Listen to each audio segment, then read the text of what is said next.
then everyone's got to play their part. And the Mandar putting Mizaki, putting the fight in the Shali, but the one says ultimately again that halacha and Isa that we know we need to participate. So therefore, again, the judge rules correctly. He doesn't have to participate in any type of compensation. The Mandar is Zakai Mishali, but the one who says ultimately again Zakai Mishali, right? Lema Lahu Ili Gibitza Sisun Asun Nani Loshili Loso. So again, we'll say, well, why should the judge rule correctly have to pay anything? At the end of the day, again, he can say to the guys, Chevra, had you listened to me, none of you would have to pay anything. So in other words, the judge ruled correctly, why should he have to pay any type of damages to the aggrieved party? So Shalume Inho Mansadiga. You're right. The judge ruled correctly doesn't have to, it sounds like, the judge ruled correctly doesn't have to pay at all. The Shaila is, do the other judges, i.e. the ones who ruled incorrectly, are they obligated to pay the portion of the judge who ruled correctly, right? Because at the end of the day, the base didn't cause either a loss or it should be a loss. So the Mando is Zakai and the Shalmi. Principle says that the way we like to sack in is the base and examining, which means it's like a situation. So therefore, the judges who ruled incorrectly are obligated to pay the portion of the judge who ruled correctly. With Gemara says the Mando are pulling the Chayvin, no the Shalmi. But the one who says no, that we indicate any decision that it was a split decision, right? If we have a split decision, so therefore only the judges who ruled alone is you're obligated to pay, and you're only obligated to pay their portion. But they're not obligated to pay the portion of the judge who ruled correctly. And the judge who ruled correctly is also not obligated to pay anything because he ruled correctly.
Let's say New York City, everything's got to be on paper. Got to sign this contract, and they want things like yesterday.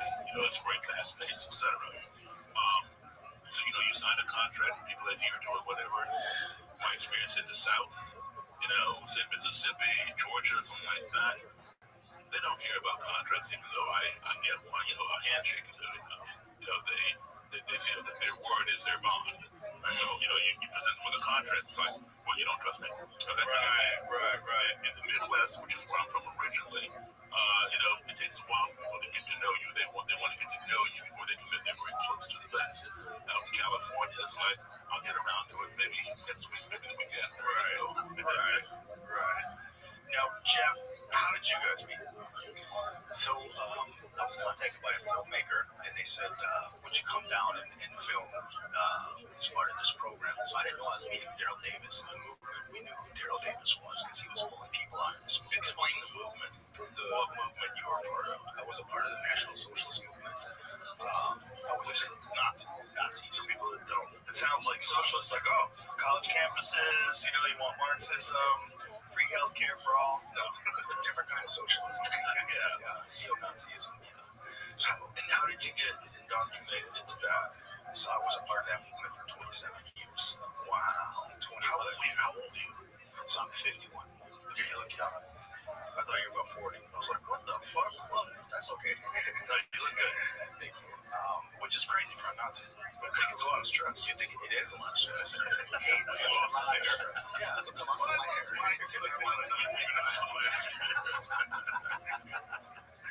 So How old were you when you got into it?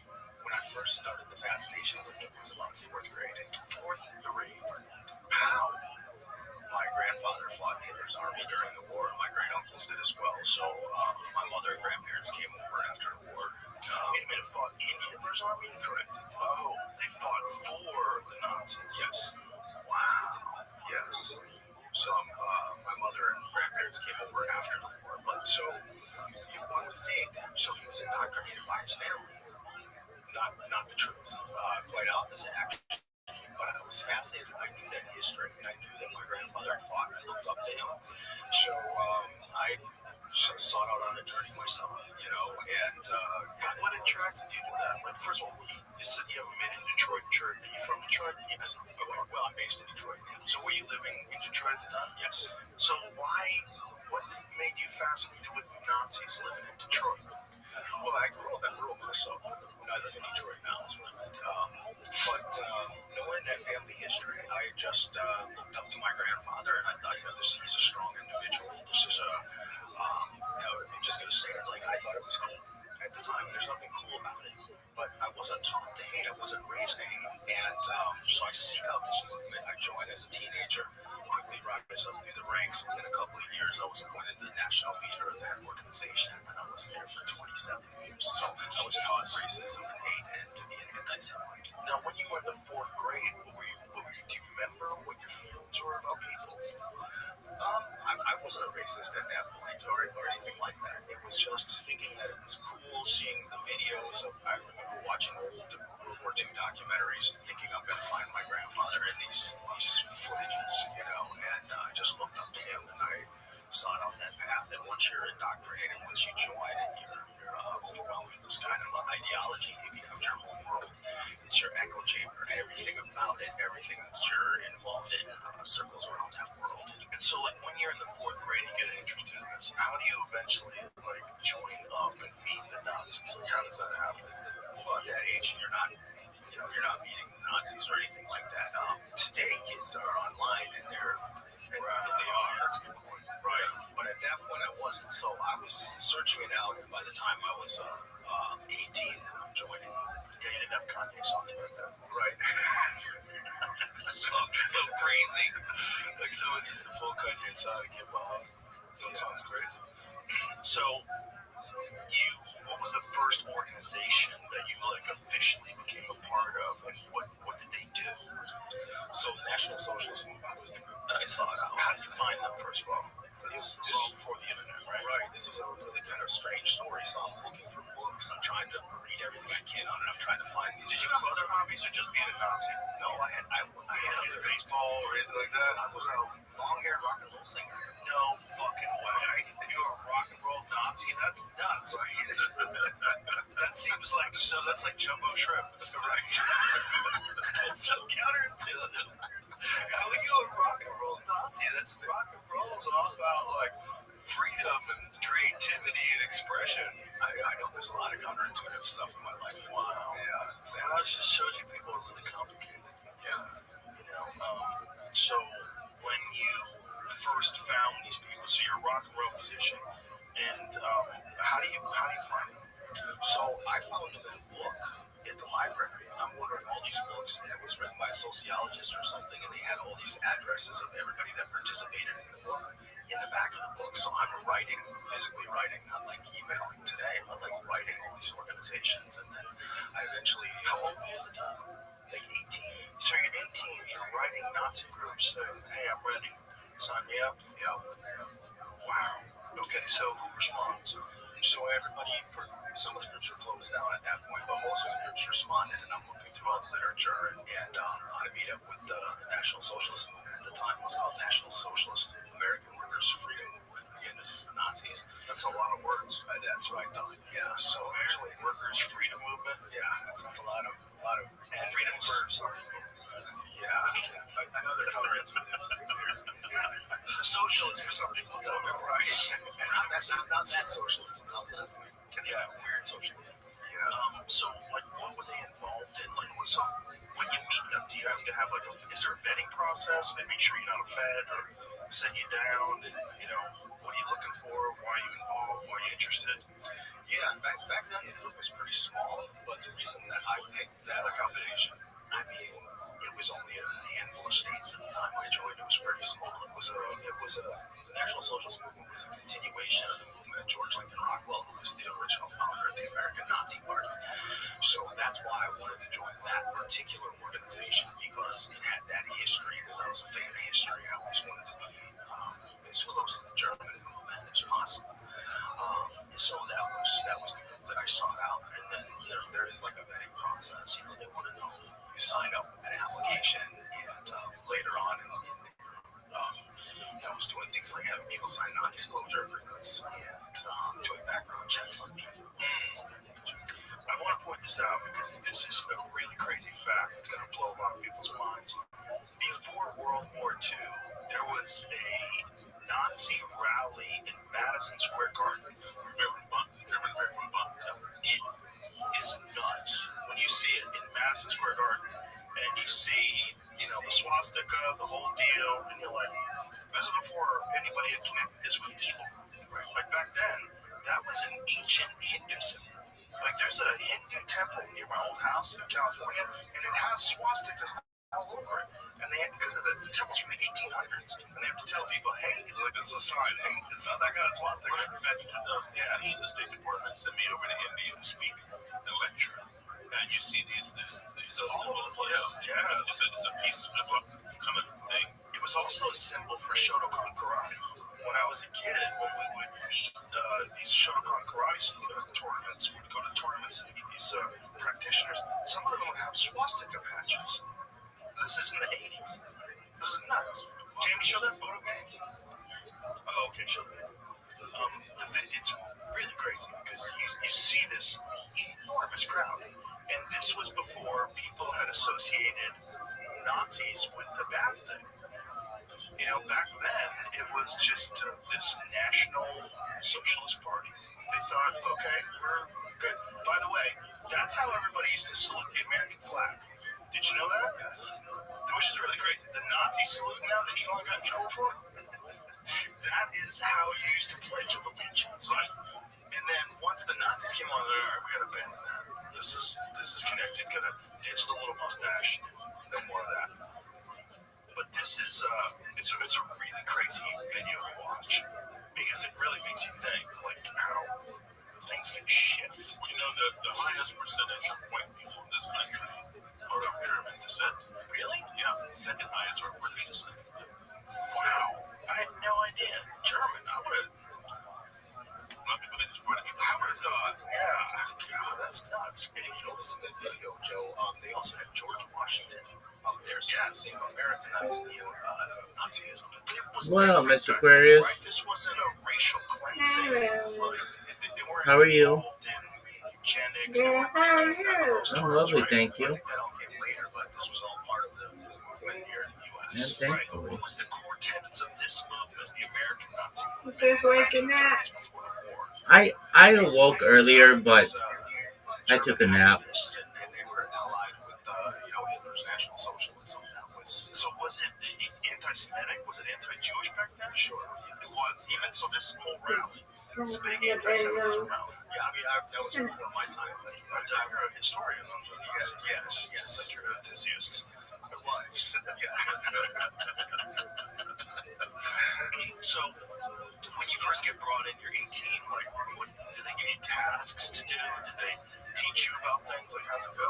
Yeah, so a lot of the propagandizing and stuff is books that you're reading and studying and stuff. But they would have like meetings. You would have literature distributions. It would do like Mein Kampf. Like, what kind of reading that? Yeah, I had already read that.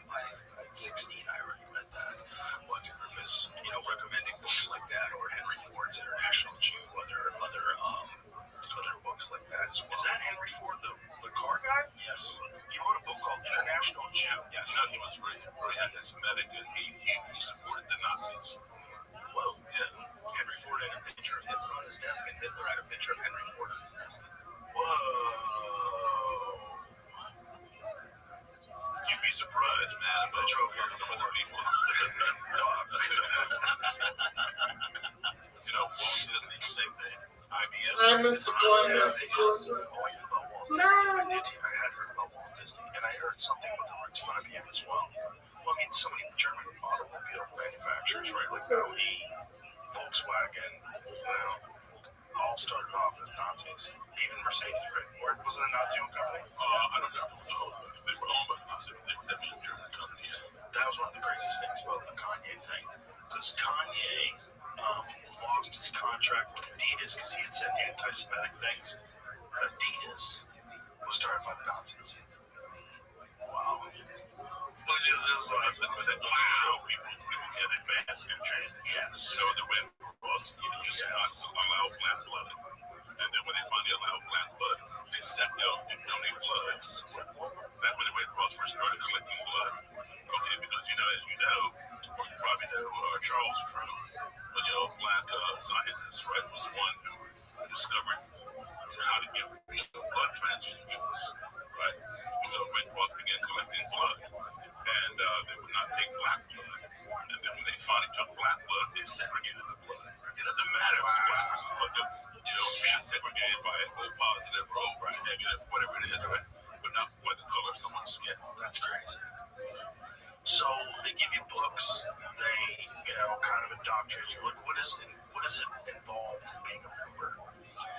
Champions are made and legends are tested as UFC 321 brings Tom Aspinall versus Cyril Gane to the world. And DraftKings Sportsbook, the official sports betting partner of UFC, puts all the action from Abu Dhabi in the palm of your hand. The heavyweight belt is on the line as Aspinall faces Gane, but the night doesn't stop there, and DraftKings Sportsbook delivers the unmatched intensity of UFC 321 right to your fingertips. From takedowns, tap outs, the thrill of live betting, every fight is loaded with opportunity. New customers, this one is for you. Bet just $5, and if your bet wins, you'll get paid out $300 in bonus bets instantly. Download the DraftKings Sportsbook app and use the code ROGAN. That's code ROGAN to turn $5 into $300 in bonus bets if your bet wins. In partnership with DraftKings, the crown is yours. Gambling problem? Call 1-800-GAMBLER. In New York, call 877-8-OPEN-Y or text OPEN-Y 467-369. In Connecticut, help is available for problem gambling. Call 888-789-7777 or visit ccpg.org. Please play responsibly on behalf of Boonville Casino and Resort in Kansas. Has to per wager tax may apply in Illinois. 21 and over age and eligibility varies by jurisdiction. Void in Ontario. Restrictions apply. Bet must win to receive bonus bets which expire in 7 days. Minimum odds required. For additional terms and responsible gaming resources, see dkng.co/audio. Limited time offer. Basically, you go to meetings. Yeah, you go to meetings. You do these meetings. It varied. So sometimes it was once a week. Other times it was once a month. It just kind of depends on the group as well. Some are very active. Some are less active. How far are the meetings from your home? When you lived in Detroit? Well, this was growing up in Minnesota. So in Minnesota, they were pretty close by enough to the Twin Cities. Shocked that they were that close. No. I had been looking for them since I was a teenager, but then by the time I was 18, I was able to find them. Did you move to be close to where the meetings are held? No, I moved to the Twin Cities. I wanted to be close to my band. I was not in there, so. But then early on, I was doxxed on a radio show. I was going under a fake name at like 19 years old. And I still had the long hair. I got it tucked up in a hat, and I went on a radio show, and I was doxxed early on, and that kind of changed the trajectory. What did you go on the radio show for? With the movement. And then you got doxxed as a band member? Well, no, I got doxxed with your home address and all that stuff with my parents. So I was going under the name Jeff Stevens because I wanted to separate my music career from the movement and also protect my family because I knew this was a movement that people didn't like and it could put them in harm's way. And,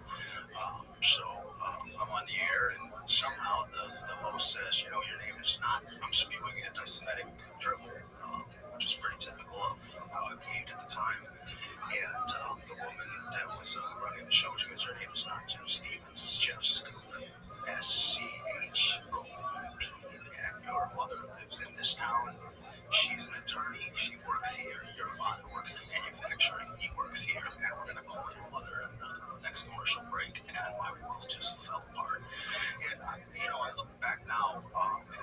try not to blame anybody else because these are my choices, my poor choices. So I take responsibility for that. But at 19 years old, that changed my trajectory. I felt like my whole world just collapsed at that point.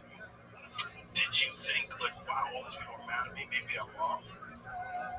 No, you would think with this kind of stuff going on in your life, you would reflect on that, but I doubled down, and that's pretty common in that world when someone is faced with that kind of pressure, is they double down, they become more entrenched. So it's like every lash of the proverbial whip. Anybody that tried to stop me from being involved in it or tried to dissuade me, it just made me more dedicated to it and more intense in that belief system. So I'm thinking I'm going to ruin my band's career now. So I quit the band, I shaved my head, and put all that energy that I had put into music into the movement. I felt like I had no choice. What that did, that doxing, it affected my mother's career. So I mean, this was hate has consequences, and hate was something that was like a downward spiral for me, and this is very common for anybody that's involved in it. It separates you from your family, from those you love. It isolates you. And what it did to my mother's career is, as I mentioned, she was a lawyer. She wanted to be a judge, so she had ran to be a judge. She was elected to be a judge. And in the state of Minnesota, there's at the time, and it was just back in the 90s, and there was a formality, and this is what my mother explained to me at the time. She said, the governor called me, and she said, Mrs. Scoop, your son's leader in the Nazi party. Your father fought in the German army during the war. I do not feel you are fit to be a judge in the state. So that was just devastating. That's something I carry that guilt and shame to this day for doing that. But at the time, I was like, okay, the system is after my family. That's how I felt. And it just made me double down and become more radical. Did you have a job at the time? Yeah. What did you do for a job? I was doing all kinds of jobs, working at factories and Pizza Hut, just anywhere I could. Your main focus was on Well, my main focus was on music until all that happened, and then it became a movement. And so, like, what are the different things that you guys did? So the group would organize, social gatherings where people just hang out and drink and party and give some talks, and then there would be formal meetings where people would get dressed up and have these meetings. You would do rallies. One of the first rallies that was dressed up in like Nazi uniforms. Yeah. Like full-on German Nazi uniforms, armbands, all that. Yeah, back then it was armbands and brown shirts and black ties. Yeah. That you? Yeah, that's the old uniform. Yeah. That's crazy. So at any time while you're doing this, do you think, what am I doing? I'm on the wrong path. This is crazy. No. Not until later. When was later? Around the time I met Daryl Davis. Were you already having second thoughts about the direction of your life? That's a tough one to answer. I was starting to see the humanity in others. Like after I moved to Detroit in December of 2007, and Detroit's a majority minority city, or people of different races. So I'm having more interactions with people of other races. By 2016, I met Daryl Davis, and like I said, I didn't know I was meeting Daryl Davis. But How did you guys meet? it was for a film, for Daryl's film, Accidental Currency. So they had reached out and they explained the show, and I said, okay, because any opportunity to spread the propaganda of the movement, I'm going to do it, unless it was like Jerry Springer or something. So it sounded legit, and I agreed to it. Didn't know I was meeting Daryl. I still would have done it, but I would have probably prepared to debate this guy, because I knew who he was. I knew he was pulling people out of the movement, and so this was at a place called Chris's Hot Dogs in Alabama, where Hank Williams had written a song. It was Hey, good looking you out there, right? Right. And my girl and I were sitting outside, and Daryl steps out of a vehicle, and I'm thinking, I recognize this guy. He comes up, shakes my hand, and we shake hands. And I'm thinking, he says, hi, I'm Daryl Davis. You must be Jeff Scoop. And I'm thinking, where do I know that name from? Where do I know his face? It didn't quite register, because I'm just thinking about, this debate that we're going to get into. And after we sat down, it clicked. It's like, oh, this is the guy that gets people out of these organizations. So at this point, I'm the head of the National Socialist Movement, and Daryl and I are getting along great. We're talking about music, we're talking about all these kind of things, and it clicks in my head, oh wow, I'm getting along too well with this guy. He's the enemy, or so-called enemy. He's on the other side. So I better step it up here. So I pound my fist on the table, and I said, Daryl, I'll fight to the last bullet for my people. Yeah. And Howard, prior to us getting together, the producer and director of the documentary is called Accidental Courtesy. They asked me, they followed me around the country. I was conducting interviews with the KKK members, Black Lives Matter, and different people. And they said, do you know Jeff Skinner? And I said, I know who he is. I've never met him. Would you be open to talking with him and interviewing him? I said, sure. So they contacted him. And then they let me know, okay, we were down in Alabama at the time. He's going to come down to Alabama, you can interview him tomorrow. And went to this place called Chris's, so hot dogs, Chris's Grill, whatever, where Hank Williams made famous. And I did this interview in there. So they said, they got me a rental car, put me at the hotel, and said, we'll get everything set up. We'll have Jeff here, and we're going to film you when you first come in and meet Jeff. We catch that on camera, then you'll sit down across from him in the booth and interview him. I said, okay, fine. So I go to the hotel, wait for their call. They call, I said, okay, we're ready. So I get in this rental car and I drive to the grill. And when I pull up, I see who looks like Jeff sitting on this bench out front with this girl. So I think, well, that can't be him because he's supposed to be inside sitting in the booth. So I just sat in the vehicle, looking at him, trying to figure this out. Maybe he came up with smoke or something like that. I'm watching him, he's not going inside. So I got out, and when I got out and started walking towards him, I said, that is the dude. I never met him, but I knew what he looked like. I said, why is out here? So I went up and said, hey, are you Jeff Skinner? He looked, yeah. I said, I'm Daryl Davis. Shook his head. He introduced me to his lady friend. And I said, I thought you were supposed to be inside. He goes, well, I wasn't, so I just came out or whatever. So we walk in. Of course, they didn't get to capture the moment that we met. So they're like all freaked out and stuff. And we sat out in the booth. I started interviewing him, and as he pointed out, he was getting along too well with me. Just chit-chatting, talking about music and this, that, and the other. And he's saying, he was a musician. I said, I'm a musician. And I said, what kind of music do you like? What kind of music do you play? Well, I play rock. And I said, well, rock was invented by black musicians. Oh, let's not go there. Elvis Presley invented rock. And Elvis did not invent rock, right? I said, Chuck Berry invented rock, right? And he goes, okay, well, you probably know more about music than I do. So what difference does it make, what color the musician is? I said, well, it doesn't make any difference to me. But obviously it makes a difference to you because, in our history books, we talk about Ben Franklin. Okay, that's what color Ben Franklin is. If he invented electricity, he invented electricity, right? And he goes, well, yeah, I know about the guy who invented peanut butter. I said, okay. I'm serious. I said, okay, what's his name? He thought about those Carver. I said, what's his first name? George Washington Carver. I said, okay, very good. I shook his hand, right? And so then, what did he say? He runs the NSF, National Socialist Movement, and the whole white supremacy ideology is called the movement, right? So anyway, I said, well, he goes, I said, it's a racist movement. He said, no, it's like a white civil rights movement for white people. He goes, you got the NAACP? And I said, yes. I said, but there are white members of the NAACP. Can I join the NSF? He goes, no. And, I said, why not? Well, there's a racist movement. And then we got into it. He goes, I'm fighting for the last bullet for my people. Whoa. He just kind of like, flipped out here. I said, okay. Did you do that because you realized that you... So much what's in it. So then you are the mic is yours. It's too much like that.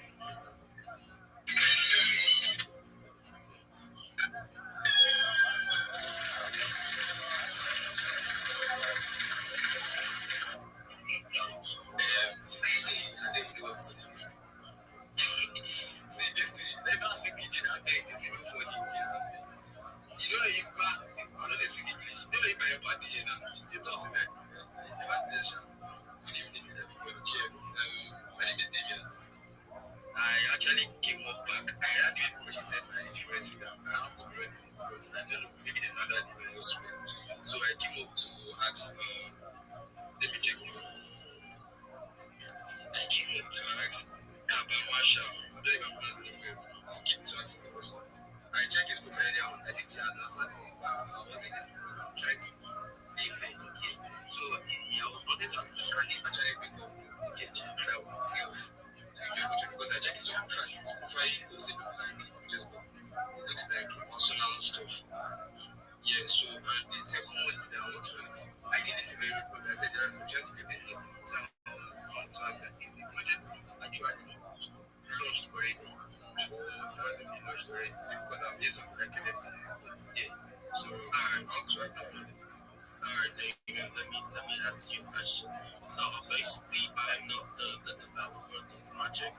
I'm just like a part of the team member just coming up on here talking about the project in spaces. And yes, the project is launched. It's 2 months old now. Launched around September 5th. So yeah, that's basically it. Alright, thank you so much. Thank you so much. Yeah, big dog.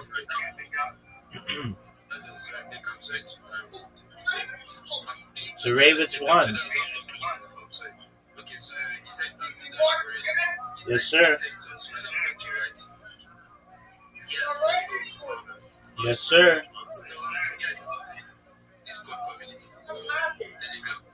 That's great.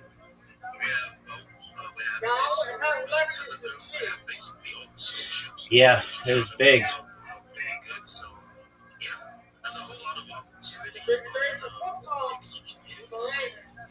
Yes, sir.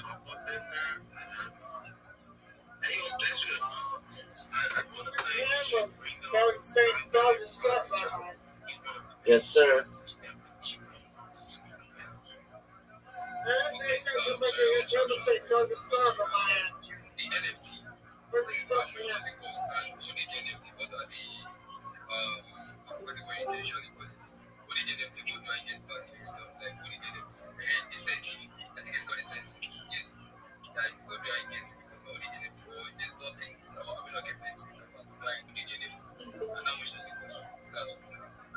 So basically, the NFTs is still in process. They're like 99% completed. So yeah, I said before, I think next week it's gonna be completed, and then yeah, there's gonna be a whole lot of incentives that's gonna be going on the NFTs. But yeah, those will be discussed, and we want to make everything good and give back to the community and all that. So it's not just art; it's actually gonna be a whole lot of things that when you get to hold it, you get to earn a certain amount of tokens and stuff like that. Yeah, we're trying to build something like that. So the NFTs is still in the process. It's not out yet. So there's no definite price for it right now. But I will keep everyone posted, and you can hop up on Spaces in a couple of weeks and ask about it. But then it will already be out. Okay, forgive me for asking too much questions. I'm actually, I will just hit ordinary NFT lover. I love NFT nothing. I love working with NFT projects, if I'm to be precise. So the thing is that I wanted to ask, what's the place with okay, so when I remember we had space, I've forgotten so quick. Alright, thank you so much. Thank you so much, Kevin Marshall, for that amazing conversation. I really appreciate it. And I'm sure that I don't know if Damian is actually like connected with Kaban and if Kaban is connected with Damian, but I'm sure that definitely you guys can also have the conversation in DMs, connect, and also have some questions too. But if you actually remember your question, also you can just come up and definitely giving the chance to also ask your questions. So okay, I'm going to pass on to the next speaker. I'm going to pass it to Bloco, GMT Bloco. Thank you so much for joining my space. I really appreciate you. And thank you so much for inviting me to your space also. Thank you so much. So the mic is yours. I want you to like what you do in the space, basically show yourself, show that project you're working with in the alpha, and you love to hear from you. So guys, I'm going to let you something down. I'm actually because you still have like requests. So that's just down.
correct you. Me, I don't go pray you. I don't go pray. You did a bit, okay? You don't understand what this guy is. We actually have videos. We are made like come on, you're in jail. We are going to even give you this. So I was really happy that when I went as a guy, all for your money, sorry for you. Now, so let me pass it back to the next one. Yeah. So we have okay, I can see Rabbi and I Rabbi GMC. We actually got to like hear what you do in space. GM to you, Becca, GM to everyone. Thank you for the opportunity. I'm Rabbi Rothschild. If you don't know who I am, you will. I stream my life 24 hours a day, 7 days a week, 365 days a year for world peace. I've been doing so for more than 4 years. My streams go back to the pandemic. We've seen the death of a queen, the birth of AI, the coronation of a king, and everything in between. This is a real life Truman Show, a real life Big Brother.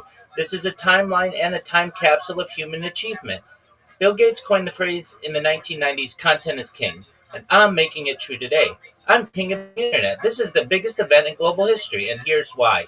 In 2018, The Economist magazine stated that data had overtaken petroleum as Earth's number one resource, and I have more data archived on the internet than any person ever, which is making me very influential. I'm going viral, and when I do, I want to make you all, your friends, your family, financially independent if you're not already. I want to ensure that you have the opportunity at generational wealth if you don't already, and I want you to be able to start charities and philanthropic organizations of your own. I'm unlike any influencer that you're ever going to meet. I'm not live on one YouTube stream nor two YouTube streams. I'm live on over 20 YouTube streams, 24 hours a day. You can watch my life in 360 degrees. I even have a ceiling camera. If you want to view these cameras, take a look at my profile. I have a link to my YouTube there. Additionally, in my pinned post, I have a link to my YouTube streams. Additionally, you're going to find my link tree. I dare you to look at my link tree. Nobody dares you to look at their link tree, but I do because I have more social media than any person on earth. I have more content than any person on earth. You're also going to find a video in my pinned post and a link to my Discord, which is discord.me/rabbi. I'm there to help you 24 hours a day with anything that you may need. We have over 2,500 people strong and continue to grow each day. In addition to making you all rich and wanting to promote world peace, I want to help end world hunger through the use of technology, such as agricultural drones, floating greenhouses, saltwater greenhouses, hydroponics, vertical farming, cloud seeding. I want to help end world thirst. I'm sponsored by a cryptocurrency that's worth about $100 million. And one of the things that we do is we build wells in developing nations such as Nigeria for the benefit of the less fortunate. Additionally, I'm an advocate for the Life Straw program and most importantly, desalination technology, where we pump Earth's seawater onto land to make it drinkable. If you're a reply guy, if you're a Web3 marketer, if you're a shiller, you're a raider, you're a community manager, a moderator, or anything similar, send me a DM. I will respond. Send me a follow. I will follow you back. I want to help to make you as successful as possible in all of your endeavors and in whatever in which you are passionate. I want you all to know that I'm here to support you both personally and professionally. I'm here to be a positive person in your life. I'm here to have an optimistic view on the future. And most importantly, I want to give people hope. And with that, I sincerely appreciate the opportunity to share.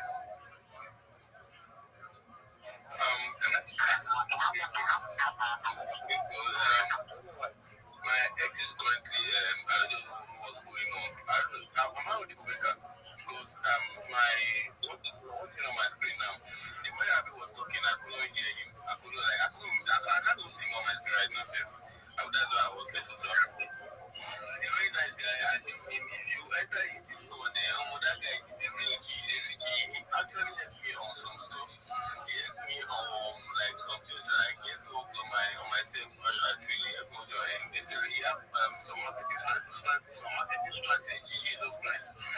That you give to. He's a very nice guy. He's a bro. He's a very top G, and that's true enough with him. That guy is fucking active. Like he's fucking active, just too active. The guy is streaming on different platforms. I don't know how many cameras he has in his room facing him once, and Jesus Christ, that's many fucking time that guy is active on Discord, streaming on YouTube, streaming on different all social media. This guy is on all the, believe me, all. I mean all. You can't check this guy. Just check his link tree, and you guys will like you be like you be showed. Although a very nice guy, and he's a G. I just want to just give him a compliment, and he's a nice guy. If you have any issues, you can approach. He's a good person.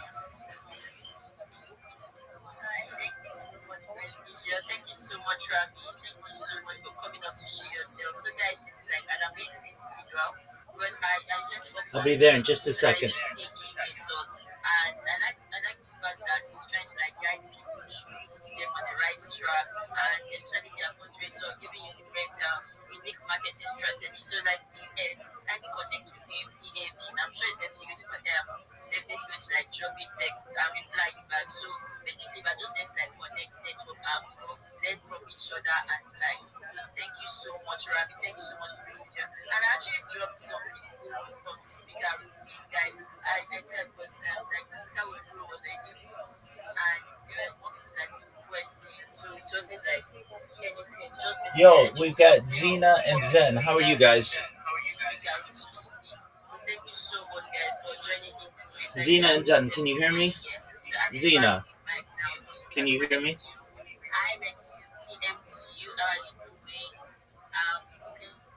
Zena, can you hear me?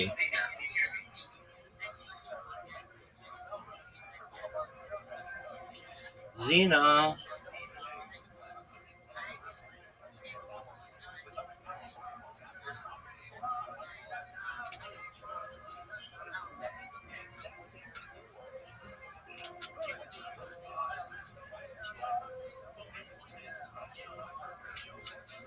Zena. Yo, puppy, how are you, girl? Hi, I'm okay. Excellent. What's new? Every day's a holiday, every meal's a feast. Go off, okay. Yeah, I'm just popping in and saying hi. Excellent. Well, hello to you. How have things been in your world? So, can't complain. Hello, everyone else. Everybody. Hi, Puppy. Hi. Alright, yep, that was it. Excellent. Take care.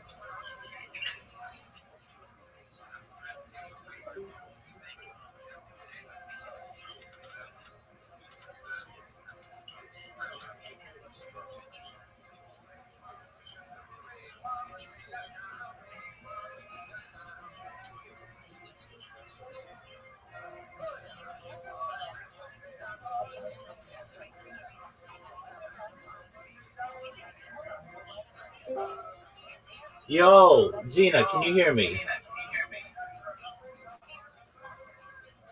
Zena. Zena. Zena, can you hear me? If you can hear me, talk. If you can't, send me a message on Twitter, if that's how you found me, which I think it is.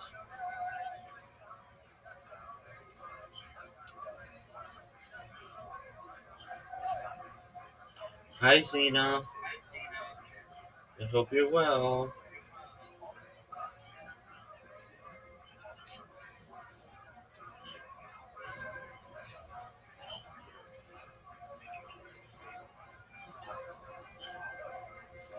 Zena.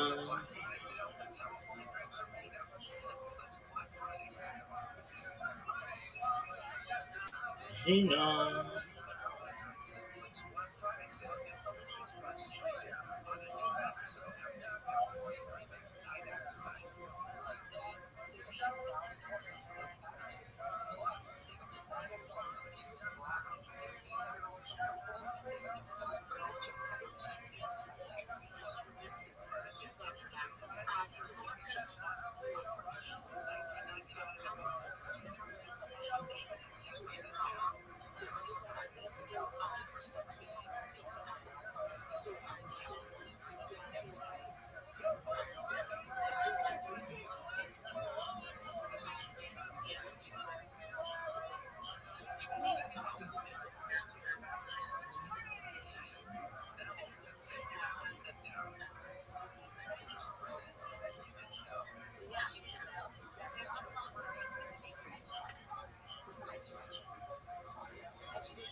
Thank you for the opportunity. When possible, may I share my project with you all? Of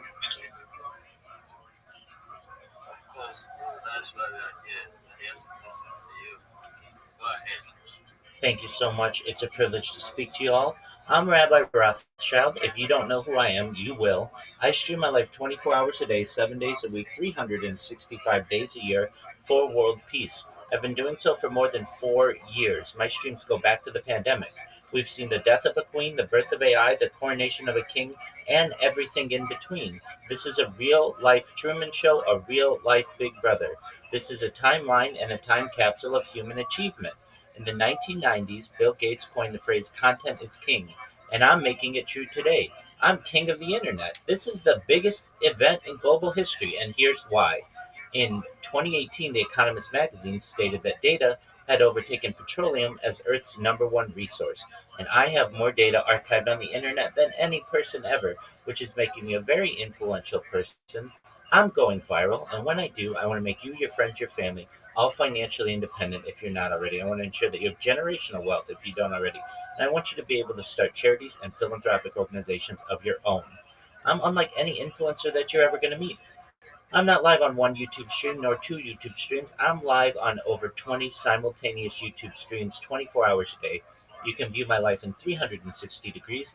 I even have a ceiling camera. If you want to view these cameras, take a look in my profile. I have a link to my YouTube. Additionally, in my pinned post, I not only have a video, but also a link to my YouTube streams and a link tree. I dare you to look at my link tree. Nobody dares you to look at their link tree, but I do because I have more social media than any person ever.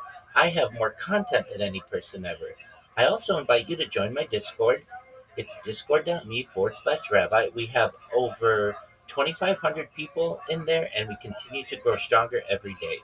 I want you all to know that in addition to making you rich and wanting to promote world peace, I want to help end world hunger through the use of technology such as agricultural drones, floating greenhouses, saltwater greenhouses, hydroponics, vertical farming, cloud seeding. I want to help end world thirst. I'm sponsored by a cryptocurrency that's worth about $100 million, and one of the things that we do is we build wells and water towers in developing nations such as Nigeria for the benefit of the less fortunate. Additionally, I'm an advocate for the Life Straw program and, most importantly, desalination technology, where we pump Earth's seawater onto land to make it drinkable. If you are a reply guy, if you are a Web3 shiller, if you're a raider, if you're a community manager, if you are any of the related positions, send me a follow. I will follow you back. Send me a DM. I will DM you back. I want you to know that I want to support you both personally and professionally. I am here to be a positive person in your life. I'm here to have an optimistic view on the future, and most importantly, I want to give people hope. And with that, I sincerely appreciate the opportunity to share.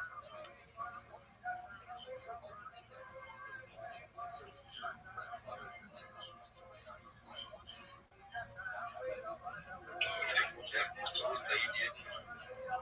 Of course, I'm here. I'm here. Thank you for sharing yourself to us. We appreciate you pulling up, bro. And always keep building. If you are not yet connected with Rabbi, please go and connect with him and look at the work he's doing. And yeah, thank you for coming up. Thank you so much for the opportunity. Of course, bro. Anytime you can always pull up. Yeah. Please request for the mic. Want to hear from you.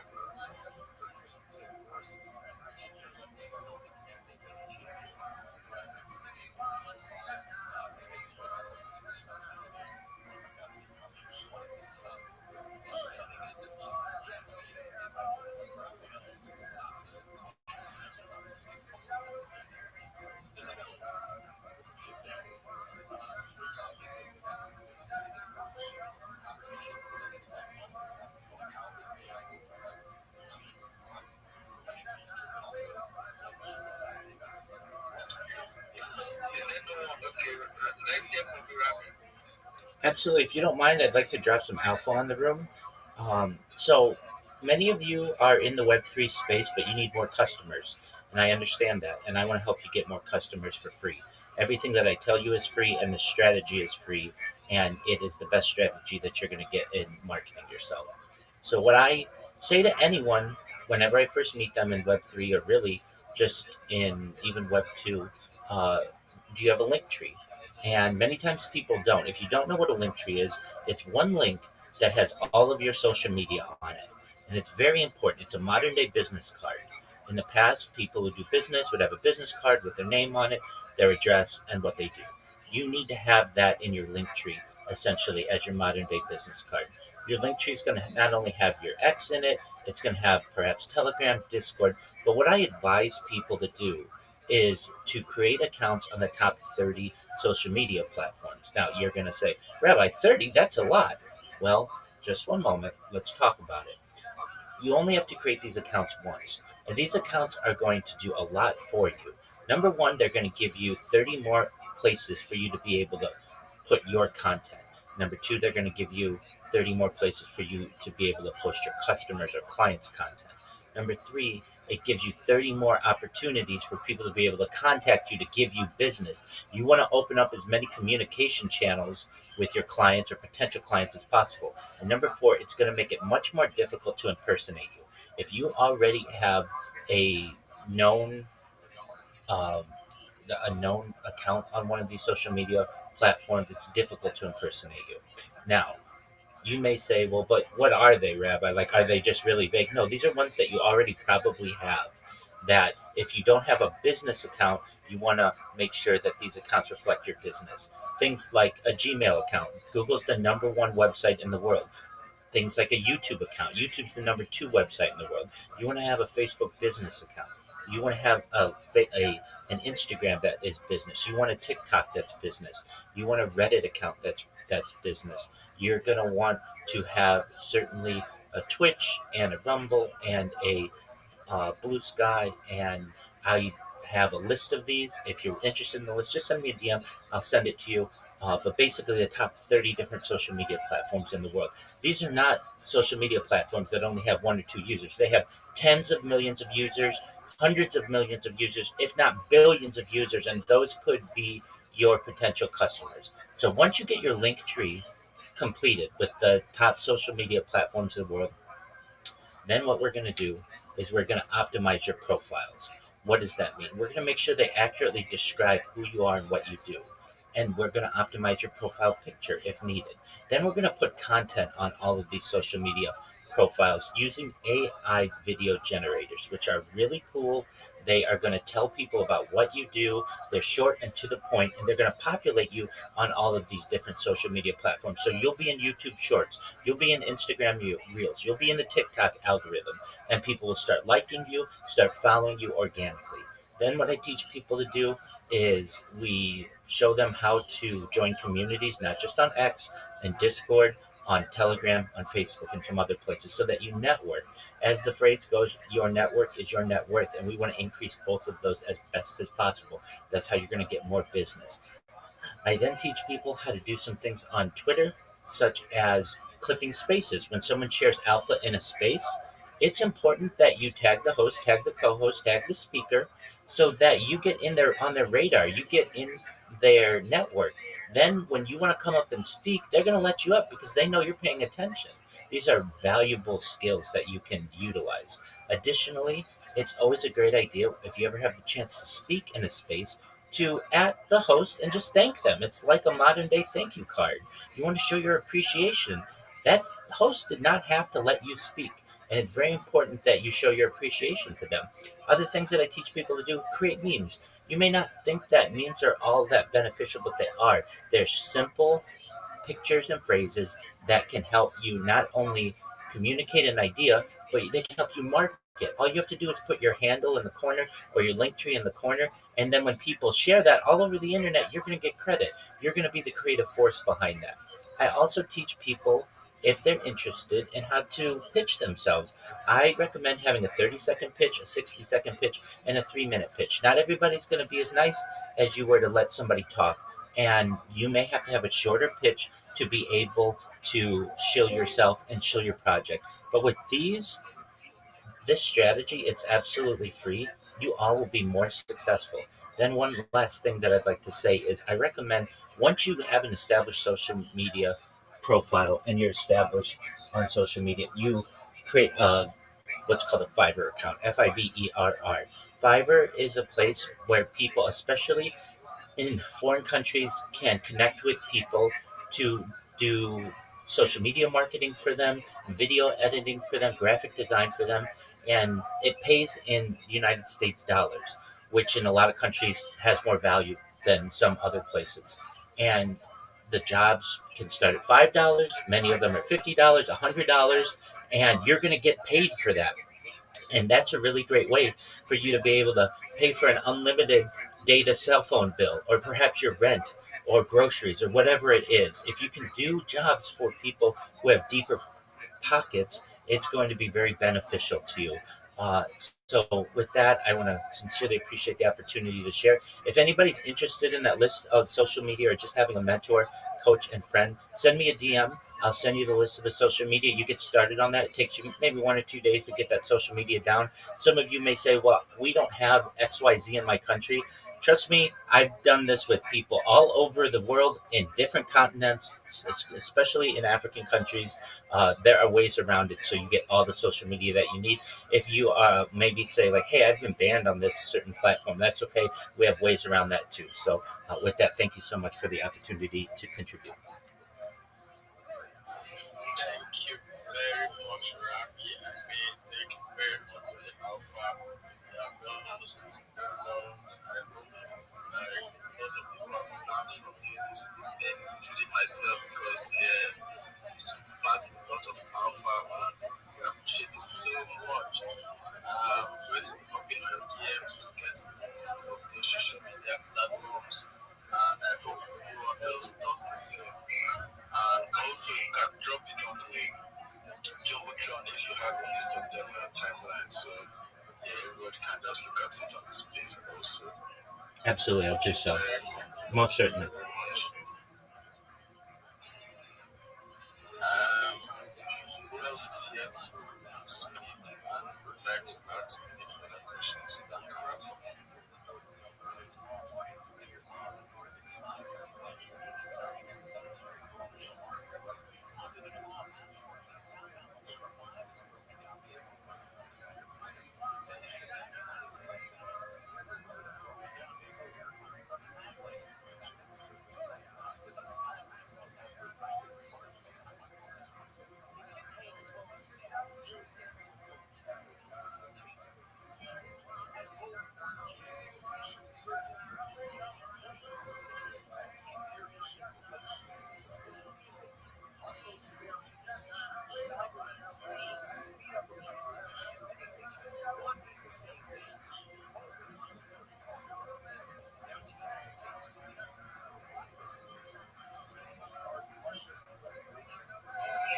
All right, I feel like there's no other contribution again.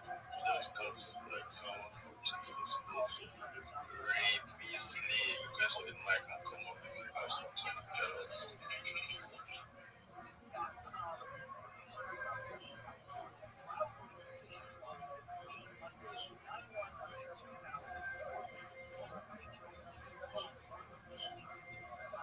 All right, in the absence of no other question, I think we'll have to wrap up this place at this point. I also sincerely appreciate everyone that pulled up. Shout out to Benny, shout out to Brandon Vic, shout out to Sage, shout out to Mama, shout out to Rabbi, shout out to Ray Beasley, shout out to Lexa, shout out to Seven, shout out to Dia. I'm bullish on every one of you, and I hope that you get monetized as soon as possible. We have two persons request for the mic. Let's hear from them real quick. And yeah, Marapo, Rabbi, just rap. Hey, what's up? Yeah, I'm like, I almost mentioned her. Hey, Rabbi, What's up, Liquid? how you doing today, fam? Pretty good. Got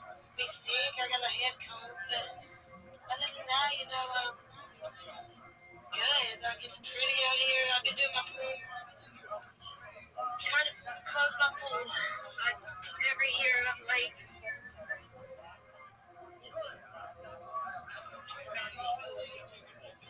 Stage. Guinea.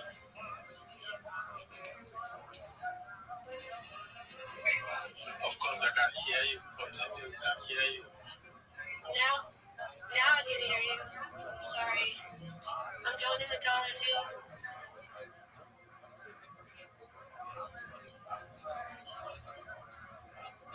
You are rocking. I feel you are rocking. We can't hear you anymore.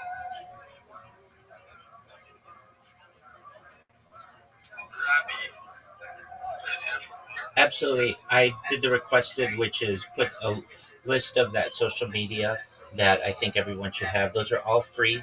Don't pay for anything. Don't pay for the premium on anything. Um, I know what your budgets are. Everything on there is free. If you have questions, you can connect with me. I'm in my Discord 24 hours a day. You can also send me a DM. I'd be happy to help you. Thank you. Yo, Branovic. How are you, big dog? I've been doing. Thank you. Excellent. Branovic, I'm looking at your link tree right now. And firstly, it looks really good. You've got the basic social media on there. You even have a website. That's wonderful. Did you see the message that I sent you with all of the additional social media that I think you should have? Yeah. I will be creating an account on GUINNESS. Excellent. And that's going to make sure that you show up number one in Google, number one on YouTube, number one on Instagram, number one on TikTok, and number one everywhere else. When people search your name, you just won't have one entry there. You'll have 10 or 20 entries, which is what you want. Thank you. Absolutely. And I'm here to help you. If you have questions or you need assistance or you run into a challenge, come to me and I'm willing to help you whenever I'm awake. Okay, Branovic? Shop, I will do that. Any question, I will be talking. Absolutely. Come in here. Or come in here and I'm willing to help you over the call as well. I'm always live, okay? All right. Pleasure to meet you.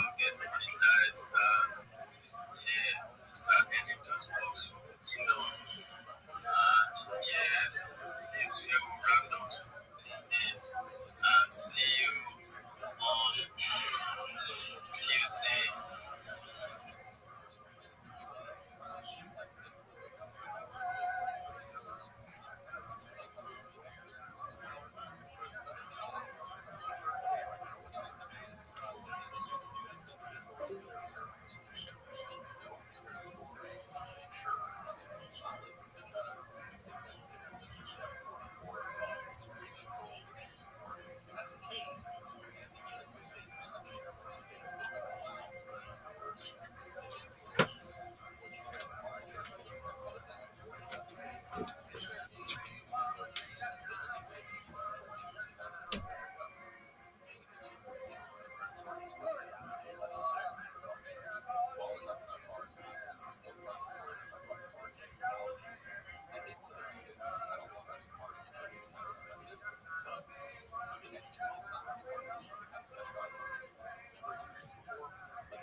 Yes, thank you so much.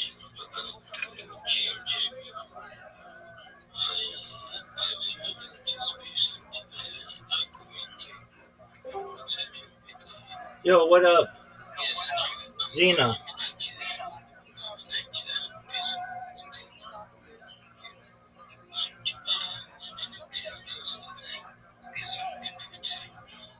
Just trying to get into some finding, technique really in this space. I've been in this space, for last 2022. We've seen a lot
Assisting us right now, and so we're working with them to make sure we set this up for future successes, right?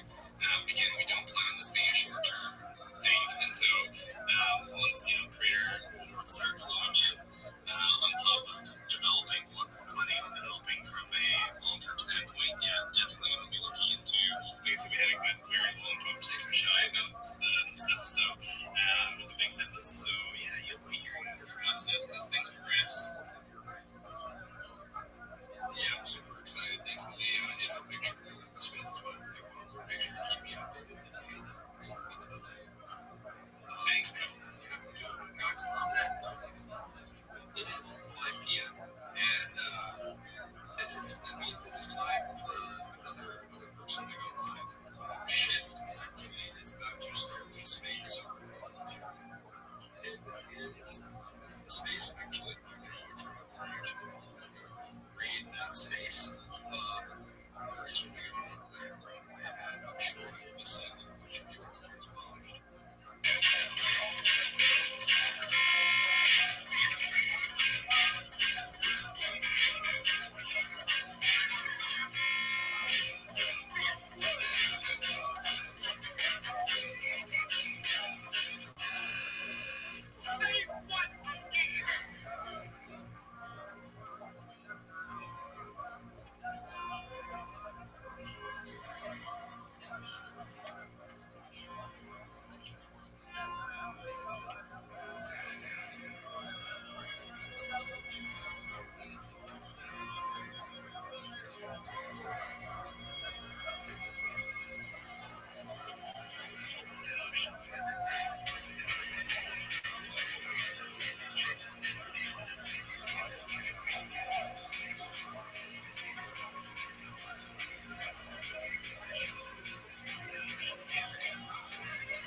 little too friendly with it? Oh, yeah.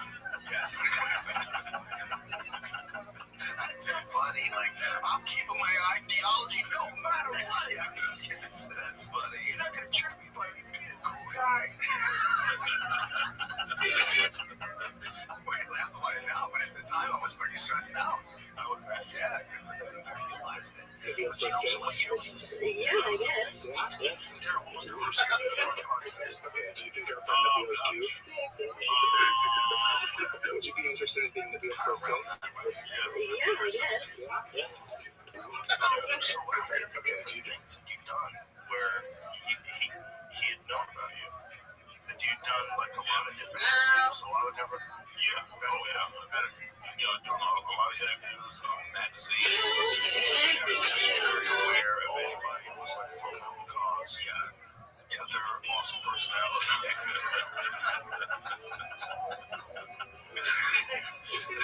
Think about it, you're at this movement. You got a guy that's pulling people out, and he's not just pulling out just anybody. It's these people in Wizard Ranch. It's dragons and which is fucking hilarious, right? So after the thing was over,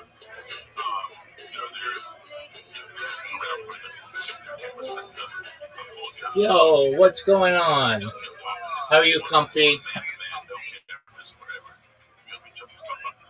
Comfy, can you hear me? Excellent. All right, so you have the list, and I know you know what to do. But I want you to also know if you run into any issues, I'm always live in here. You can connect with me, and I'll help you with anything you need, okay?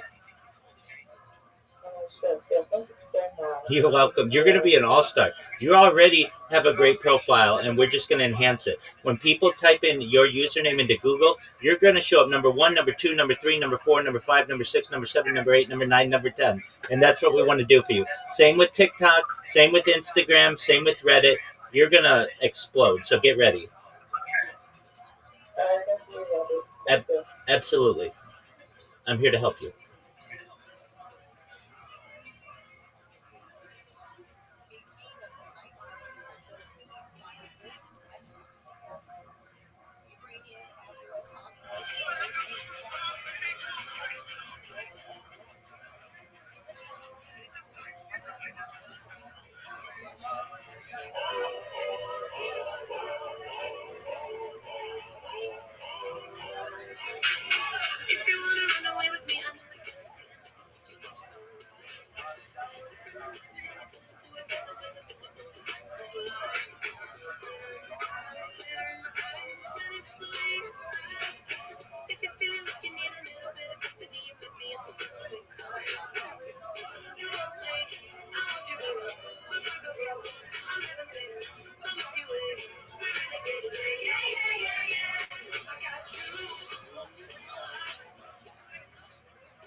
strategy. So let me explain the part that makes traders lean in.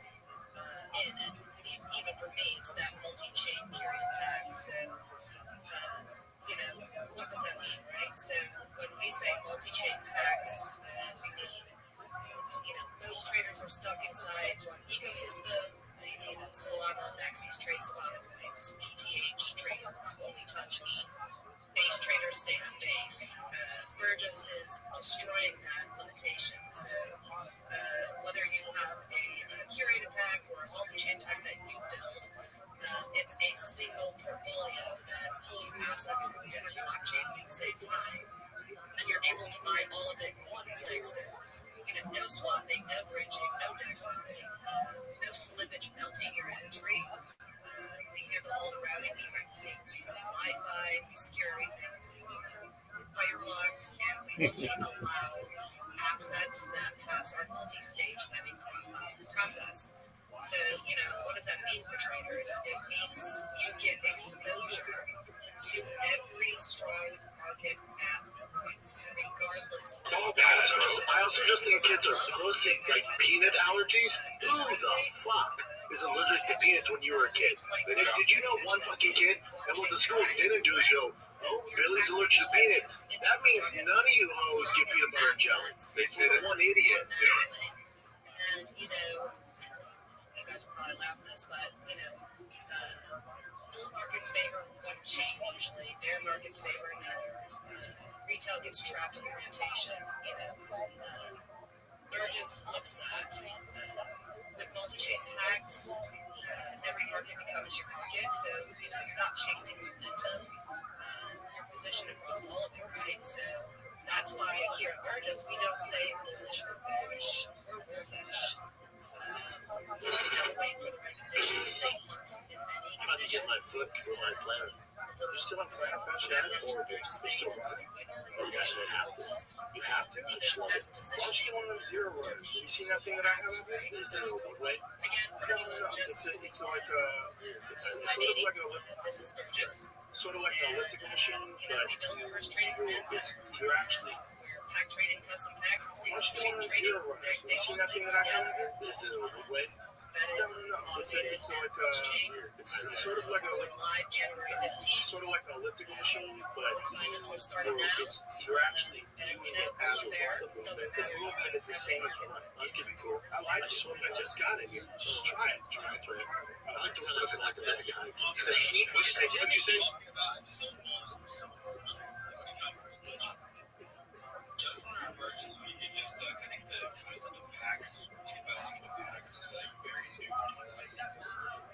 CT can kick it any second. What did you say? No science. I see him. Yeah. What? What? Brennan tried it. Yeah. You don't see nothing. You might just like for me elaborating what the packs are and why, like what a pack is and why you guys are. Bye, everybody. Absolutely. So, let me explain curated packs in a way every trader, from the Diggins to the analyst, or the new trader, is going to understand. So, most people in crypto pick coins one at a time.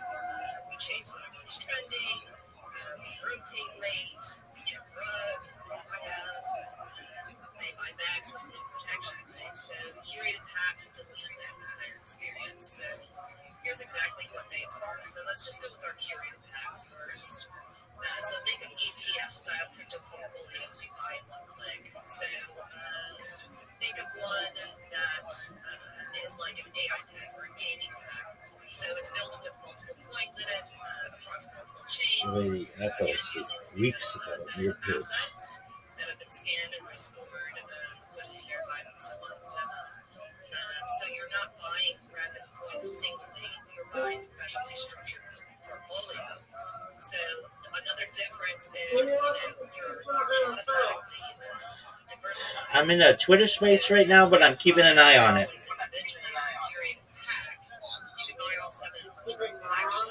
Yes, sir. Who do you want to win? Kansas City?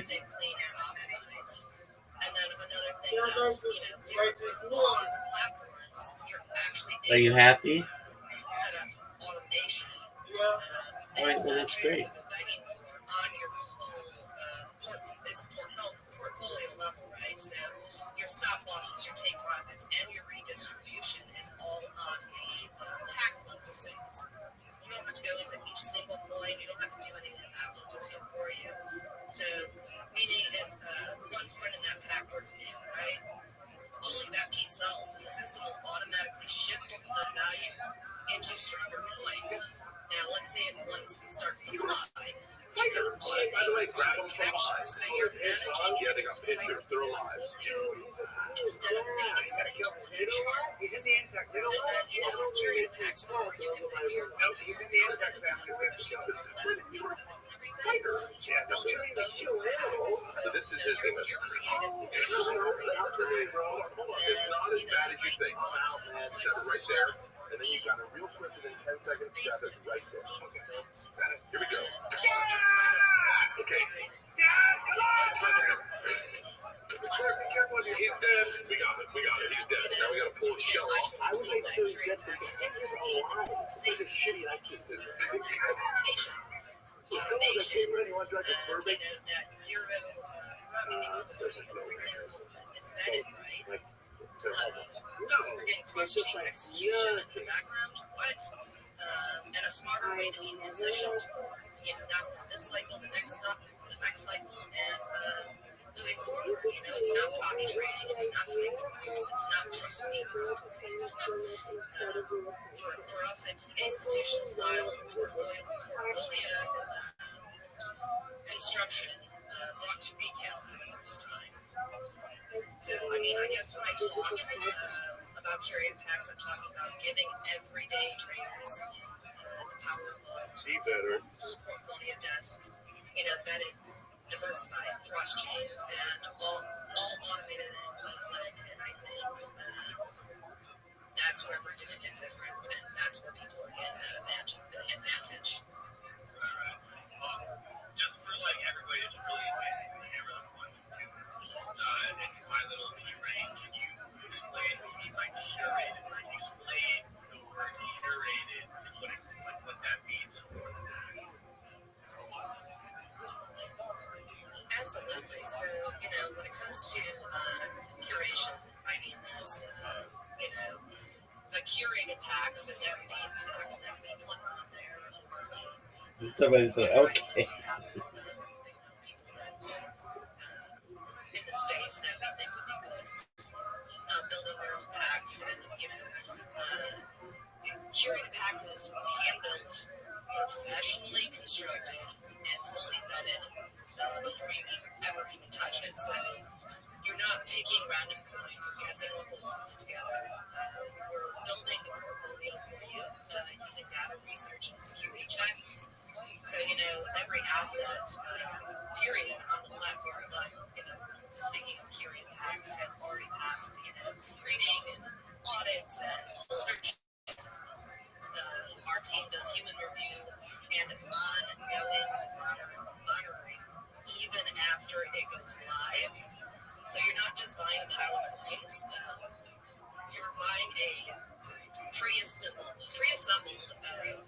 risk-checked portfolio designed to give you exposure to a specific sector, AI, gaming, blue chips, DeFi, without the hours of research or the risk of picking the wrong asset.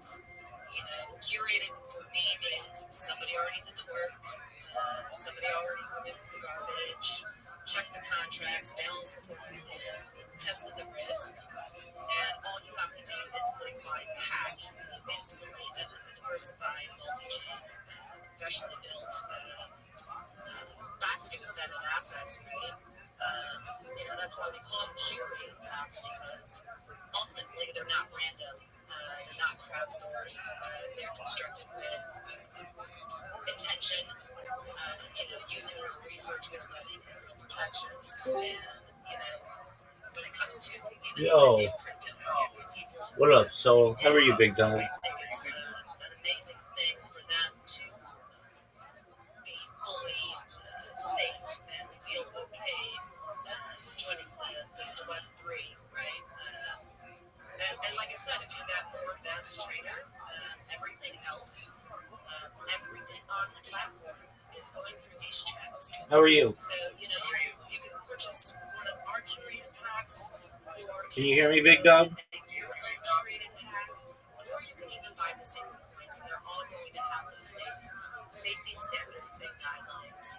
And then even with the curated packs, we'll have it mapped out for, those that want that little bit of high level risk or medium or light. So many options, so many options.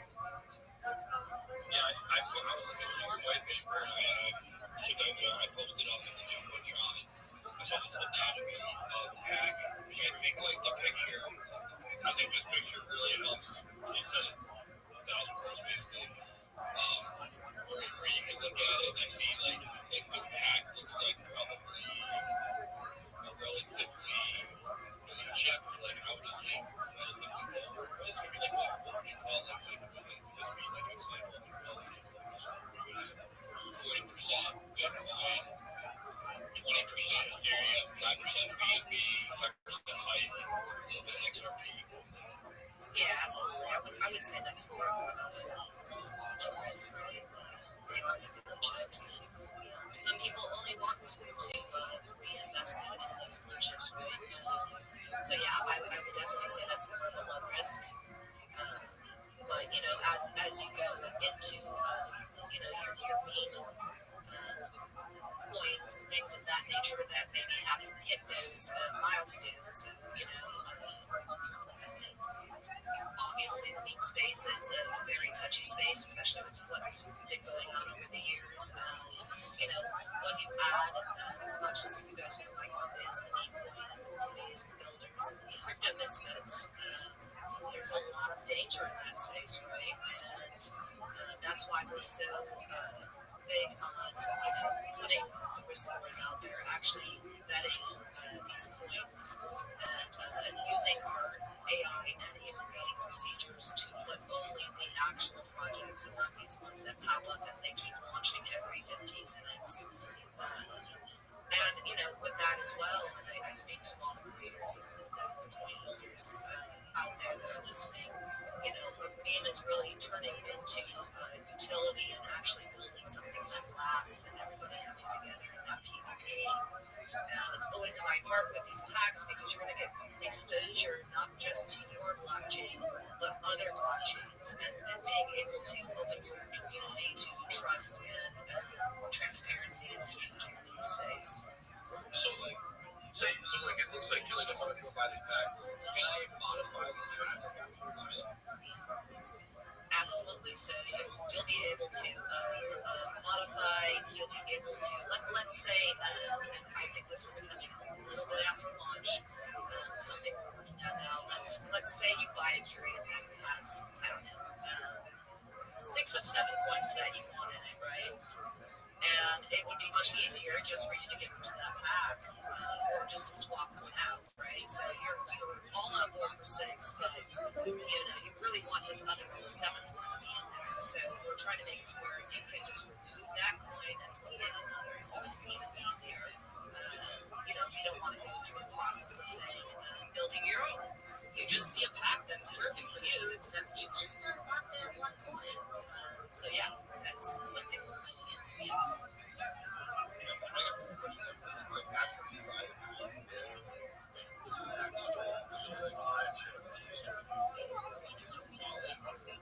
How does like pack how much self-custody Sorry, I didn't touch it down. Can you repeat please? Part of it.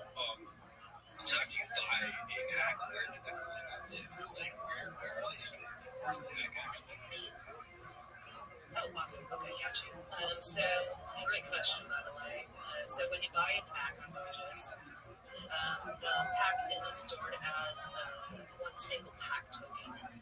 Your pack is stored as real individual assets held in your Fireblock sub-account, right? So that means the pack isn't a synthetic token. It isn't pooled with other users. It isn't held by Burgess. It isn't a smart contract you can run through. So each asset inside your pack is your asset. It's sitting in your segregated custody vault, powered by Fireblock.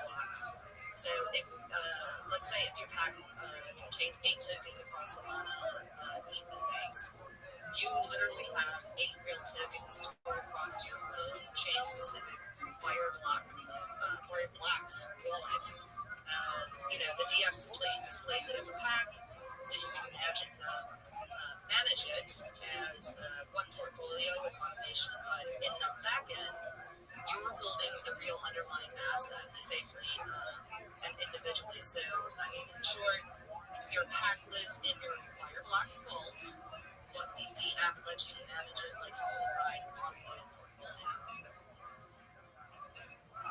What's that Fireblocks vaults? Is that a question or statement? Fireblocks aspect. That's how everything's stored. Institutional banking meets crypto. It sounds like it's really fascinating. Absolutely, and that was our big thing as well. Is why does retail and why do these people with mega money and ones new trader deserve to be a part of something better and bigger for all of us? Do you get a separate set of keys as well then for your assets essentially? I need to dig into it more. Sorry, I listened to you on the other call and it really intrigued me. I just haven't had the time, but it's really fascinating, and so I want to understand it a bit more. I'll do some digging. Well, I mean, when you buy a pack on Burgess, the dedicated Fireblocks sub account is created for you, so that sub account it has its own isolated key structure. That keeps it completely separate from Burgess. It's completely separate from every other user. You don't get a raw private key like a normal wallet because, Fireblocks doesn't use single private keys. It uses, if I'm pretty sure I'm correct, MPC, which is a multi-party computation piece. So, it's broken down into pieces across secure hardware. So what that means is your assets are not in a shared pool. Your assets are not mixed with other users. Your assets are not held in a single hot wallet, and your vault cannot be accessed by anyone else, not the team, not another user, not an attacker. Your Fireblocks vault is segregated, audible, key isolated. So even though you don't manually hold the shards, you have full ownership of the assets inside your sub account. So, think of it like this. A normal private key equals 1 point of failure, but a Fireblocks MPC vault equals 0 single points of failure. So the system protects you automatically, but the assets inside that vault are yours and yours only.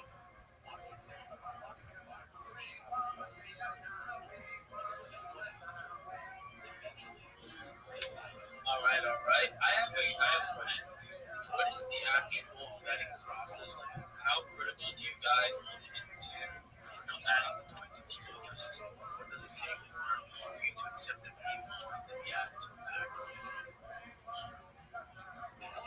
We have quite the structure. I can go into some of it, and I will be fully transparent. I won't go into all of it, and here is why.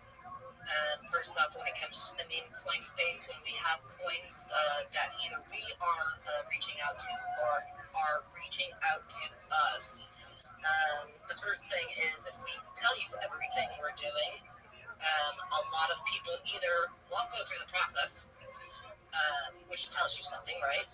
Or they might actually be a good coin and they get fearful and then they go and look at their stuff and then they just mess up their whole ecosystem. But we don't list anything blindly. Every meme coin, or the single coins, whatever, it goes through a stage vetting pipeline.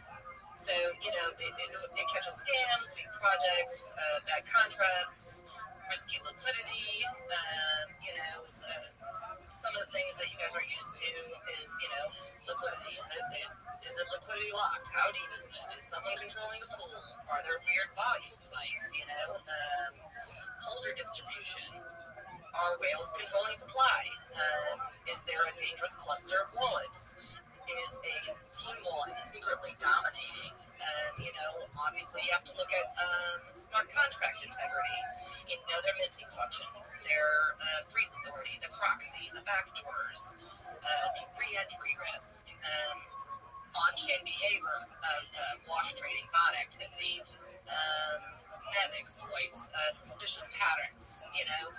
Those are some of the key things, right? And if the token fails here, it's already gone. I'm not going to lie to you, in the meme coin space, most of them failed those first few key points.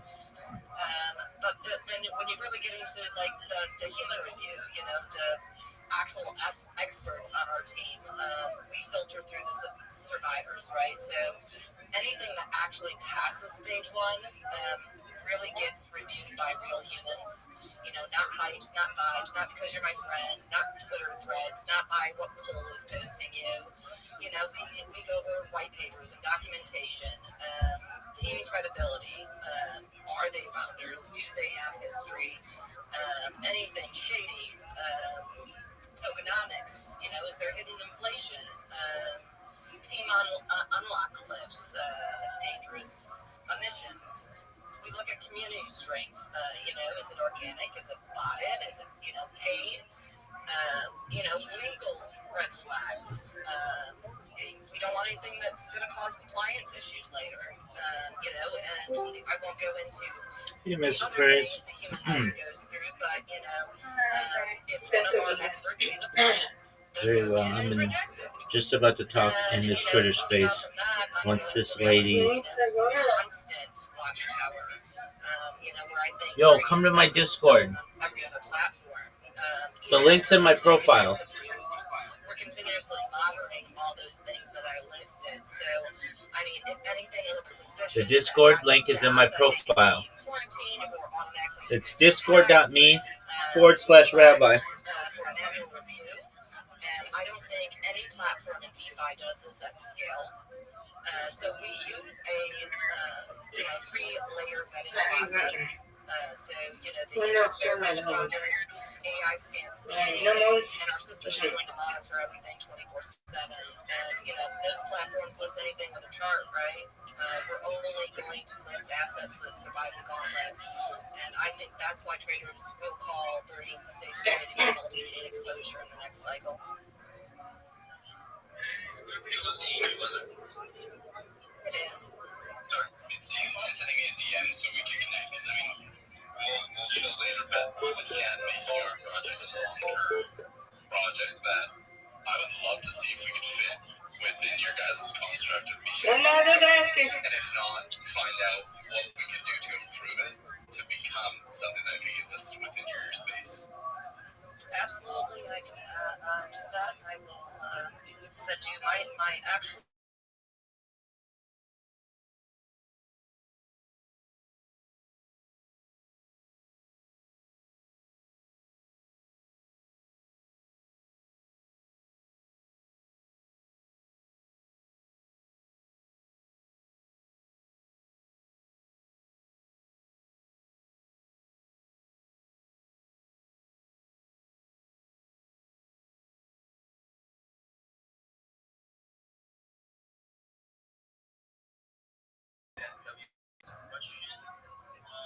We're going to let WM go first, and then we got the questions. Do you have any questions, WM?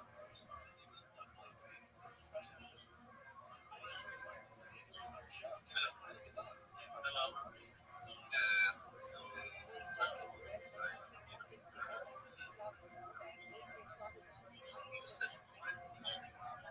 Yes. Your hands up. It's not reading.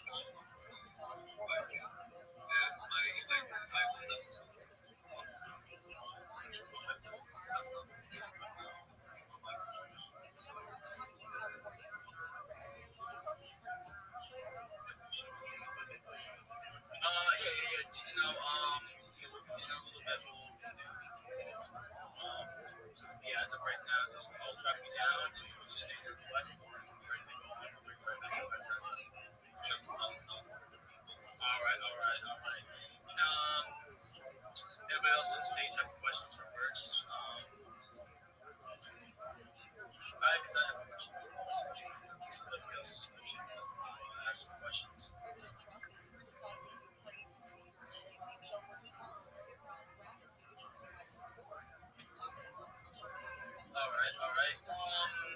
So I heard that there's a feature as well with the act, right, where if an asset is it uses AI to change out that token and add info to that. How does that exactly work?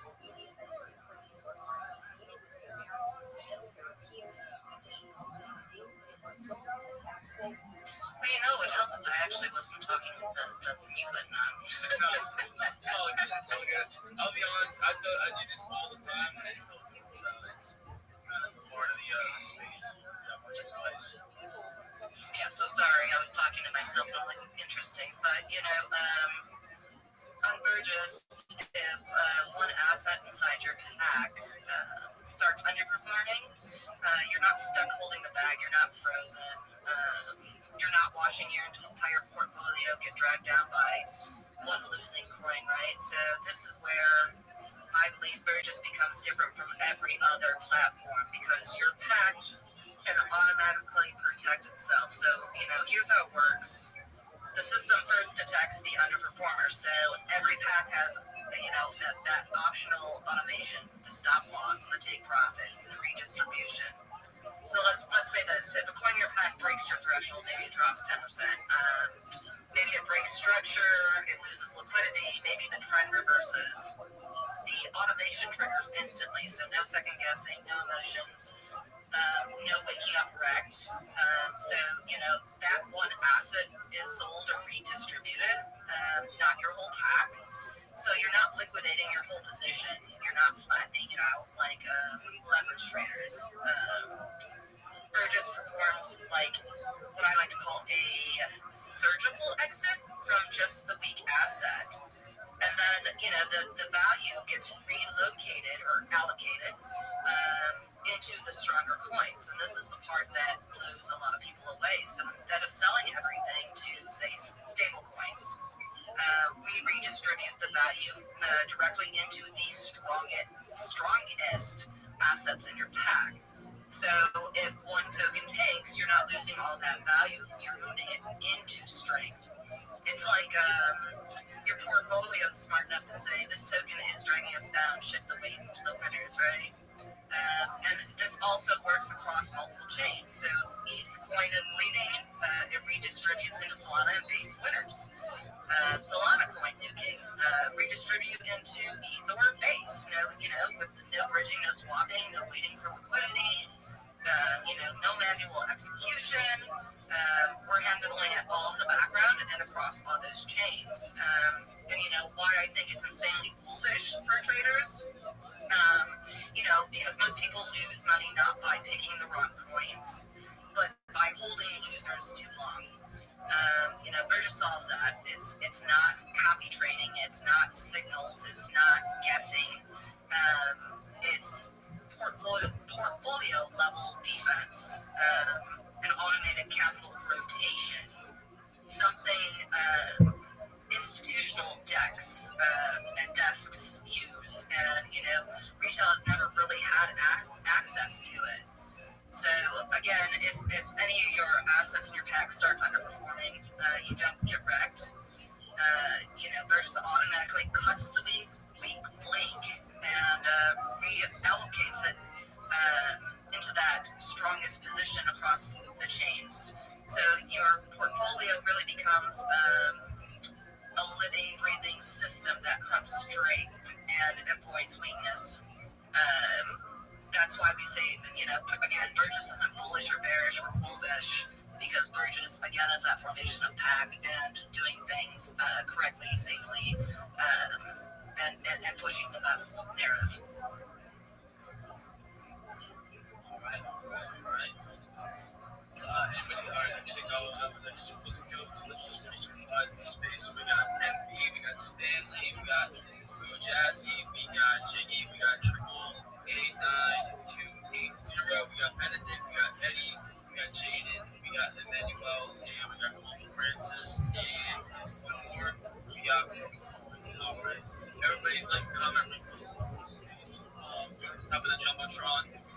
Like all comment, repost all those guys who want to hear what you got going on. Also, Burgess, they're looking at player in space right now. They are absolutely killing it.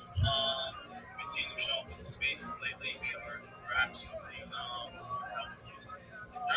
killing it. We're killing it. It's getting awesome. Let you have the other questions for just on stage. At the moment, yeah, that was really good. It's really interesting project. I do see that at the top. Oh yeah, the website drop. Yeah, like the actual website's live, which is amazing. Just sign up for the email list. Yeah, so at Burgess.com, you can sign up for early access on the wait list. And then if you have any other questions, we have another website, wolf.burgess.com, that gives you more of a breakdown on Burgess and the token itself. You guys heard it. I would definitely get signed up. I just signed up too already for it to for that to drop, and being early to these tools, learn how to use all these tools. That's what's going to take to be successful, especially going into the next level we're in. I mean, hey, look, guys, you guys always ask for like early entries on stuff. This is one of those times where, hey, look, we're actually giving it to you up on the jumbotron. Giving you the opportunity.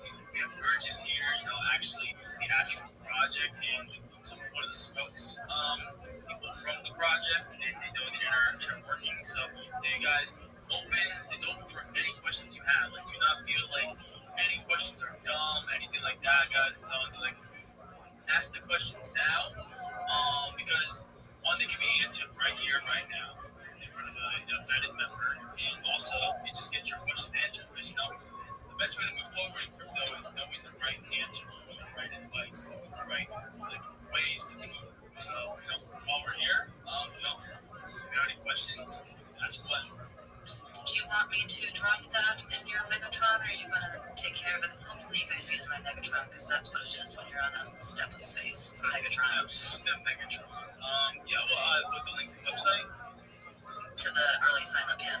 Oh, yeah, you can put your link up there. Awesome. You know how to do it there?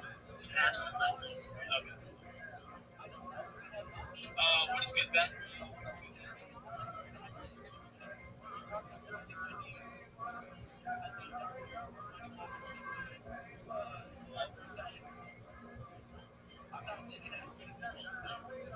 Ben, you might need to take a lap. You might just need to pull this tab out and come back up. I'll let you go.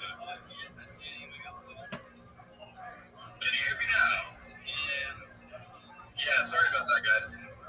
So everyone on stage, Burgess, Cliff, Chef, and Spider Pig, what's up? Everybody else out there, good to see you guys. So yeah, I just kind of wanted to shout out a project, maybe community that I'm working on, rather. We're kind of tired of like the build in public hashtag and the community, because it seems like they pretty much like remove every post that wants to engage with folks or tries to get like engagement. So we're building out a community called Builders. So if you check it out, you can just go to my profile. It's like the top community is on there, and it's basically just for a bunch of entrepreneurs and folks that build and grow. So perfect for devs and great for builders. So feel free to check it out, guys. Thank you so much for the platform. No problem. Last question. You have any questions for Burgess while we're on the stage? No, not yet. I've taken into a couple of spaces where Burgess was, and it seems like a really promising platform, so I'm pretty excited. Awesome. Yeah.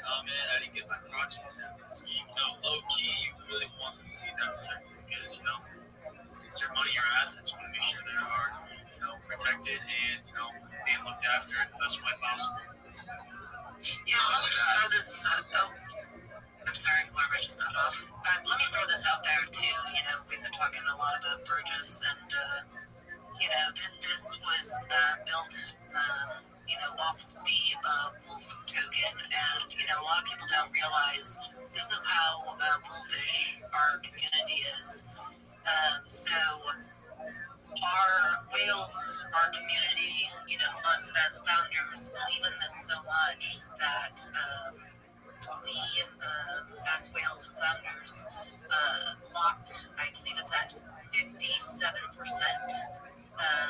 for a 5-year vesting period, which will not release, or start to release, I should say, until that 2-year mark, where the coin will be released at a 2.5% over 5 years.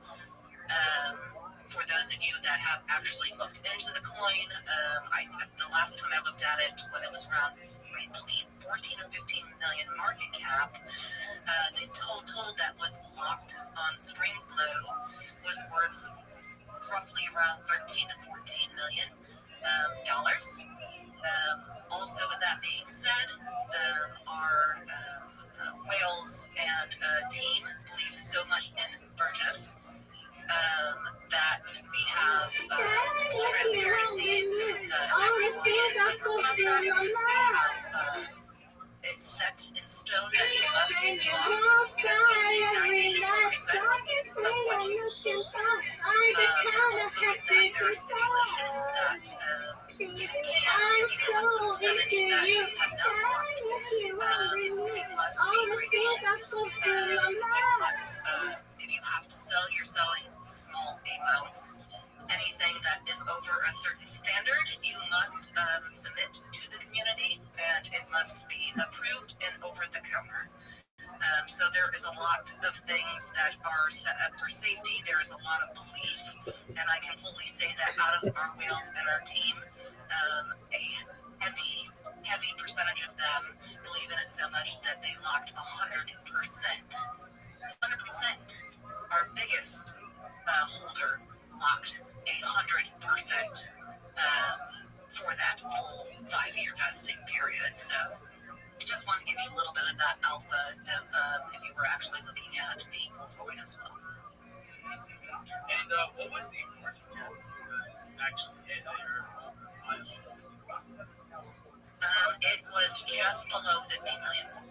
Oh shit, guys, you get that shit 50 million. So, we're just knows what they're doing. Their project in general, it's pretty crazy. They have crazy numbers, they have crazy utility, and bringing in real. Also, it's one thing I look at as well. It's a project that is building like this, and first time right now, we're seeing turned out, not doing the best right now, or his bags are kind of like down, but what it's a big project. They're at the stage they are, they're still building, they're showing up daily, and bringing out new innovations, just like again, like their websites, they're pushing stuff out. Wow, it's the first time in this history, guys. The builders in the space, the people that don't win in this bear market that's going on right now, like it's gonna be crazy when the bull cycle comes around, and they're prepared for it, and they're gonna be going full steam ahead. Yeah, just remember, wolves don't hide. They prepare, they position, and they attack. So, we never stop. That's awesome. That is awesome. I got G on the stage. What you got, G? Hey, how are you? I'm good. How are you? I'm doing really good. Got any questions on the stage? Convergence?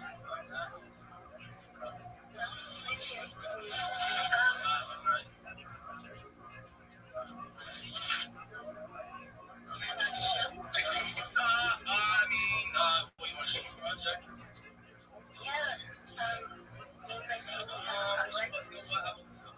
The next 15 minutes, we're going to take a little break, and we'll just chill, and then we'll go right back.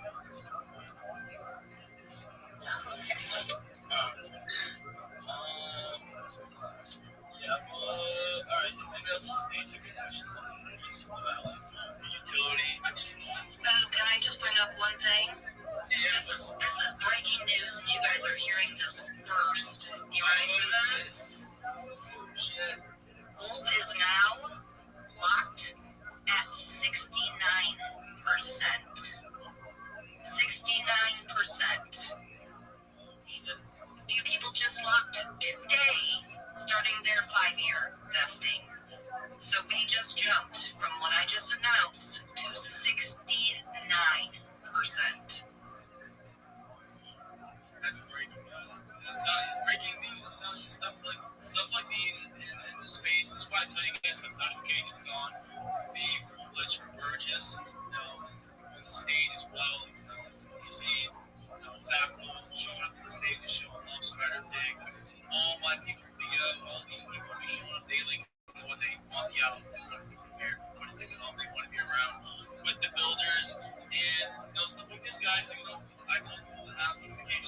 Absolutely. I've just been listening to Burgess and want to say shout out to the CMO. You're very well versed on your product, on your project. It seems really exciting for anyone who is in the industry, and just really been enjoying what you've had to say. Thank you for letting me contribute. Appreciate that. Yeah, real quick, just want to say, Burgess, I hope you stay on here for our show. I think we're definitely interested in working with you guys.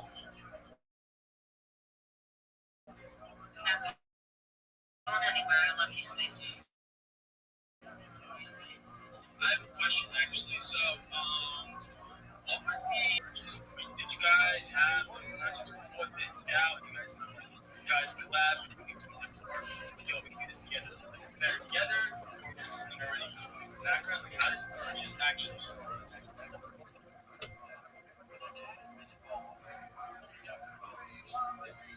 You got mute. She's not mute again. I've been doing that all the time now. I can't be. Burgess, I think you're on mute.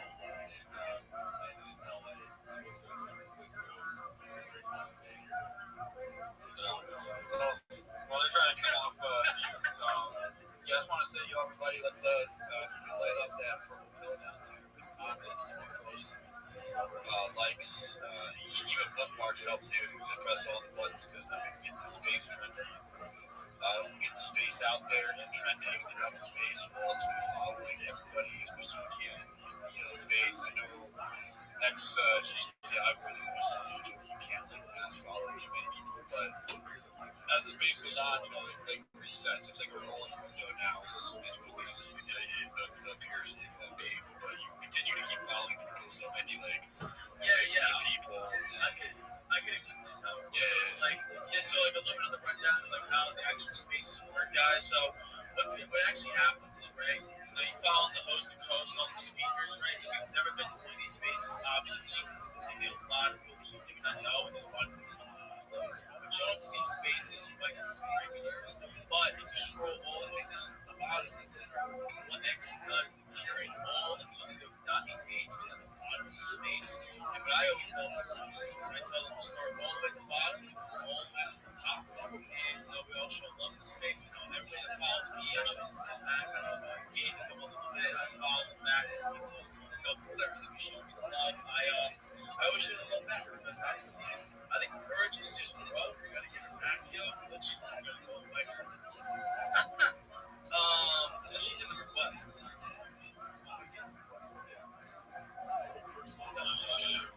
I see him. I brought him up. I got guys that are off. Yo, Julie, she got your hand up, man. What's going on? Yo, what's good, everybody? How we doing? We're doing good, bro. You enjoying the space? I'm loving the space, man. I'm loving the space. I'm loving life right now. Sipping on a beer, looking at the sunset. Jiggy actually just got himself a new house. So, shout out to all the big steppers in the fucking space. I'm fucking living the life right now. I'm getting hammered, I'm not gonna lie. Looking at the sunset. Jiggy actually just got himself a new house. So, shout out to all the big steppers in the fucking space. I'm fucking living the life right now. I'm getting hammered, I'm not gonna lie, but it's family. I'm watching the football games. I'm just so good at listening to shit. So, I hope everyone has a blessed day. I hope everyone's following. I hope everyone's maxing engaging. I'm doing a giveaway where this is so fucking insane for this shit. But, hey, cheers, boys. I want to apologize because, of course, next to fashion, as soon as I say I'm sticking around, not going anywhere, I would never leave a step in the space. What happens? I get corrupt space. No, it's all good. I was going to check it out. It's all good. It's all good. I mean, like I said, it's not next space. It's how it is. I mean, it's important.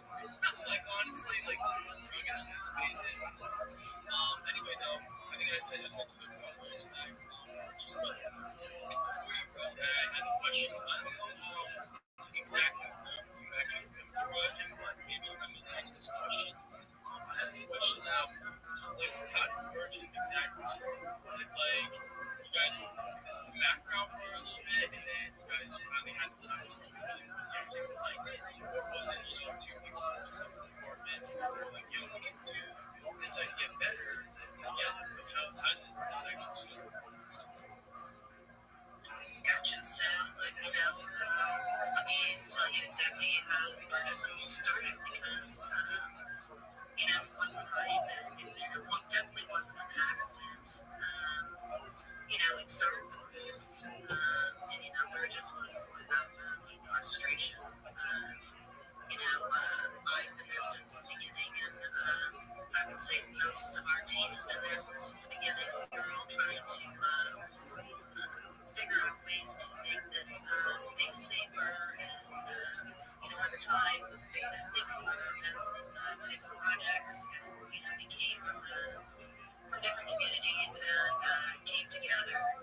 unsafe contracts and, all the chaos in the space. And we kept seeing the same story.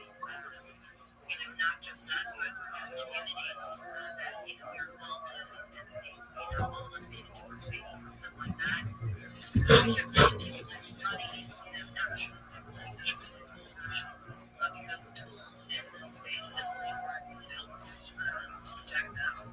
So, the idea was simple. What if we could build a command center that owned the risk before the trader ever touched it?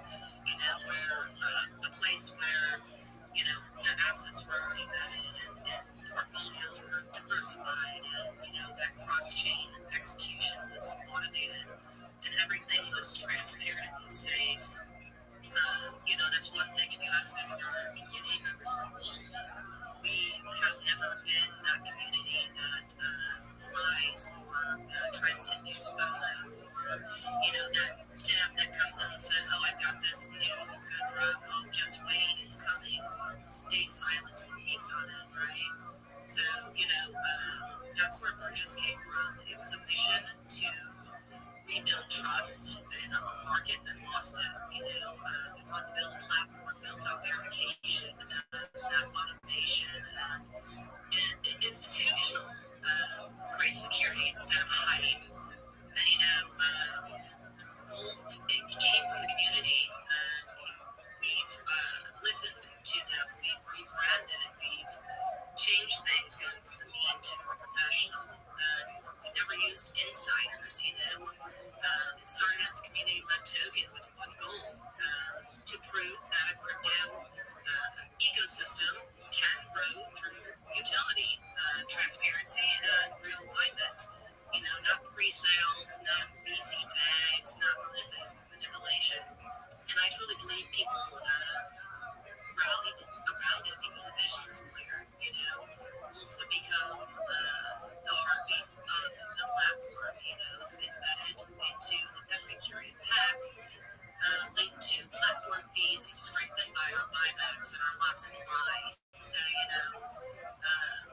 as Burgess evolved into our idea of this full training command center, Wolf has evolved with it. So it's not as a meme, not as a speculation, but as the token that gains value directly from real platform usage. And, Burgess and Wolf grew together, ecosystem and engine, both built on the same principle: protect the trader, give them better tools, give them better outcomes, and build something that lasts longer than hype cycles. So, that's how it started. That's why the community is so strong.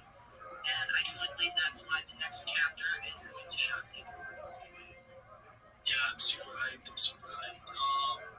because, just the bullish energy. And I think what's really cool about your project is that you actually are really into this. I feel like a lot of companies or projects like people stay away from that kind of stuff because you kind of feel like it's a little high risk, too high risk for what you guys are making. But it seems like, you guys want to embody that. You guys want to take that on. You guys want to take on, these more community-based plays or personal plays because we want to have the best of the world.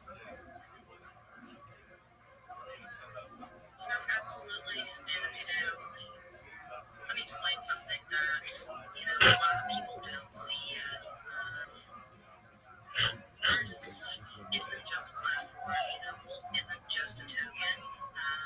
We're actually building an ecosystem that lifts communities. And, again, I've said this many times, for me, especially the meme communities. So, instead of using them and discarding them like the rest of this space does, here's the truth. Memes really built this industry. They bring the culture, the energy, the liquidity, the discovery, and the viral power that no VC-backed project can match. But, memes also get overlooked, undersupported, run by bad actors, ignored by exchanges unless you pay multi-thousands of dollars, right? Dismissed by serious platforms, and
So, yeah, like, kind of, collaborations on one like, hey, look, we're building right now, but, maybe down the line, I'd love to have a collaboration too.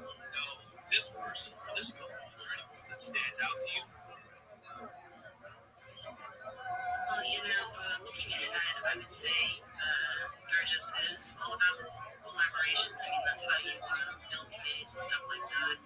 But we're not interested in the shallow, hype-driven partnerships the space is used to. I think for us, we want strategic alliances that strengthen the ecosystem, that will help uplift those communities and give those traders better tools. So I think where we're headed right now, strong meme communities, first off, because memes are culture and good meme teams deserve infrastructure and exposure. So high quality meme communities, teams building real identity and momentum, and especially communities that care about trust, longevity, and safety. If a meme's legitimate, we want to help elevate it through vetting and visibility and all that stuff. And then, we're doing high integrity projects across chains. Being multi-chain, we want alliances across all the future chains we support. Especially, and I can't say this enough, projects that value that transparency, utility, that data integrity, smart money data, infrastructure providers. I mean, we already integrate Wi-Fi, wireless, cybersecurity, but they want to go further. Deeper deployment partners, advanced risk, market intelligence tools, cross-chain, liquidity engines, all those things, right? And everything that's institutional to bring to retail. Certain exchanges, platforms, and then, create articles, tools that verify basic the profit mission of the line, make them transparent, and then being able to go under your favor people say like you should, that you want to raise people up and you want to build your own curated active weekend feature. So your biggest followers and volume from making watch you as you trade. We have so many big ideas for those. Institutional partners. We're targeting, future collaborations with compliance leaders and data firms and major crypto infrastructure companies. There's a few that we are working on now that I obviously did not talk about that I think is happening, like tribal movement. Sign up, I'm sure you might hear about it once everything is signed on the dotted line, right? Something that we're very, very, very excited about, very bullish about, and hopefully soon we'll be able to talk more about that. But yeah, there's a lot of things that we are looking forward to that we'll continue to implement after launch. Yeah, I'm super excited. I'm super excited. I am going to call some of those recent replies in this space, and we are going to take a lot of time on speakership projects, and for you to hear their side of the spectrum, that you have a son back, like this project's actually pretty cool. Now that so I'm going to so we're going to call those recent replies. We got King Crown, we got Manuel, we got Dragon, we got Bushy Beats, we got Eddie, we got NC, we got Jiggy, we got Skipper, we got Great God, we got NASA, we got Toyo, what is it? We got Chiller Guy, Hotline Virus, we got Tegra, we got Colby, alright, so we're going to go on to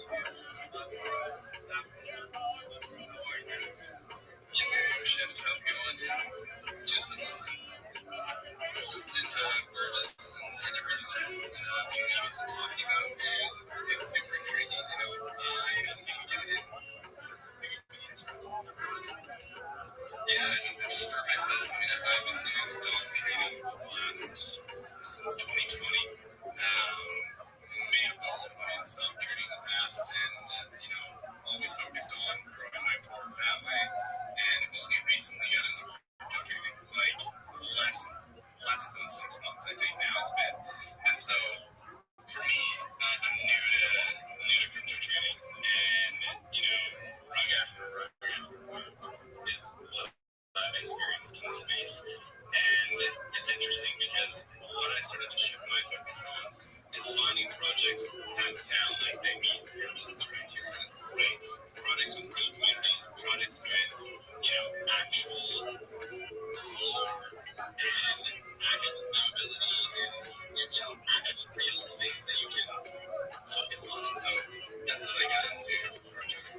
bring me to just what, bigger show about.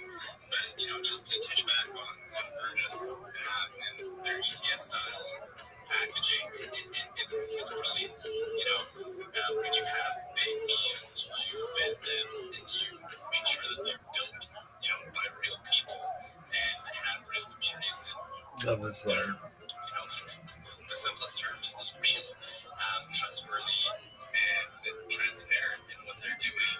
It really makes it easy to invest in them. And so for me as an investor, previously in the stock market,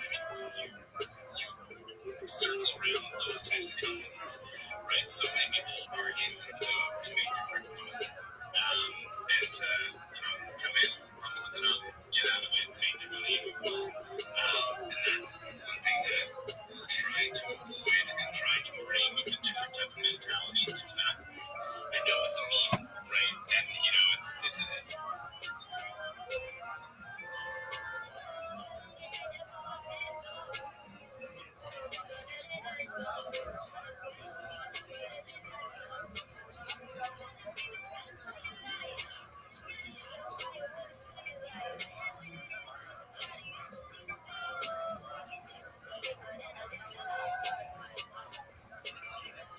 a couple different things, talked about women and this and the other. And you know what the guys talk about?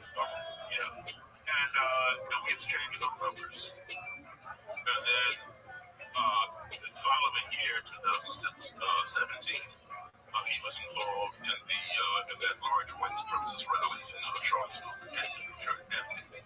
And I knew a lot of the people who were involved in there, including that was the guy in the car ran over the yes. And I know the guy who organized that thing. He's been in my house. I've sat down with them. I've been to some of their homes, etc. And I got wind that Jeff was rethinking. Now, you know what? Let me stop reading all this stuff and find out for myself. So I found his number. He had me. Unfortunately, he still had the same number. I called him up. And he remembered me, of course, and we chatted on the phone. And then I had, we stayed in contact. And then in 2020, I had a gig up in New York City. And they were, they booked me and said, talk about, how you meet these people, what you all talk about, and what they think about this. I said, wait a minute. I can tell you about how I meet them and how I go about it. But as far as what they think about stuff, I can tell you. But that'll be second hand. I said, if you want, I can bring people. Because every now and then I bring up former clansmen that I took out of the movement or whatever. And to talk, people answer questions and say, how about if I just bring somebody? Can you clear that with the sponsors or whatever? So they got back to me and said, yeah, what do you want to bring? I said, well, let me give you some options or whatever. So I called Jeff. I said, would you be willing to come out and talk about, your experiences, what got you in, what got you out, etc. And he said, yeah. So I called him back and said, okay, I got this guy. He was the commander of the largest neo-Nazi organization in the country for 25 years. He was a 27-year member. And they said, okay, fine. So I called Jeff back and said, okay, you're on, man. They're going to fly out to New York. You'll come on. And this is the first time that we've ever done anything together like that. That where we both are on the same page. Right? And it went over very, very well. And that was the last gig either of us had before everything got shut down for COVID. Now, when you said this is an ad by BetterHelp, we have a lot of big holidays coming up, but before you start preparing for trick-or-treaters or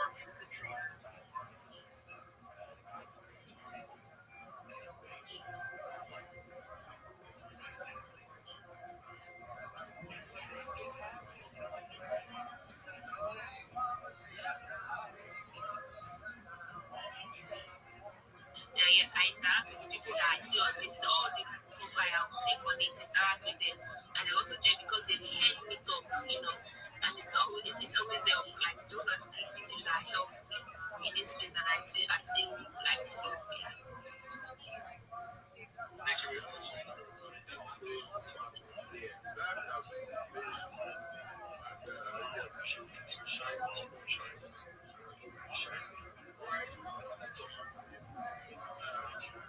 Today, so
Yes, that is absolutely amazing. So with that being concluded, I want to be just throw out to become the next speaker. Just throw out the mic to you guys.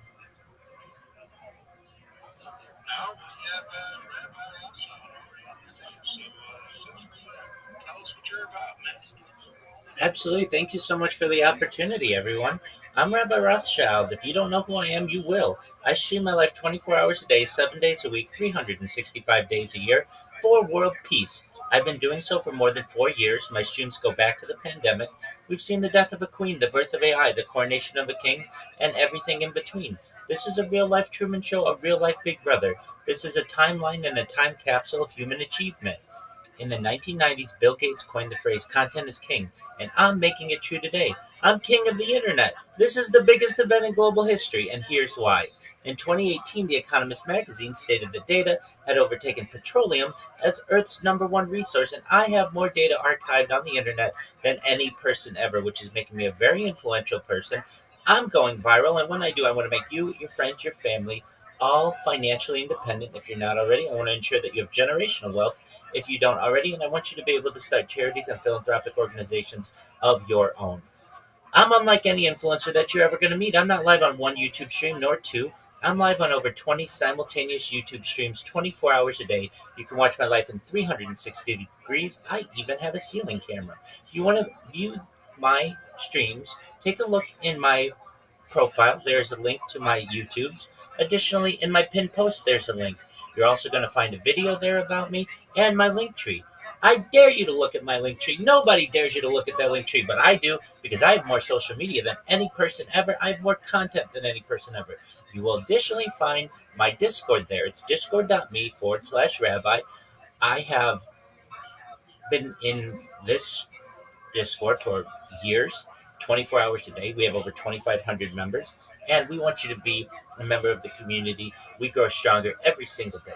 I want you to know, in addition to making you all rich and helping to bring about world peace, I want to help end world hunger through the use of technology, such as agricultural drones, floating greenhouses, saltwater greenhouses, hydroponics, vertical farming, cloud seeding. I want to help end world thirst. I'm sponsored by a cryptocurrency that's worth about $100 million, and one of the things that we do is we build wells in developing nations such as Nigeria for the benefit of the less fortunate. Additionally, I'm an advocate for the LifeStar program and, most importantly, desalination technology, where we pump Earth's seawater onto land to make it drinkable. If you're a reply guy, if you're a shiller, if you're a raider, if you're a Web3 marketer, or any similar position, send me a DM. I will reply. Send me a follow. I will follow you back. I want you to know that I'm here to support all of you, both personally and professionally. I'm here to be a positive person in your life. I'm here to have an optimistic view on the future. And most importantly, I want to give people hope. And with that, I sincerely appreciate the opportunity to share. Yes, Lord, I just want to say something. Mama is consistent.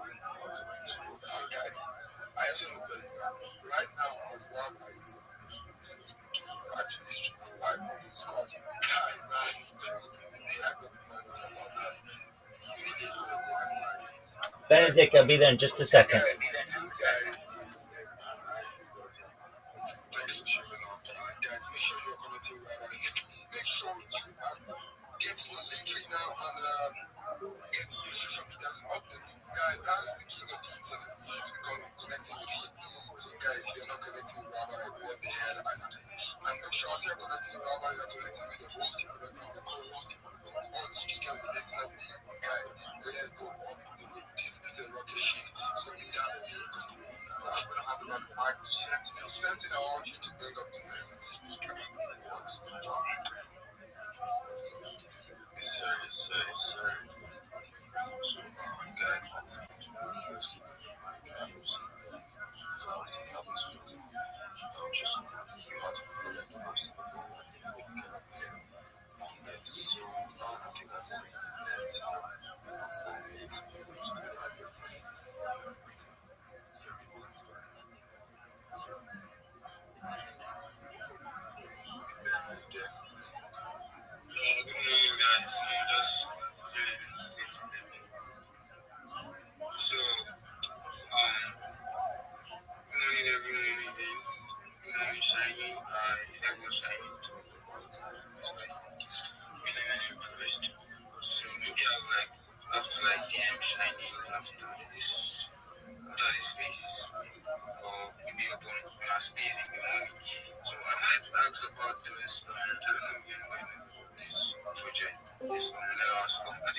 Yo, Imagine what up, Love this Nixon? I think so many people. And I checked their thoughts. Maybe you guys should check the thoughts and see what they are trying to build.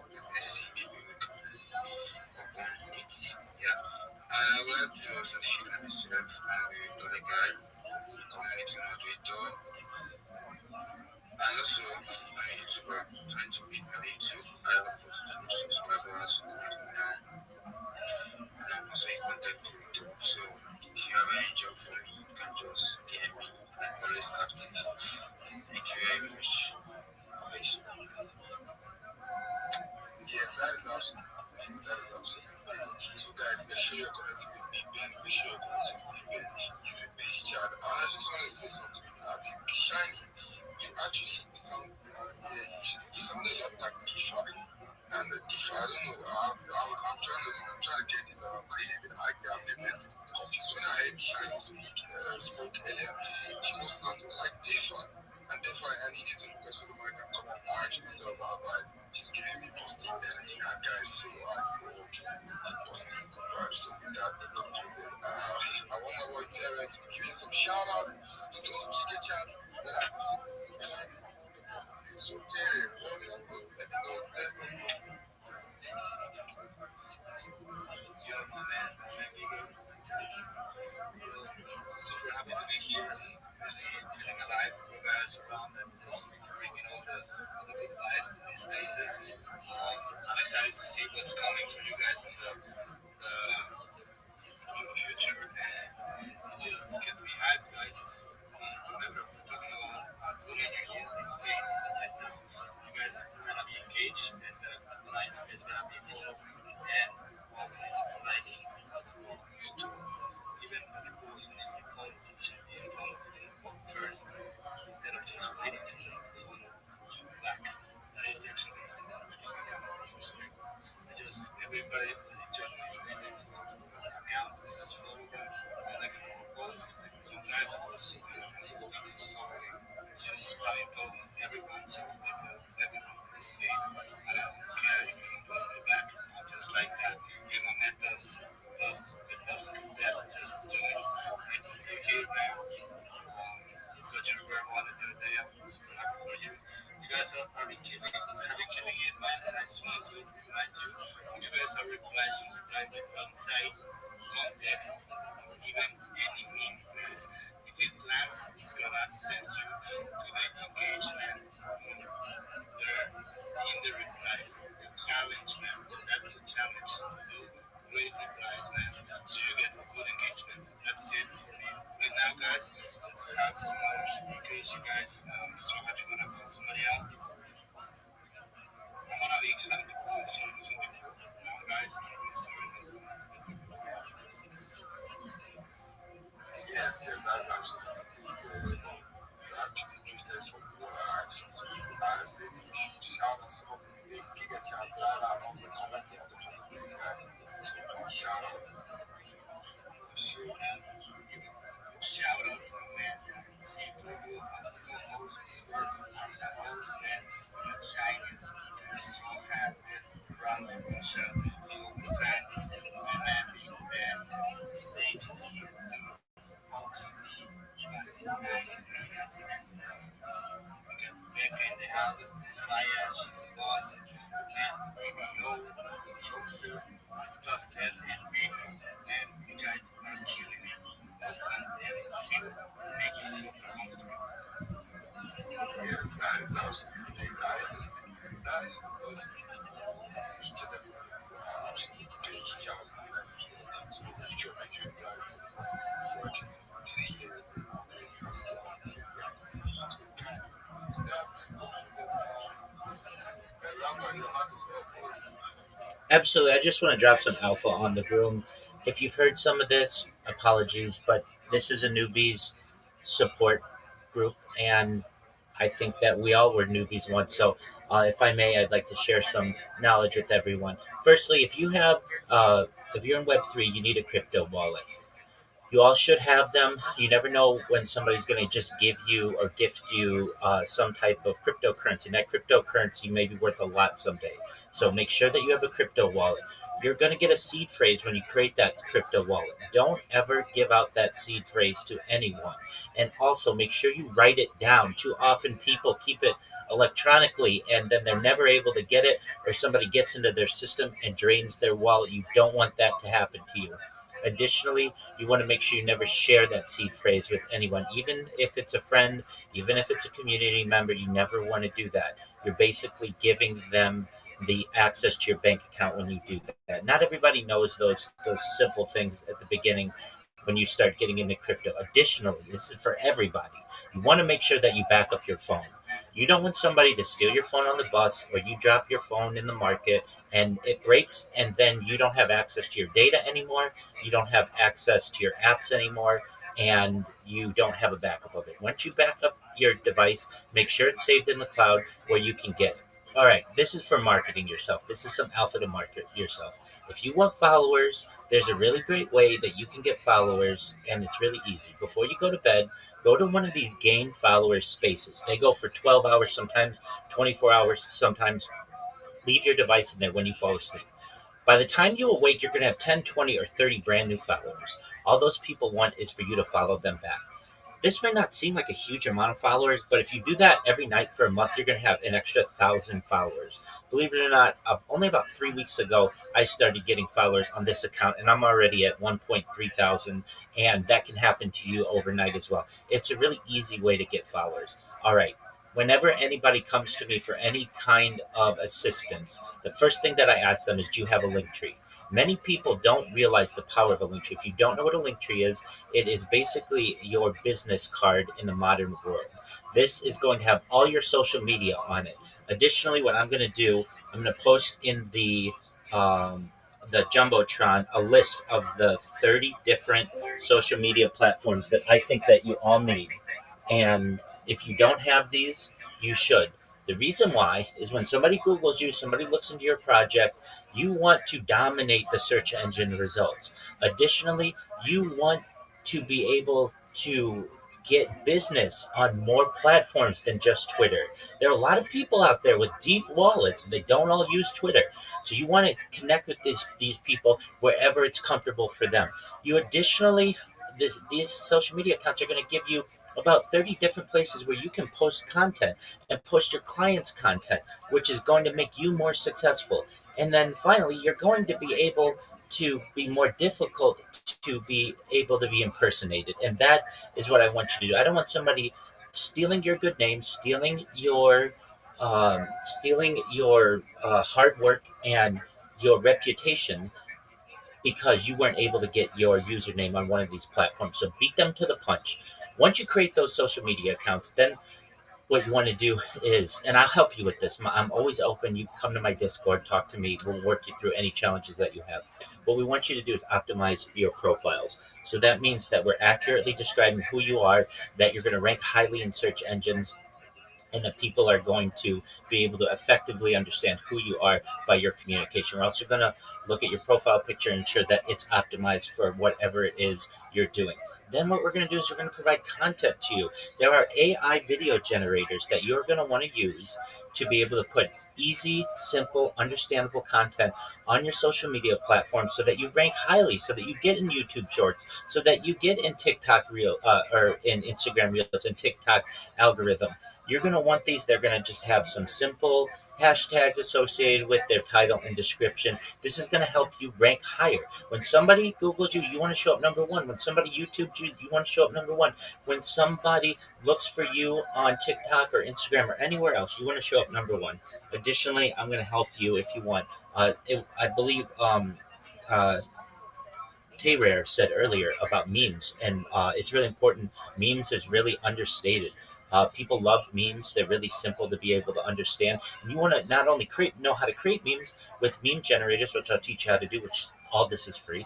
You also want to know how to market yourself with memes. So we put your link tree in the corner so that people know who the creative force was behind this really great idea.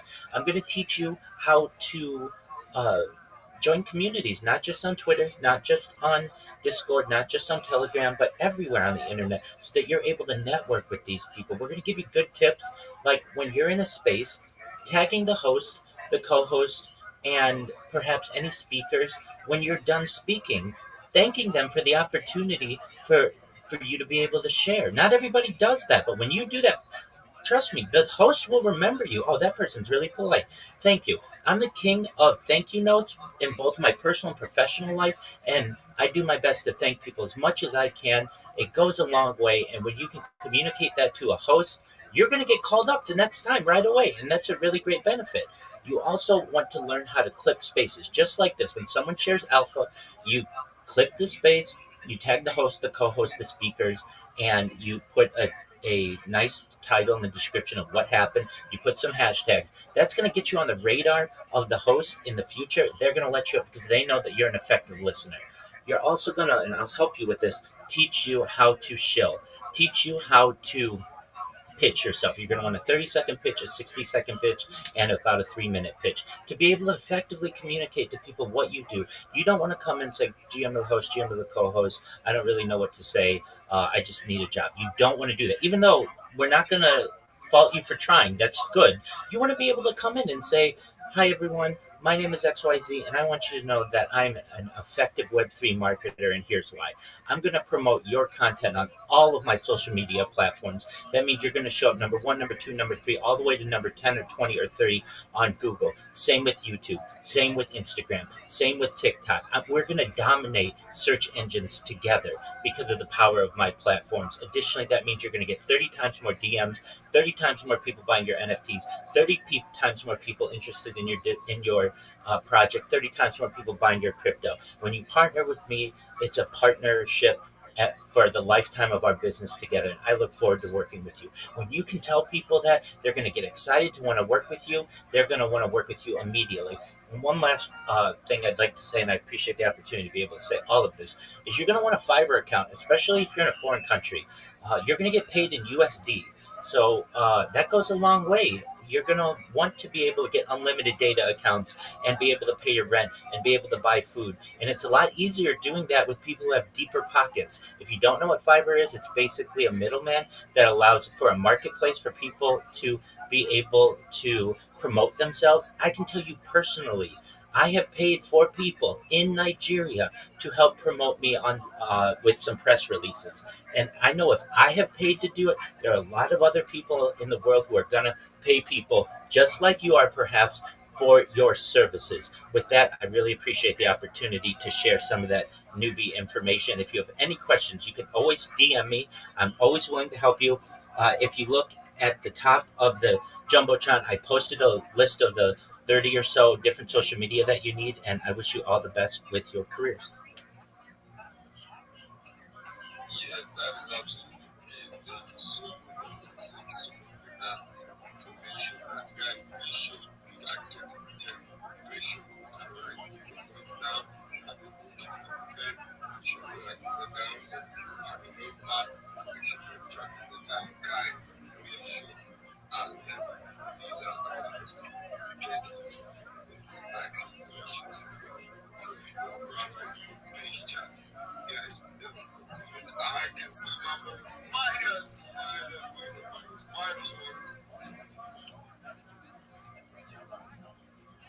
I am good.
So may only be available on an app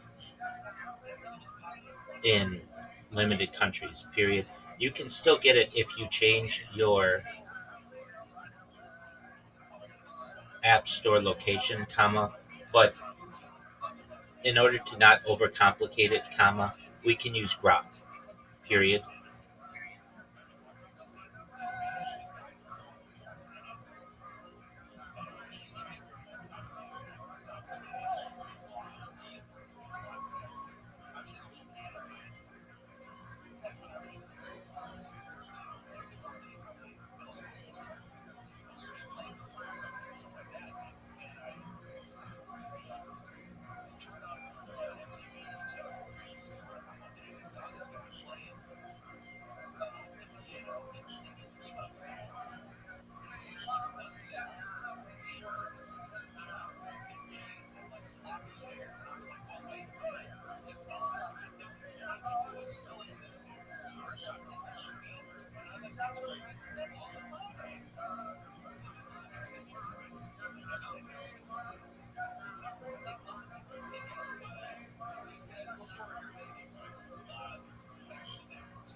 I do not need one at this time, period. If you want more people to use your services, comma, I recommend you get your link tree together and then I can help you to promote it for free.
show up. Yes, brutality and some of the long-term goals you got for the project.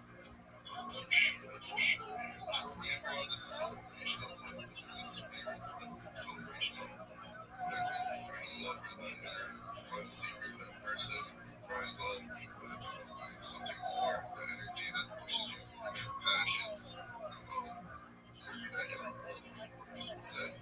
And so I believe that, everyone has this type of want to bring about, bring the EDM scene to Rome 3, because the EDM scene is run by fire and peace, love, and respect.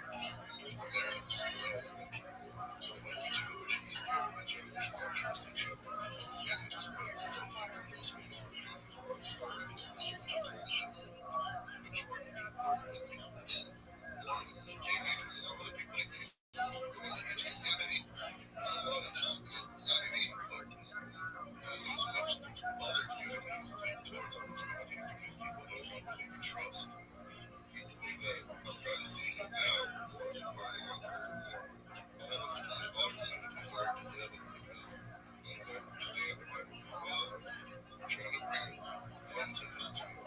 Dancing, music, the game, NFTs, have a competition that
Alright, this is gonna be challenging.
There's just so much stuff now, right? I feel like the meta next cycle is just going to be like just buy like platforms like Burgess, like just buy into these vetted coins.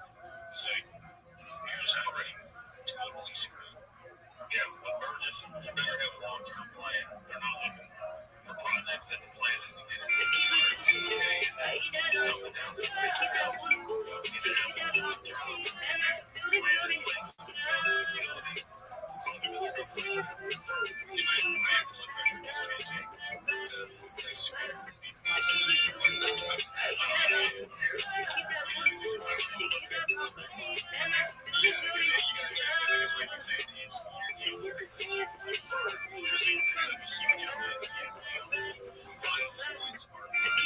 Just do yourself a favor right now. Like, I'm telling you, like, for your health, just follow Burgess. On your right is the east end of Garfield Park. The block is controlled by one of the older groups.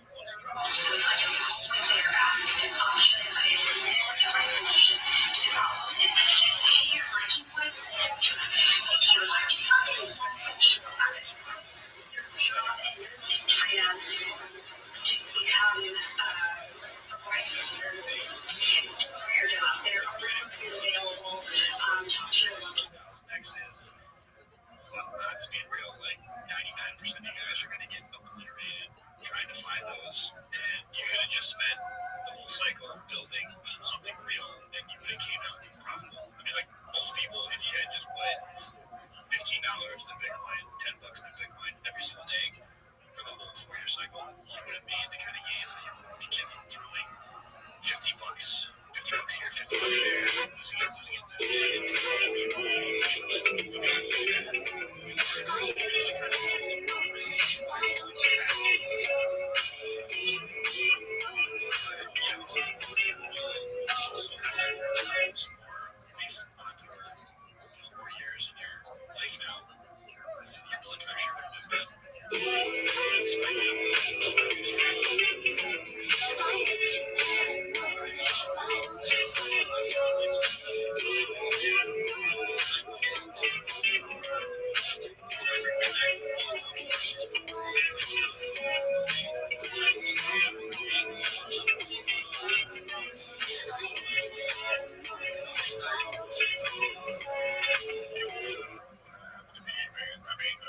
Thank you for having me on the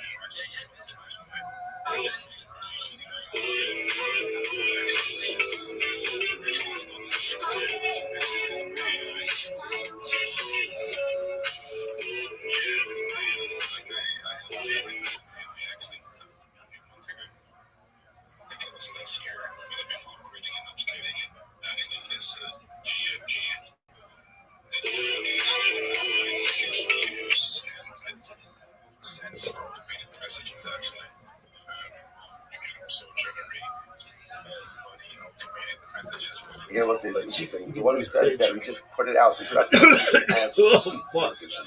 Why can't the judges who rule correctly say if the judge ruled incorrect? Bitches It's are your going fault. crazy. Had you not sat in on the Torah, there would have never been a binding psak halacha. There would have been. Had it not been a binding psak halacha, you would not be obligated to pay. The Gemara says, "Ella ikavenai yishum losim rachel ba'anachah." This is incredible. So Rabbi Yochanan Amar Zakhay Mishum losim rachel. Rabbi Yochanan says, whenever a basic issues a decision, the decision has to be written in a uniform fashion. It has to say basic, sound, proven, innocent.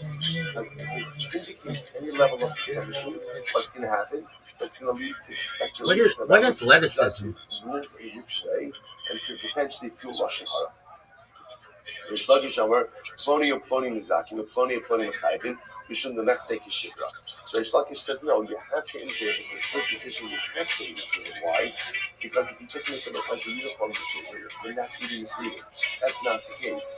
And therefore, Mechse Kishikra is not going to look fraudulent and false if you don't indicate the split decision. So we'll say, Rabbi Lazar is like the margin, is like the margin. And Rabbi Lazar ultimately again holds of components. Reload.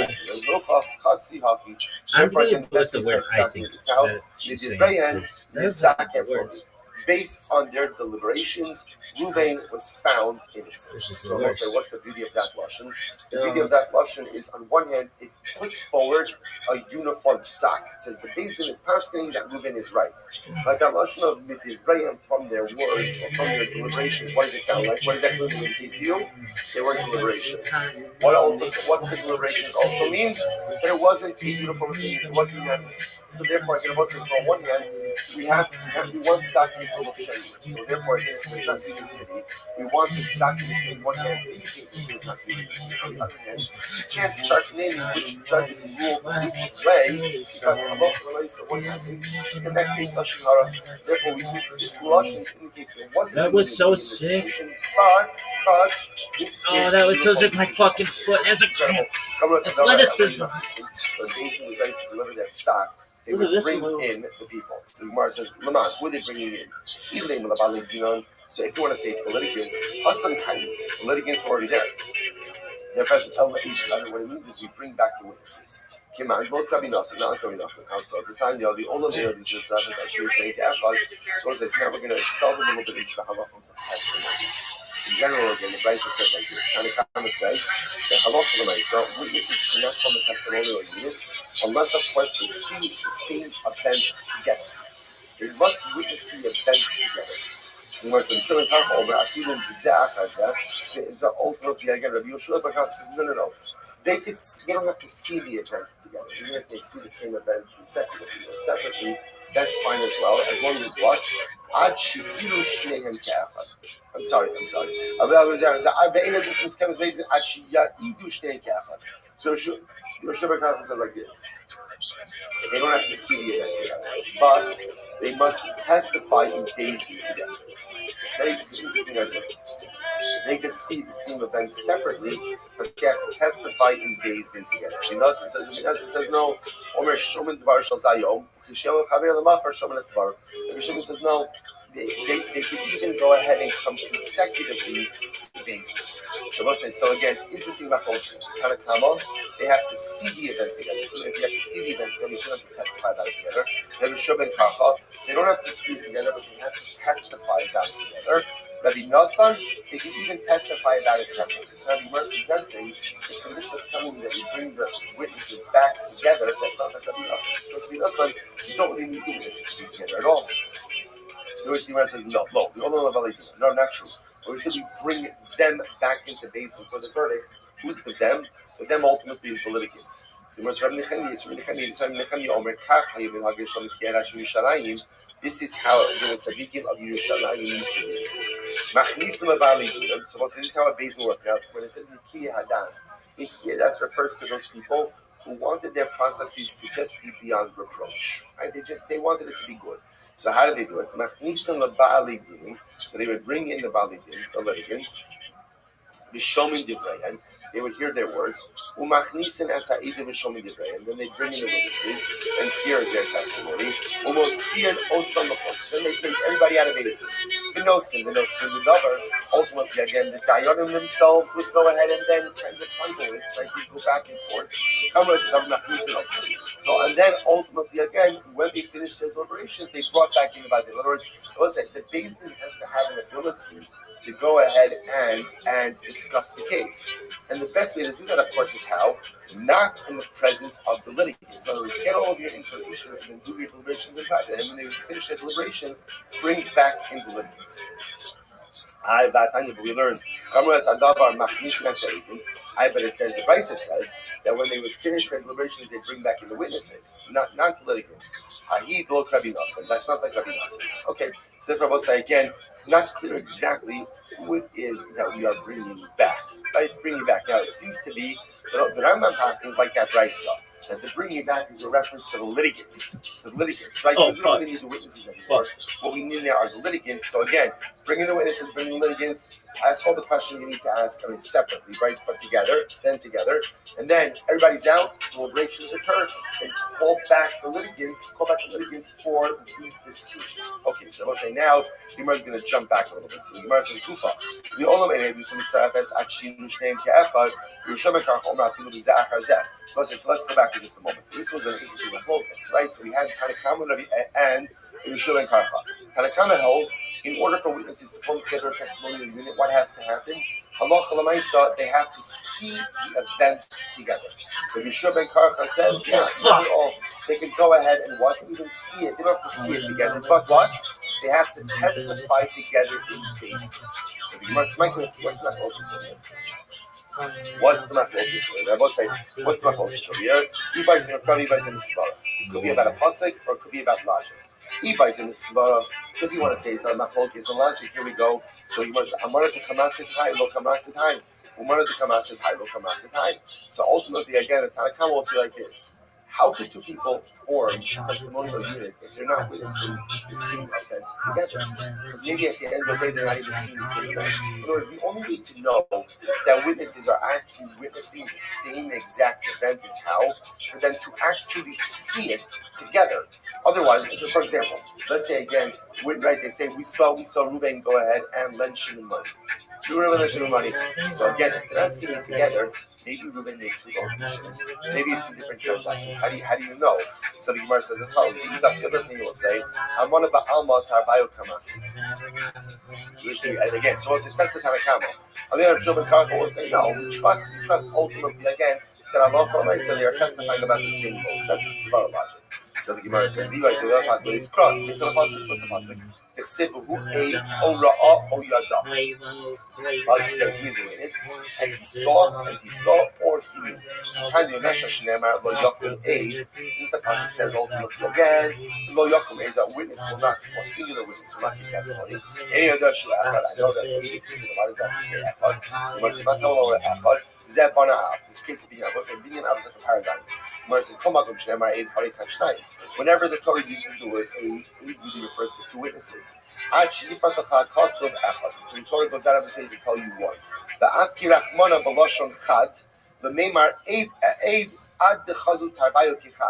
ultimately, again, when is testimony good? Only when the two witnesses see the same event as one. They witness it together. However, again, the Gemara says that so therefore, I will say, we have over here is because now again, remember, the Gemara over here is not addressing Rabbi Nosson. Rabbi Nosson was the third opinion. But essentially, what we have over here is the Machlokes between Tanakama and Rabbi Yeshua ben Karcha. Tanakama is saying witnesses only form together as a testimonial unit if they see the event together. Rabbi Yeshua ben Karcha, even if they don't see it together, it's fine, as long as what? As long as ultimately, again, they testify together. Now, the Gemara said, what's the Machlokes Tanakama and Rabbi Yeshua ben Karcha? Either based on logic or it's based on interpretation of the pasuk. Now, again, for our purpose, there's also a third opinion of Rabbi Nosson, and Rabbi Nosson says they don't have to see it together, they don't even have to testify together. So we'll see that Rambam Pansky is like Yeshua and Karcha. The Allah witnesses need not actually witness the event together, right? But they must testify together in days in order to form a testimonial unit. Now, the exact framework of that we'll have to say. Let's go a little bit later. Says the Gemara. The Einay Dus on this canvas of Beis. So remember again that this is Rabbi Shimon Karcha. Rabbi Shimon Karcha said even though the witnesses don't have to see it together, but they have to testify together in Beis. Rabbi Nosson over Shomid Var Shlazeh Ayov Shemach Harei Lamachar Shomid Var. Rabbi Nosson even went a bit further. Rabbi Nosson said no. Not only do they not have to see it together, but even what? They can even give their testimony separately in Beis. Right? Witness 1 could come on Wednesday, and witness 2 could come on Thursday, and they can still combine. So the Ramai commits to what's my focus over here? E-Bais in the Svara, I say the Kral, could be either logic or a pasuk, E-Bais in the Svara, maybe it's a Svara. Mar Savra 8 Achad, Kiyasu the Shua Asi, Lawana Loss. It's one of the things he says, listen, whenever a singular witness comes, a singular witness at most is only coming to make someone chayav a Shua. Right? But a singular witness can never generate a monetary obligation. And therefore, the first opinion will say when the Eid shows up in Basin, his power is capped at obligating someone in the shua, never to make him chayiv in money. So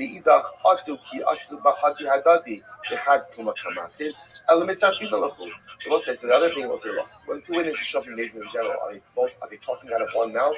They're not talking out of one mouth. Each of them has their own mouth. And what do? We combine their statements. What does it matter if you combine two witnesses into a testimonial unit and they're showing up at the same time, or if they're showing up on consecutive days? So we'll say that's the svara. The other possibility is they're arguing on a pasuk kra. If a witness does not give his testimony, he will bear his iniquity. On the days, and everyone agrees that the halacha follows Rabbanu arguing Rabbi Shimon and Karcha.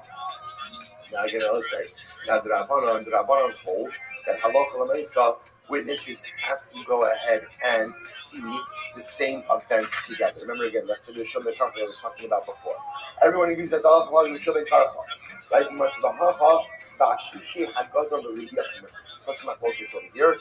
Do we compare the actual experiencing of the event with the giving over of the testimony? One opinion says we compare the giving over of testimony to the actual scene of the event, and just like you have to see the event together, so too testimony has to be conveyed together. And the other opinion says no, we do not compare the witnessing of the event to the actual giving over of the testimony. Okay, we'll say another story. So I just want to point out, so we are left here, this is really fascinating.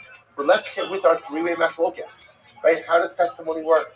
Tanakama, witnesses have to see the event together and certainly testify about it together.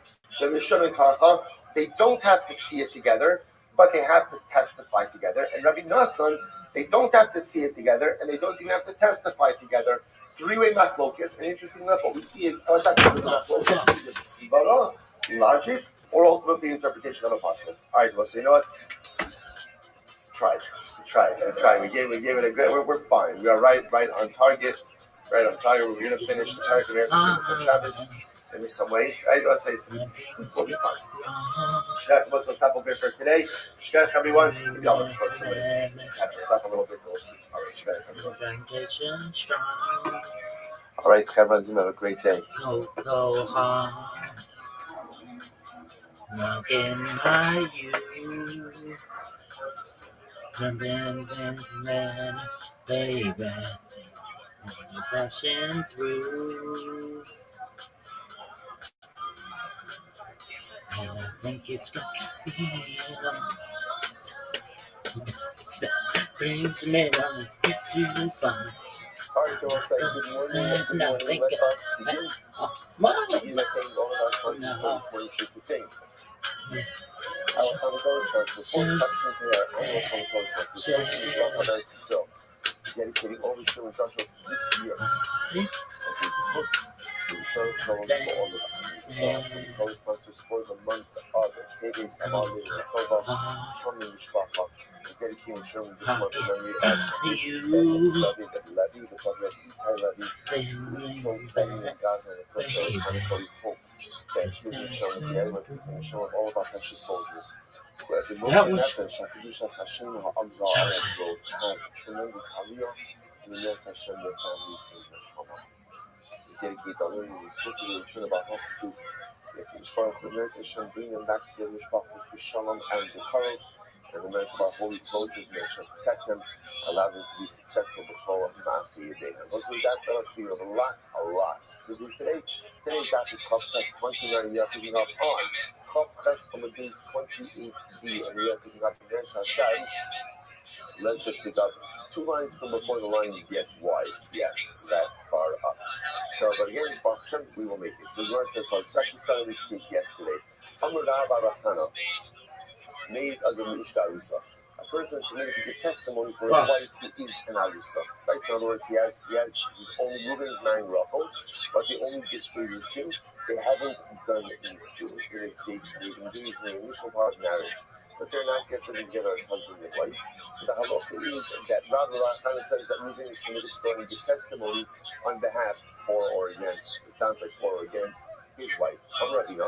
Most of the first part line. That's only true in order to extract money from her.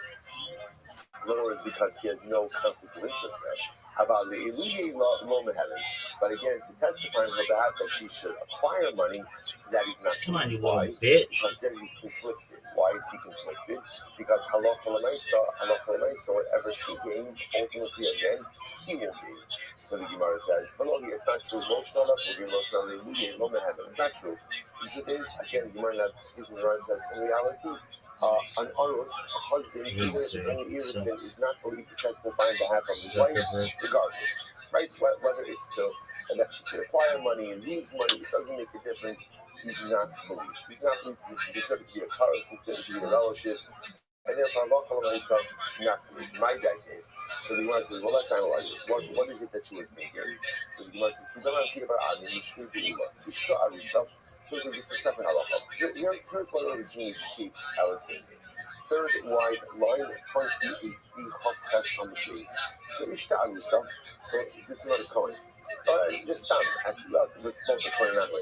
Man is Reuben is married to Rachel. They only did Erison. So let's remember again, how do you affect Erison? Reuben gave Rachel an item of value. He said, you'll become a Kudesh with this ring. Erison, they're married, but cannot live together. So Ishta Arusa, not only in the Tamaba.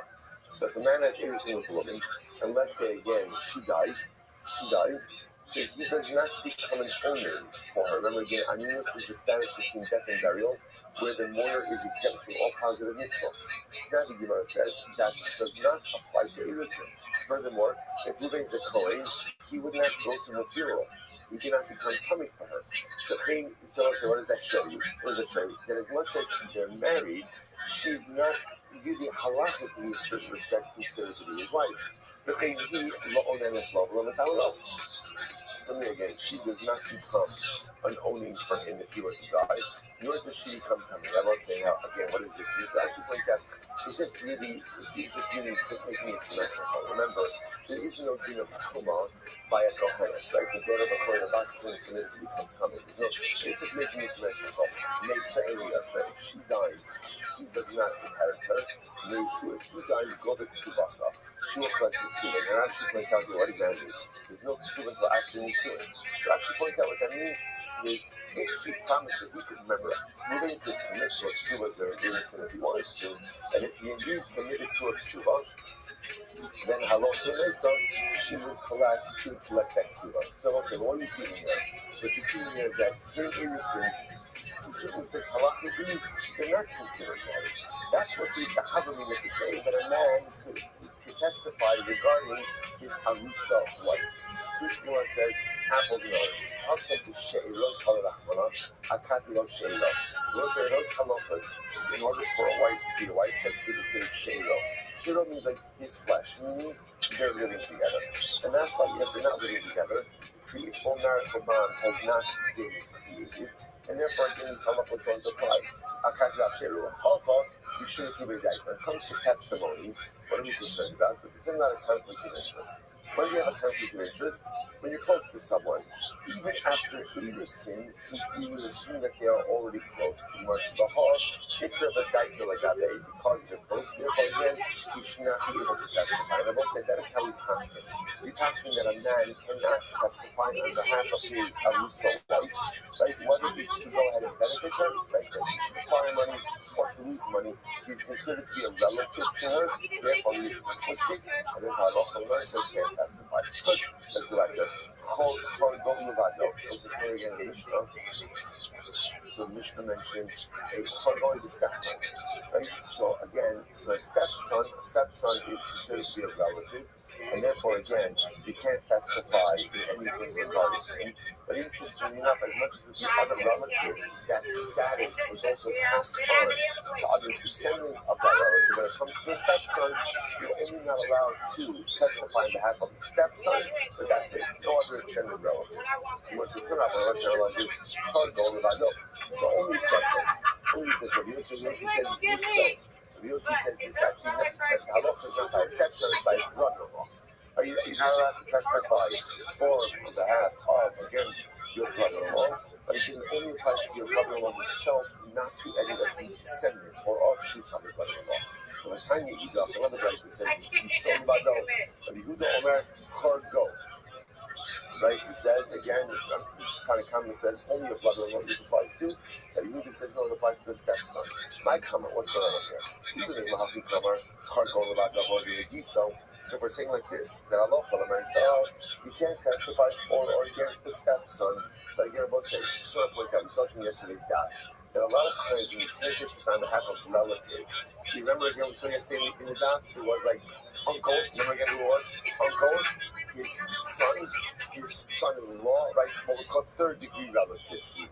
So now, what we're suggesting over here is perhaps the advice is saying as follows: when it comes to your stepson, you're only not allowed to engage in testimonial matters regarding the stepson himself, but the stepson's status does not extend to any additional layers of relatives. What do we son? The same amount applies to his brother-in-law. Only a brother-in-law, no one else. Husband is the direct control about no brother in the cargo. And Yosef is one who says that no, it applies to the brother-in-law, right? And also to the stepson. Elements is independently so. Who would know the cost no money? What do you do with the Mishnah? Because the Mishnah says you can't testify on behalf of your brother-in-law, right, or involving your brother-in-law, and that applies to your brother-in-law, who his son and his son-in-law. So whose opinion is that? Lo Rabbi Yehuda Rabbi Yossi, or me to be Rabbi Yehuda Rabbi Yossi, the Elo, Hafikav, that's what it means to say. Kargol Levado. The Judaism halacha is like this. You can't get involved in testimonial activity regarding your stepson, but that only applies to your stepson. No other derivative relatives from your stepson. About so when it comes to your brother-in-law, who will know the custom? Right, when it comes to your brother-in-law, again, you can't concern the half of your brother-in-law, and also again, your brother-in-law, his son, your brother-in-law's son, and your brother-in-law's son-in-law. All those individuals are also part of the testimony of prohibition. Part of this, and Yossi comes along and he says, he's talking about no, really it's your brother-in-law and only your brother-in-law. About Kargo, when it comes to your stepson, so then again, the testimonial prohibition will apply to who would know the chasno. Then it will apply ultimately again to the stepson, son, and his son-in-law. The Elohim Bikiyah, Shmonas Aboshim Esem Ve'arba Timan. For all of you, so yesterday's that the cases of the 8 fathers that turns out to be 24 relatives. Whose opinion is that? Last time yesterday's that. Look for those who have to read them. Especially from those opinions. Elohim comes with these one more time. When it comes to stepson, the prohibition on stepson applies to the stepson himself, no other derivative relatives from the stepson. About so when it comes to your brother-in-law, who would know the first no? It applies to your brother-in-law, right? Your brother-in-law himself, his son, and his son-in-law.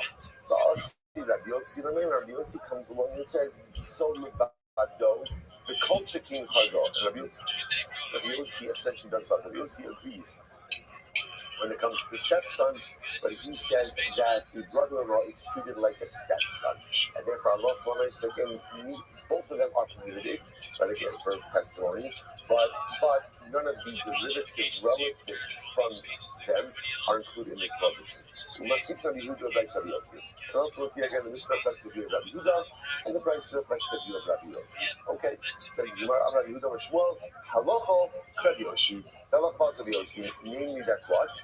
That again, in testimonial matters, so again, there can't be any testimony regarding, I can't give any testimony regarding my stepson, and again, I can't be involved in testimony, but that prohibition only applies to my stepson himself, doesn't apply to any of the stepson's derivative relatives.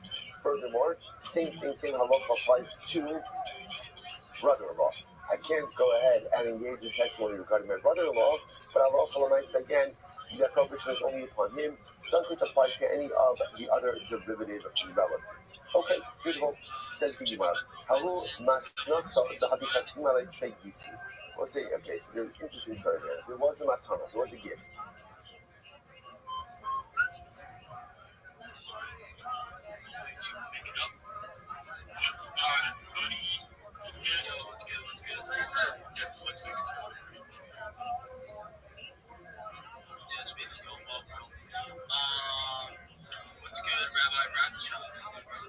Every day is a holiday. Every meal is a feast shift. I love you. I love your spaces. Shout out to Burgess. Shout out to everybody in your projects. If you don't know who I am, you will. I'm Rabbi Rothschild, and I stream my life 24 hours a day, 7 days a week, 365 days a year for world peace. I've been doing so for more than 4 years. My streams go back to the pandemic. We've seen the death of a queen, the birth of AI, the coronation of a king, and everything in between. This is a real life Truman Show, a real life Big Brother. This is a timeline and a time capsule of human achievement. In the 1990s, Bill Gates coined the phrase content is king, and I'm making it true today. I'm king of the internet. This is the biggest event in global history, and here's why. In 2018, The Economist magazine stated that data had overtaken petroleum as Earth's #1 resource, and I have more data archived on the internet than any person ever, which is making me extremely influential. I'm going viral, and when I do, I want to make you, your friends, your family, all financially independent. I want to ensure that you have generational wealth if you don't already, and I want you to be able to start charities and philanthropic organizations of your own. I'm unlike any influencer you're ever going to meet. I'm not live on one YouTube stream nor two YouTube streams. I'm live on over 20 simultaneous YouTube streams 24 hours a day. You can watch my life in 360 degrees. I even have a ceiling camera. Take a look at my profile for the links to my YouTube. Also, look at my pinned post. It has my YouTube links as well. You're also going to find a link to my Linktree there. I dare you to look at my Linktree. No one dares you to look at their Linktree, but I do because I have more social media on the internet than any person ever. I have more content than any person ever. Also, you're going to find a video there. It tells you about what I do. You'll also find a link to my Discord. My Discord is discord.me/Rabbi. You can connect with me there 24 hours a day. We just surpassed 2,500 people in the community. We continue to grow. Additionally, join the Big Steppers Discord. That's discord.gg/Big Steppers. I live in the Big Steppers Discord 24 hours a day. You can connect with me. In addition to making you all rich and wanting to help bring about world peace, I want to help end world hunger through the use of technology, such as agricultural drones, floating greenhouses, saltwater greenhouses, hydroponics, vertical farming, cloud seeding. I want to help end world thirst. I'm sponsored by a cryptocurrency that's worth about $100 million, and one of the things that we do is we build wells and water towers in developing nations such as Nigeria for the benefit of the less fortunate. Additionally, I'm an advocate for the Life Straw program and, most importantly, desalination technology, where we pump Earth's seawater onto land to make it drinkable. If you're a reply guy, if you're a Web3 marketer, you're a shiller, you're a raider, and you want a free mentor, coach, and friend, send me a DM. I will respond. Send me a follow. I will follow you back. I want you all to know that I'm here to support you both personally and professionally. I'm here to be a positive person in your life. I'm here to have an optimistic view on the future. And most importantly, I want to give people hope. And with that, I sincerely appreciate the opportunity to share.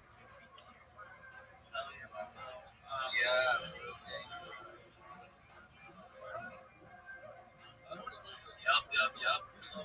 Thank you, Rabbi Rothschild, massive supporter of the Big Steppers. Also, guys, he's been hanging out in the Big Steppers Discord.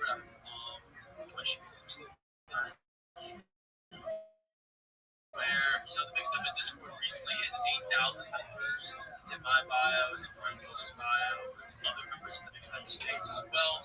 Having in their bio, it's a big opportunity to connect to the biggest AOLs in the space, biggest opportunity to hang out with me, hang out, and chill, have a good time. And we are going to be killing in there, always opportunities. Like I said, networking really people in these spaces, right? Especially now that Elon's trying to break our growth, basically trying to limit us and how fast we can grow with this client error bullshit. So, you guys want to follow me, and you forgot, always join that Discord, always hang out in there, always an opportunity to connect with me, always an opportunity to follow me eventually whenever they fix this issue. Yeah, I'm going to go on to the next speaker. I'm going to go to Ray. Yo, what's good?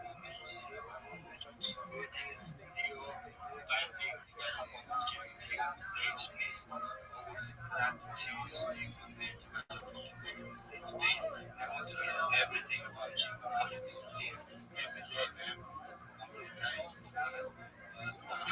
it's alright, man, because I have just joined a couple of communities. I'm working with several people, and you should know we are very soft in public and always trying to motivate my people, trying to help everybody out and get around. It's what I know actually. Russia, which is this shows you're a token, man, because I heard you run a token, I just wanted to know. Absolutely. It's one of the OG meme coins. It's known as Harry Potter Obama Sonic 10 Enu. The ticker's Bitcoin. It is available on Ethereum. The Telegram is t.me/HPOS10I. The website is HPOS10I.com. Buy it, join the egregore. You will be happier for it. It's the people's Bitcoin. Thank you. Want to check it out, I'm always looking to find new coins and projects that are trying to bring something good to this space. And yeah, I actually wanted to self-share a little bit with the community I found. I think it's really respectful of myself to just remind you guys there's really bright people in these spaces who are doing their best to bring value and to bring people together.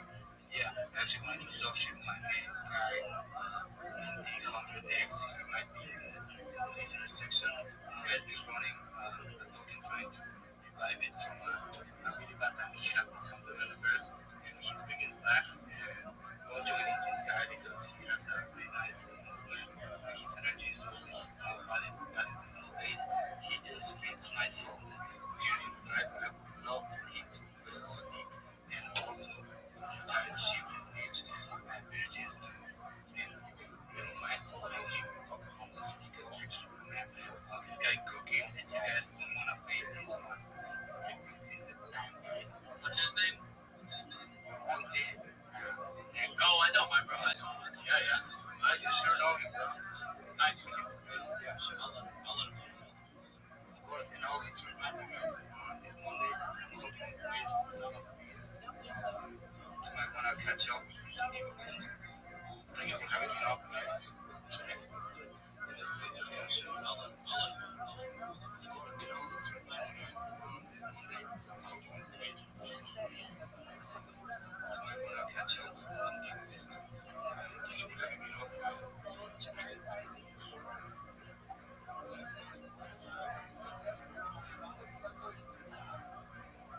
It's Monte in the request. Yeah.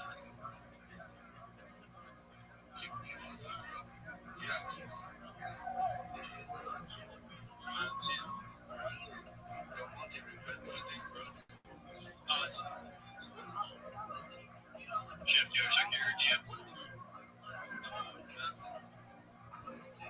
Let's just go, guys. Okay. Alright, guys. Yeah, we support everybody here. Alright, so we're gonna go to Monty, and then once we're done with Monty, we're gonna go to the most recent replies in the space. And then we're gonna go back to the questions. Alright, Monty, what's good, my bro? How are you, bro? What's good, my bro? I'd love to see you running through the space again, man. Fuck yeah, man. Hey, obviously, was in our space earlier. Just like, you should come over here and talk about your project, man, because a lot of people understand exactly what you're building here.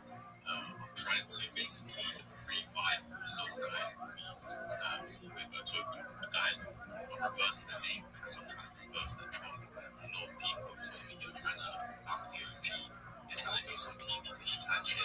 Honestly, no, literally just trying to relive the meme. I didn't just create the token for a website where if you click randomly, there's an anthem for the song. For the actual token, as well as like some random anthem, so I made some graphics. Absolutely crazy. I've also got 2 games on there as well. Guy, no shit name. And he was also game as well. And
space, and 150, maybe 200 listeners.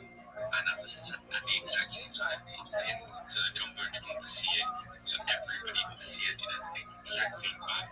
Obviously, I can't judge who saw early or not. But yeah, we did get new.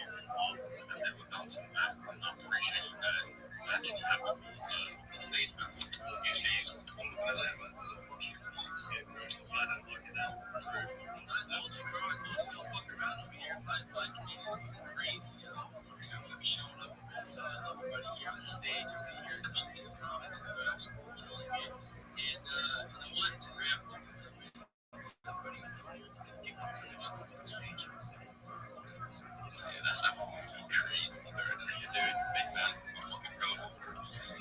Yeah, fucking guys, literally the reason I'm actually crazy is because I want you guys actually be free. I know there's a lot of people in fucking trenches right now trying to retire family, trying to retire our parents, trying to retire everyone around us. We know the capabilities of being 20. And we're not, why don't we just come together as well, focus on one, quit, and then that can go to movie videos instead. We keep going into these locales, we keep going into these fucking pump and dumps, but we never know because what we're seeing is green candles, so we keep on an ape in. Like, that's just a temptation in the meantime, to be honest. Like I said, we're doing something really good. 2 games on the website, trying to bring content, and even trying to think of even creating a nurture. So, like a guy, I've seen the little guy with a face, you know, like a team. If anyone knows, like, they sit with them, they sit with them, sometimes it's like a face or some shit like that. Yeah, man, everyone's agreeing, everyone's coming together. In more sense, basically. So, I don't see how you know what you're doing, bro. It's been okay, man. It's been okay. I appreciate you giving us my privilege, my privilege, shit. I'm a rose cup for myself.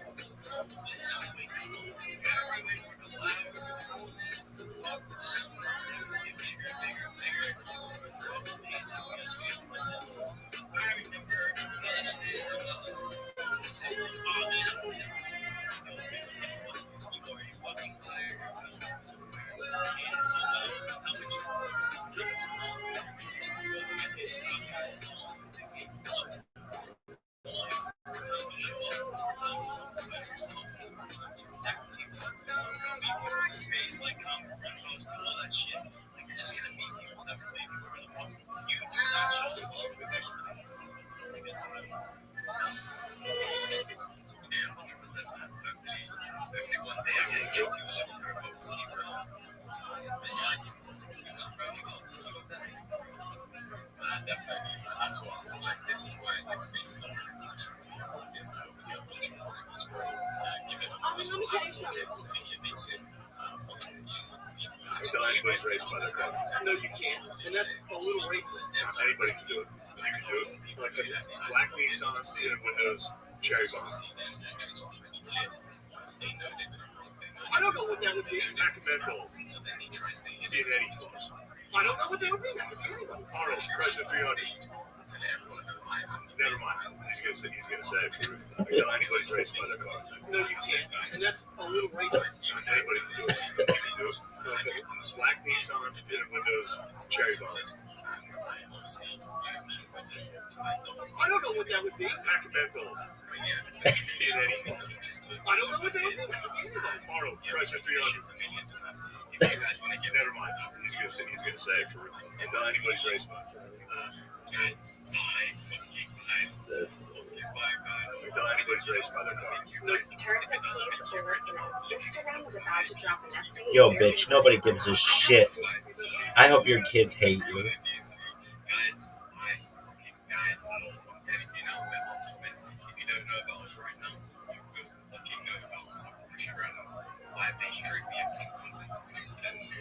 So many times we got these produce entering the fucking jar and they don't come ahead. Fuck the produce. Produce out trying to get guys from taking this fucking videos. You can believe it, you can't believe it.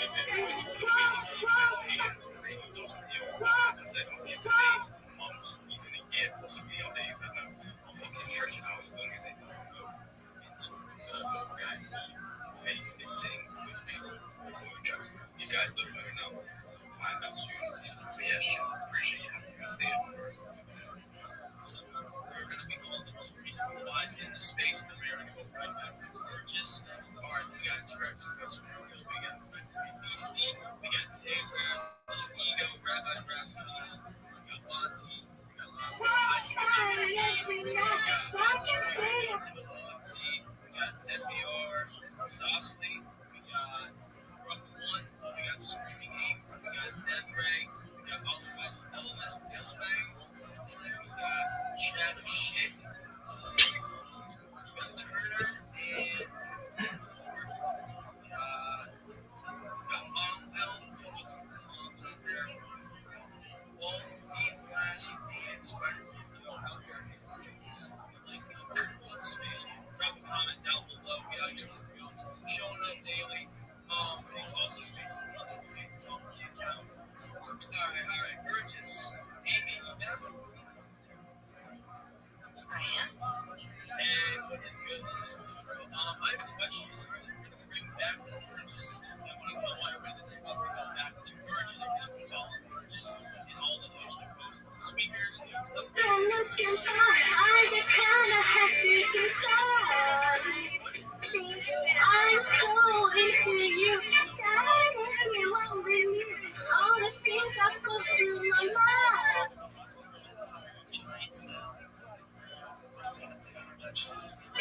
Oh fuck! This lady again.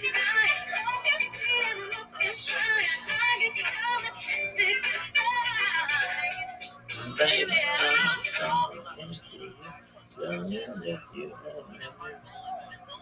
Give traders a professional command center instead of the fragmented tools they're used to.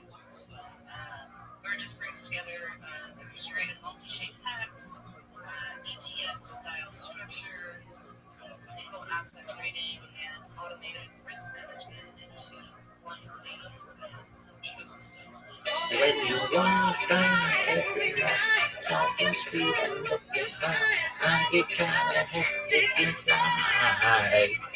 Baby, I'm so into you, darling, if you only knew all the good that was in my mind. But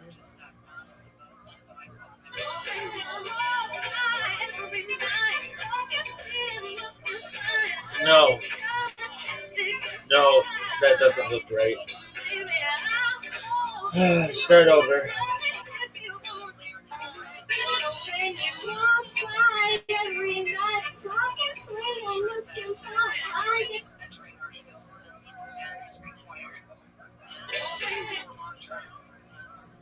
Sustainability, transparency, trader safety, but let's get into why Burgess is different, right? So it's different because of the structure. We have the curated packs for the instant diversification. You can build your own packs for. When you walk by every night, talking sweet and looking fine, I get kinda hectic inside. Baby, I'm so into you, darling, if you only knew all the things that put through my mind. But there you go. Execute around the clock. And a genuine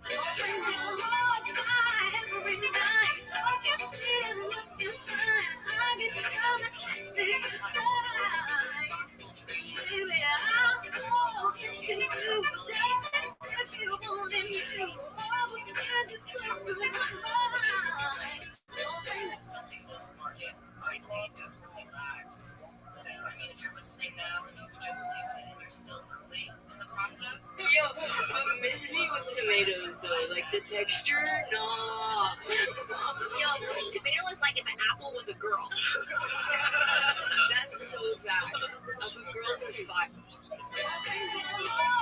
No, go back to that. That was fucking hilarious.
type shit. It happens. Yeah, he's watching, bro. Oh, my lady. Your kid, right? Ready for me? Okay. I usually go to Lisa. I usually sit over there. Over there. Mrs. Chance Over there. said she's going to visit her mom in Vietnam. Is that right? Vietnam. How long you been here? You ever get to go home to your mom? Yeah. I think this is the color that Lisa uses. She always does design for me, so you could just pick. She usually just picks. She knows what I want.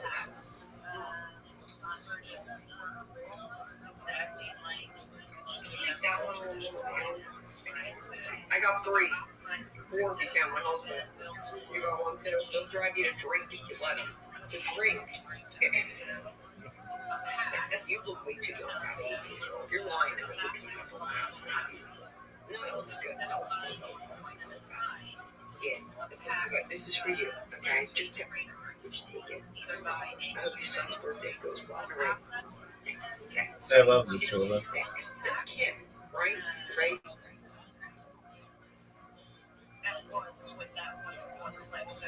If we're ever together, she has to do that the whole time. Plus, her father Variety. All right, line up all your trash. Yeah. Hey, should we mess Saquon off the field right now to submit his explosive? That game took years. No, my son tells me he's not coming home. That game will work. All right. Lady.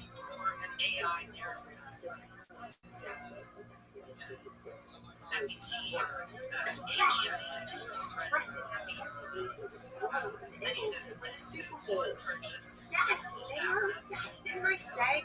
This is all for you. I know it. Okay? Yes, Seen tits.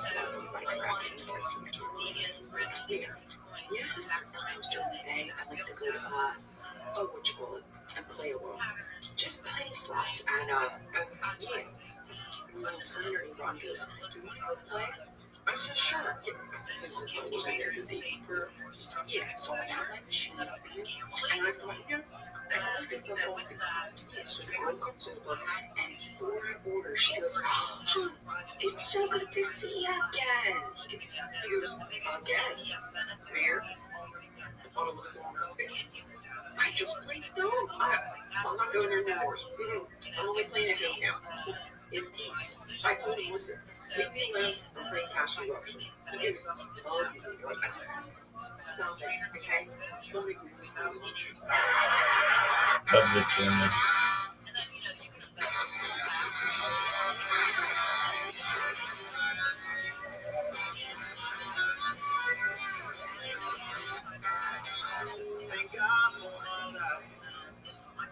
Stars and stripes, may freedom forever fly. And not the cake factory. No, not the whole. Just okay, I remember how it used to be. Oh, and the prices. I don't even got a light of wine in the total. You gotta come with me for this deal event or something you're doing. Don't give it away. I love this movie. I love this movie. A chance to win 3 roll-up deals. That's what I said. I'll be there with bells on. No, not the coat. No, and not the coat factor. Thank you. Thank you. I love this woman. It's so fucking funny. She's so fucking funny. It makes me want to shit myself. I love her.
You're Kim, right? You ready for me? Okay.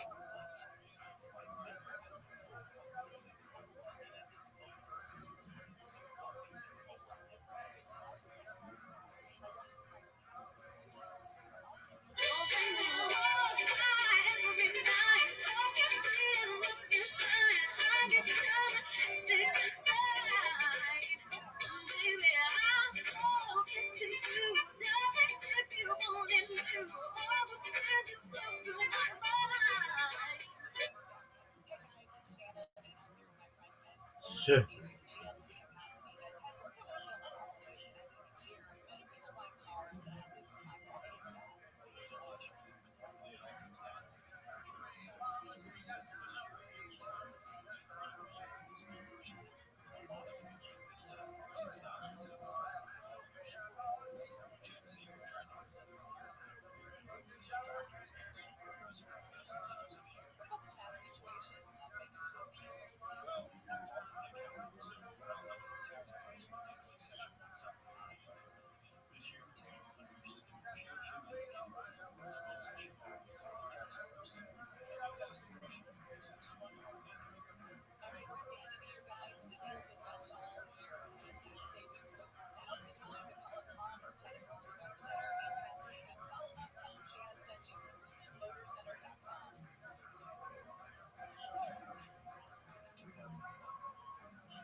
This was 11 years ago. How old is this woman?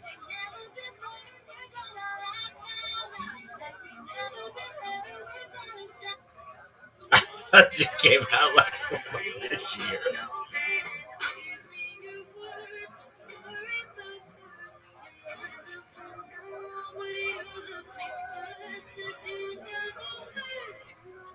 Yo, don't you have any like club songs?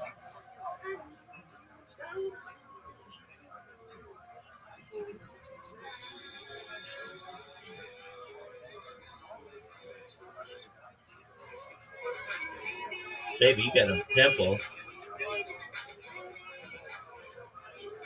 2 giant ones.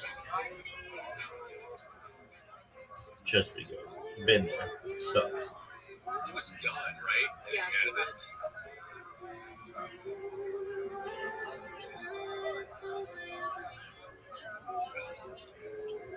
Not in a million years is that chick dating that guy. She dates an NFL quarterback.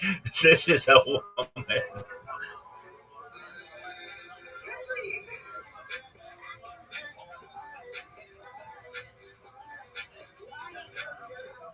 Great outfit. Ariana Grande. Doug, no one gives a shit. Beard. I'd be like, lady, I like your last name. Actually, it tastes like shit, I have no though. idea.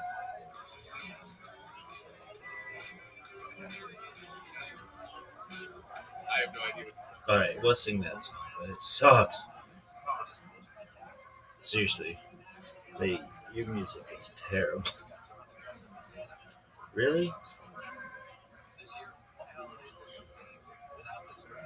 Beer, baby.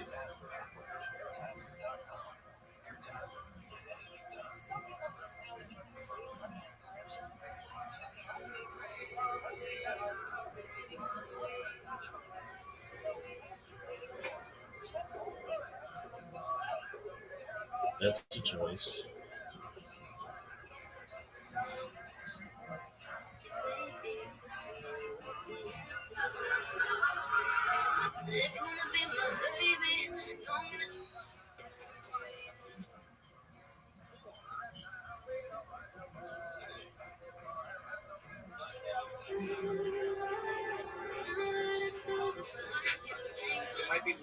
here. I have an album coming out hopefully in the next 6 months. And 6 months, bitch. I have 4 years of content that's coming out in the next 6 months. It's incredible. Your shit sucks. That's for the top. This is kind of Justin Herbert. Justin Herbert.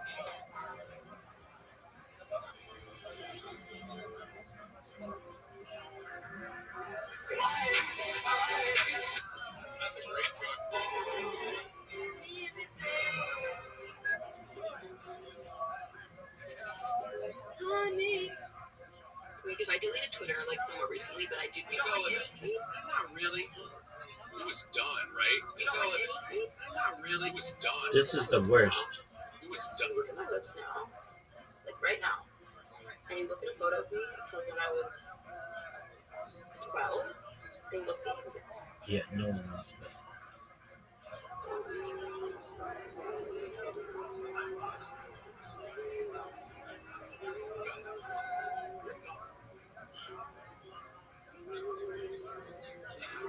Not in a million years does that guy get that girl. She dates the quarterback of a Los Angeles football team. That kid.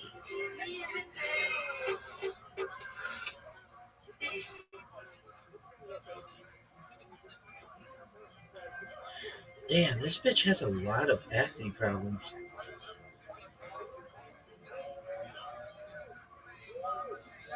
Like a shit ton of them. It makes me feel good. Why? Because I'm hotter than she is. This bitch sucks.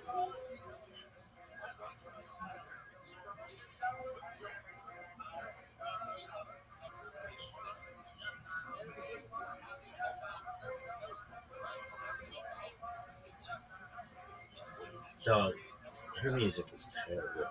It's just garbage. Just give me a fucking song of it. I'll just do it. I don't know any of it. Why do you know this song? I don't know. Is it a commercial or something?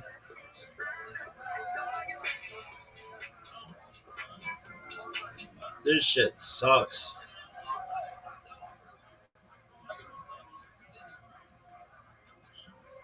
Which of these bitches are you taking up downtown?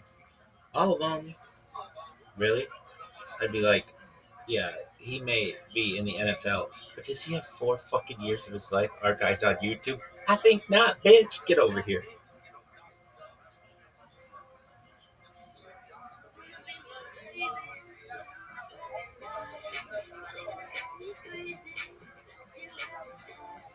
This song sucks.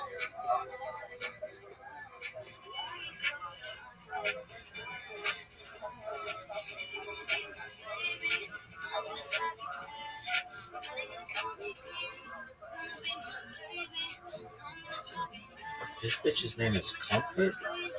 I actually, low key, as the kids would say, love that name.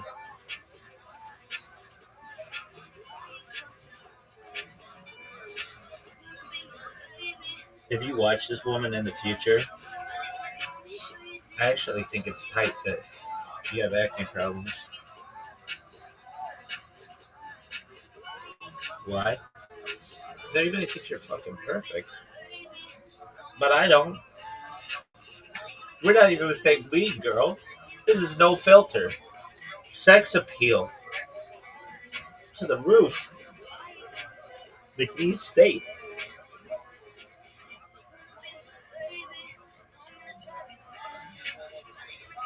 So what is this bullshit?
baby.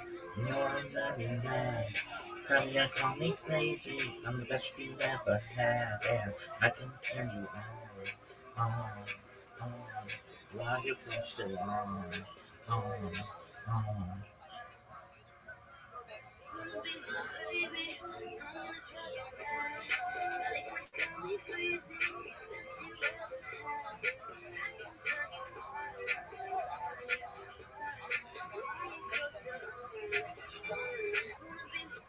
Worst song ever. Haven't you ever heard Night Moves, girl? That's a song. I don't know why she doesn't cover Night Moves. That would be sick. Oh, did you hear Madison Beer's version of Night Moves? Cops say after they shot a ginger person. I guess orange is the new black. What did the cops say after they shot a ginger person? These are so fucking funny. I guess orange Shout out is to the new all the black. black people. It's so deep, but it's so funny. What did the cops say after they shot a ginger person? I guess orange is the new black. Oh, this shit is so wild. I gotta watch out this guy's motherfucking shit.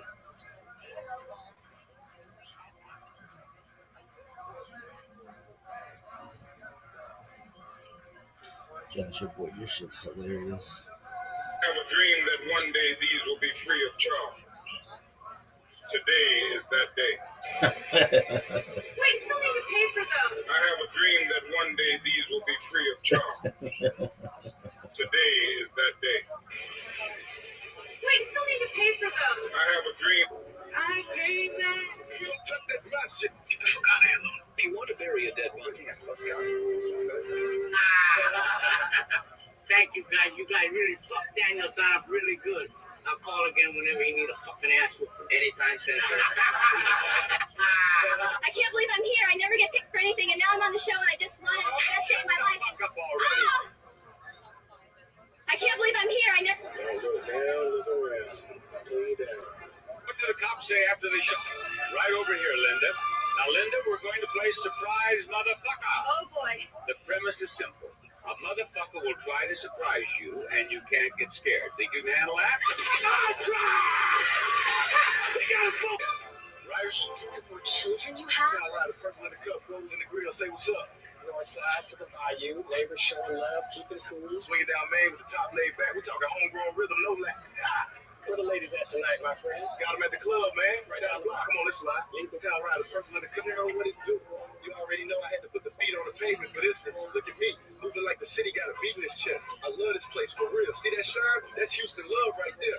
Black candy on chrome poking out, swingers talking louder than words. And you know the grill stand there, what it do? Somebody just came with Marquis Taylor out of here. Ain't no proceedings till we get our snapback done. Took our benefits. I can see air sandwiches now. Ladies, wait, one at a time. This is a court proceeding. Who give up yards? Who missed tackles? Who let tight ends run free? Third and long? Every time.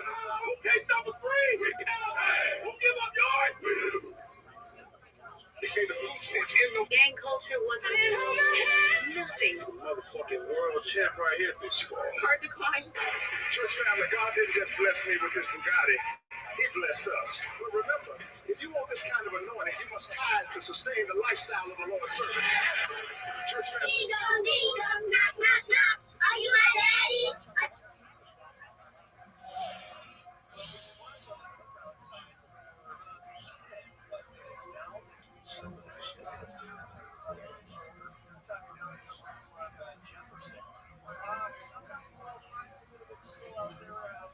Yo, all these people like my shit.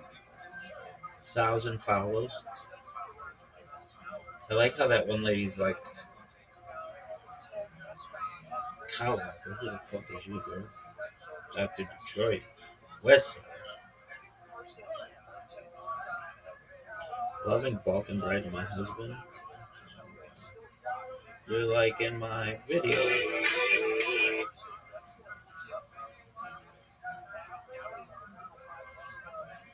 That shit is so funny.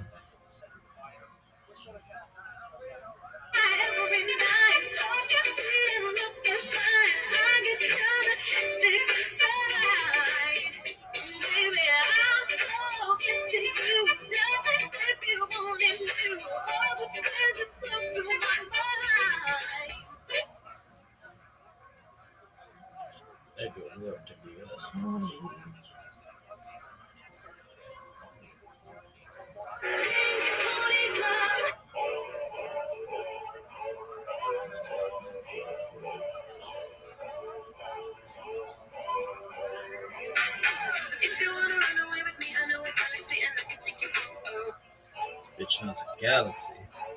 Where are we going, Andromeda girl? It's like the closest galaxy aside from Milky Way. I don't know if I know any other cool name galaxy. What's another galaxy aside from Andromeda? I don't know. I'll have to look that shit up. They're all like named like SR-71. They have names like fucking Elon Musk kid. What is this bullshit?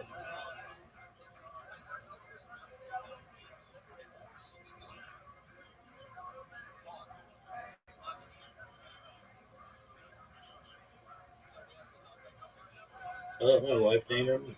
He's named after a plane. I'm gonna name my kid Bomber. Hey, Bomber. Why don't you beat your ass up to the room and do some studying?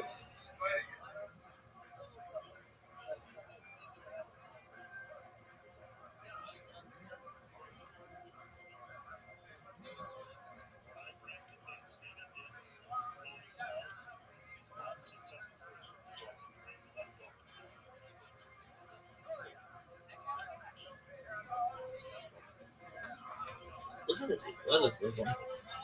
Motherfucker got a 6-pack under there. 8-pack. Bitches call me 8-pack.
Athleticism, folks.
So,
yo, what up, Sage?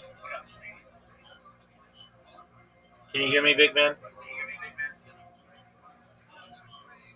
Sage. Excellent, man. Okay, so all is good, thankfully. All right, so uh, you're wondering, okay, why do I need to create all these different social media platforms, right? Yes, sir. Excellent. Really, the reasoning is fourfold. One, you want to be able to maximize the amount of places that you can promote yourself. Two, you want to maximize the amount of places where you can promote your customers. Three, you want as many places as possible so that you can get new business. And four, you don't want somebody to be able to impersonate you. So by you having a presence already on these platforms, it means it's more difficult to impersonate you. Does that make sense? Yeah. Excellent. So then you asked a question like, do I have to download all the apps? No. The best app probably to download of them all is just Linktree itself. The other platforms, the other accounts, you can make in a browser. So you just go to Instagram.com, create an account, TikTok.com, create an account, whatever, Reddit.com, create an account, Imager.com, create an account, BlueSky.com, create an account. It takes like 5 minutes to create each account, and then you never have to do it again. And then you're organically going to have people who follow you, who like your content because we're going to put content on it, and who automatically repost your stuff. That's what you want, right? Yeah, that's all. Excellent. So I know it may seem like a little bit of work now, but it's going to pay off for you in the future. So take 1 or 2 days or whatever it takes, create the link tree, create the accounts, link all of the social media to your link tree, send me the link tree, I'll look at it, come back in here, we can talk about your strategy. And if you're wondering what we do from here, once you've got your link tree created, we're going to optimize your profiles. We're going to make sure that they're professional, that they reflect what you want to be in the Web3 space. Then we're going to... Okay. Pardon me? Yeah, you said something about using a VPN, like some of the apps. I think like you listed WeChat there. I don't think if that's accessible from my location. I don't know. Yeah, it is. Are you in Nigeria? Yeah. Yeah, okay. I help like 50 Nigerians do this. So you're no exception. You just download the Proton VPN. Everything that I tell you is free, so it's not going to cost you anything. If you ever get a pop up that says, "Hey, pay us for whatever," just close out of it. Everything is free. So you connect to a USA VPN, and you can create all the accounts that you need. And then um, you just once you create the accounts, then I'll teach you how to join different communities on X, on Discord, on Telegram, on Facebook, and some others. Then I'm going to teach you how to make memes if you already don't know how to make them. I'm going to teach you how to clip spaces. I'm going to teach you how to thank the hosts. And then we're going to get your pitch down. Do a 30-second pitch, a 60-second pitch, and a 3-minute pitch to tell people what you do and why they should hire you. Does that make sense? Yeah, that makes sense. And again, can I get like an insight on how the account I'll be creating will be like, or should I just create it the way I created my X account? You create them Like the details of. Oh, yeah. So, great question. So basically, you want to make sure that they have the same username across the board, if possible. So, like your username right now is something like Sage Calls. That's a really great username. Yeah. It really is. So if you can get that on YouTube, and you can get that Sage Calls at Gmail. If you can't, try to get something similar. And then what you want to do is get that on TikTok and Instagram and everywhere else. If you're like, I already have a TikTok account, I already have an Instagram account, okay, that's fine. You may have one for your personal life. You want one for business, so you're going to create one for business, and um, and then in the description and everything, what you have for right now, everything like that's fine. We're gonna we're gonna maximize all of that stuff in the future, so or optimize it, so you don't have to worry about that. Just the big thing is just creating the account. Once the account's created, we're gonna optimize your profile picture. We're gonna optimize your description. We're gonna create AI video of yourself, not of you personally, but just people talking on your behalf. It's free, and it's gonna help promote you. It'll make you show up in YouTube Shorts and in Instagram Reels and in the TikTok algorithm and some other places. Okay. Yes, sir. Okay. Excellent. So you do that. If you have questions, you can come back in here and ask me, or you can send me a DM. It's going to take you a little while, nothing too long. Maybe a day or two to create all these accounts. When you're done, make sure you go back through the list and make sure you got everything. If there's anything that you couldn't get or you are having trouble, let me know. And I also sent you an example of one, the way that you want to format yours. So I sent you an example of a link tree, the way that you want to format yours. So if you have questions, just review that. And then, you know, probably by either tomorrow or the following day, you'll be done. And then we'll start populating your account with content. We'll review those things that I discussed. We'll get a pitch down. And then by midweek, you're going to be going into different spaces, shilling yourself, pitching yourself, trying to get business. And if you do it enough, you're going to get customers. And then you're going to have the start of a social media marketing organization. Sound good? Sounds good. Alright, I'll just start creating the accounts from now. Alrighty, my friend. If you need me, I'm here. Alright, bro. Thanks. You're welcome, big man.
Yo, what up, Dale X?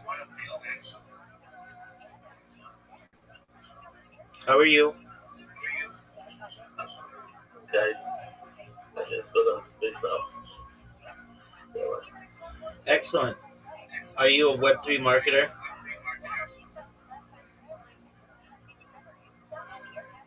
Big dog, are you a Web3 marketer? yeah. All right, have I sent you the list of social media that you should have? Yes, I just got it. So Okay, I just got on Discord right now. excellent, perfect. Well, what you want to do is create your link tree, link all your social media in that list to it. That's going to do four things for you. One, it's going to give you about 30 different places to push your content. Two, it's going to give you about 30 different places to push your clients' content. Three, it's going to give you about 30 different places to be able to get messages from clients. And four, it's going to make it more difficult for people to be able to impersonate you. Does that make sense? Absolutely. It makes sense. Absolutely. Yeah. Excellent, man. All right, well, create the link tree. When you're done, come in here. I'll take a look at it. I'll make sure it's good. Once it's good, then we'll move on to the next step, okay? Everything is free. Don't pay for anything, okay? Thank you very much. Yeah. I love it. Thank you. Glad to be here. Absolutely glad to have you, my friend. Thank you. You're welcome, my friend.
Yo, what up, Chi boy?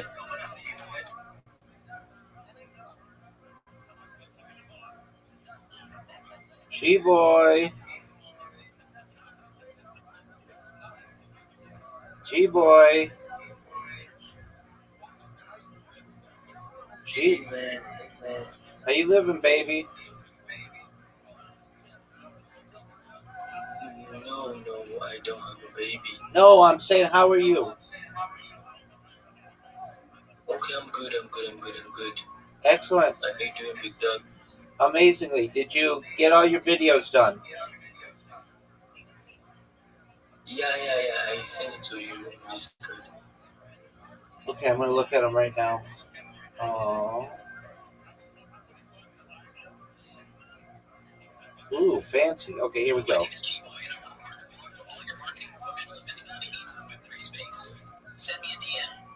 Dog, that first one is fire. Good day, sir. We heard you help give projects good visibility and promotion. Second one's good too. Access the winning strategies we've researched and executed. We're dedicating ourselves to promotion and clarity in a not so good market. Access them. That's great. We turn strategy into measurable project dominance. Ready for real traction? Partner with me, a strategist and a promoter. We turn. That's wonderful. We deliver more than hype. Get deep market research, a tailored growth blueprint, and high impact promotion. Excellent. Have a solid project? We have the strategy to make it stand out and get to potential investors. Partner for peak visibility. Have a solid. Great. Every great Web3 project needs a plan. We provide the research, craft the strategy, and execute the promotions. Every great Perfect. Web3 project. We deliver more than hype. Get deep market research, a tailored growth project. We have the hired DIY marketing. We research, promote, and guarantee your project is seen by rating. Book your consultation now. That's great. One thing you should know is that for your project to get to the right audience, it needs a good promoter and strategist, so send me a DM. That's great. Hi guys, hope you are having a great day. Don't forget, for a project to achieve good visibility, it needs the right strategist. Dog, Chi boy, these are 10 amazing videos, man. Great job. You should be very proud of yourself. Excellent. All right, are you ready to put them on YouTube? Yeah, I'm ready. Okay. So what you want to do is ask Grok or ChatGPT what the best title is for them. You upload it to Grok, let's say, and say, Grok, what's the best title for this with hashtags, and what's the best description for this with hashtags? I sent you that person, Durago. Look at Durago's titles and look at his descriptions. Yours should be similar, okay?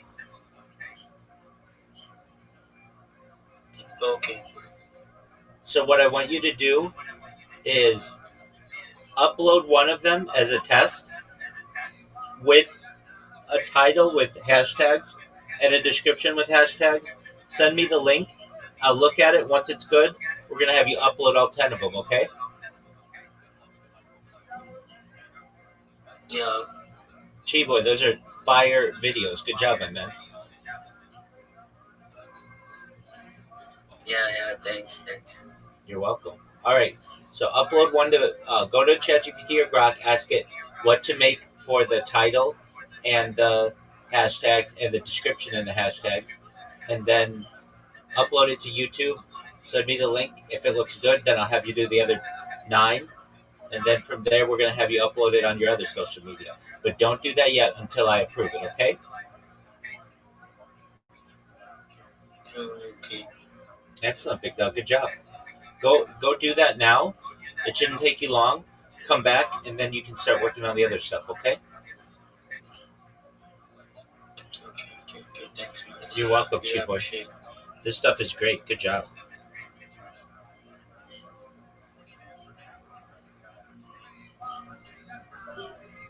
They are good.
Just drop your fucking car there.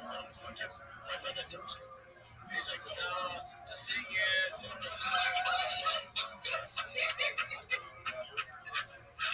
what is it? What is it? And my kid wife, them just like, I can see you watching. I'm just super annoyed. And I'm like, no, dude, just.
Yo, what up, K-Hing? Jim, everyone. Jim, How are you, big dog? I'm doing fine. I just saw I saw a post from Liquid on X, so I'm trying to just, open and just see how everything works. I'm trying to create an account and everything. Okay, excellent. So, did I give you? Do you have the list of the social media that you need?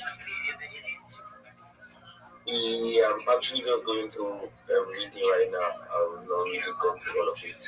Okay, that's all right. So the key is you create your link tree, and then you connect that list of social media to it. That's gonna be basically a four tong prong strategy for yourself. That's gonna make it so that it's really easy for you to post on about 30 different platforms. It's gonna make it so that you have the opportunity to post for your clients on 30 different platforms. It makes it so that you get 30 different places for you to be able to get more business, and then it makes it more difficult to be able to impersonate you because you have a presence on those social media platforms. Does that make sense? Yes, yes, yes, yes. But is it necessary to have every platform like WeChat, Pinterest, and Quora? Absolutely. Yeah, why wouldn't you? It's going to help you rank higher in social media platforms or on search engines, I should say. But I don't think WeChat is supported in every country. I'm not sure. Yeah, sure. So, That's okay. If you can't get WeChat, that's understandable. Don't worry about that. okay, okay. I'm gonna go through everything and then I'll just reach back to you. Absolutely. I'm here to help you, my friend. Thanks a lot. You're welcome, my friend. So,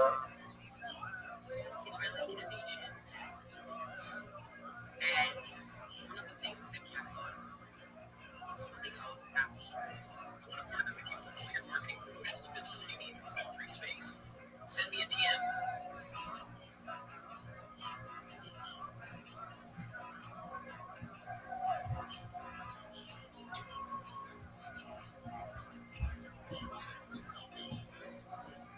I want to partner with you on all your marketing, promotional, and visibility needs in the Web3 space. Send me a DM. My name is G-Boy, and I want to partner with you on all your marketing, promotional, and visibility needs in the Web3 space. Send me a DM.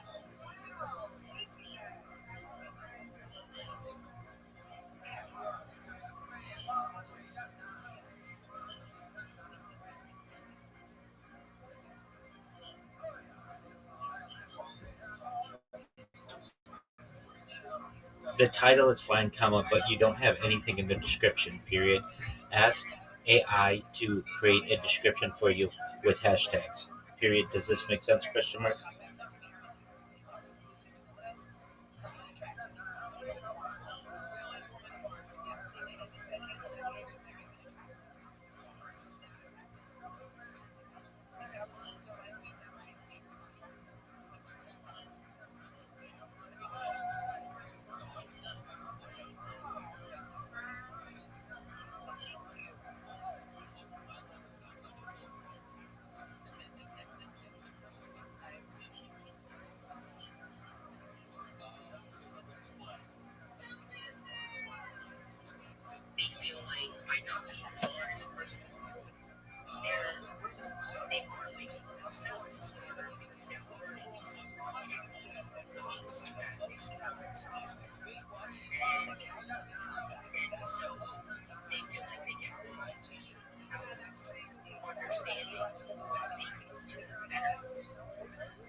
in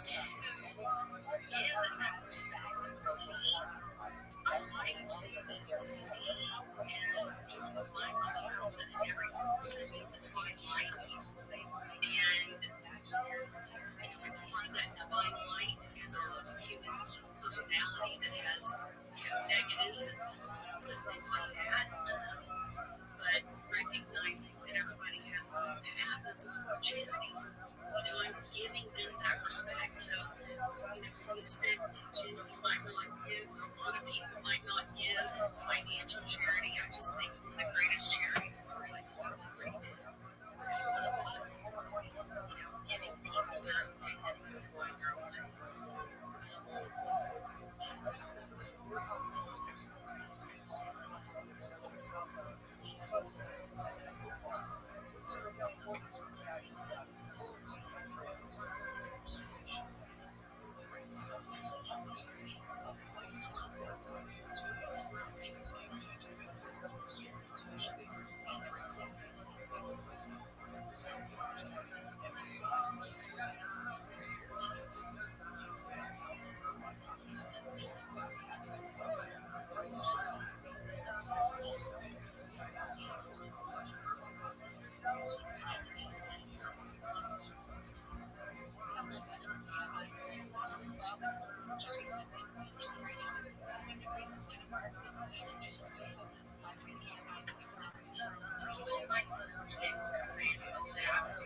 That specific situation for me, it is for my situation. I can't hear about insight that I share at times, not always, most of the time, no, but I can be at times. So it is not right sometimes for me in that respect.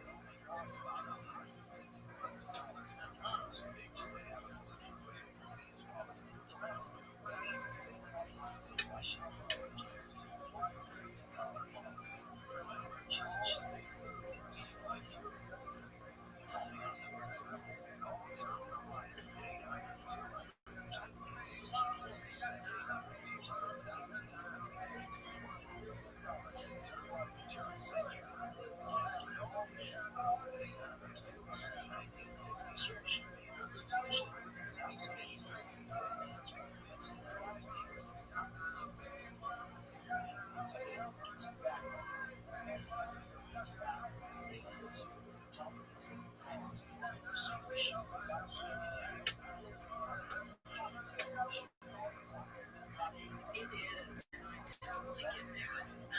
I'm sure a lot of humans do. At times someone might not understand what we're sharing, and especially if a person has insight on something and you're trying to share it and they're never going to get it.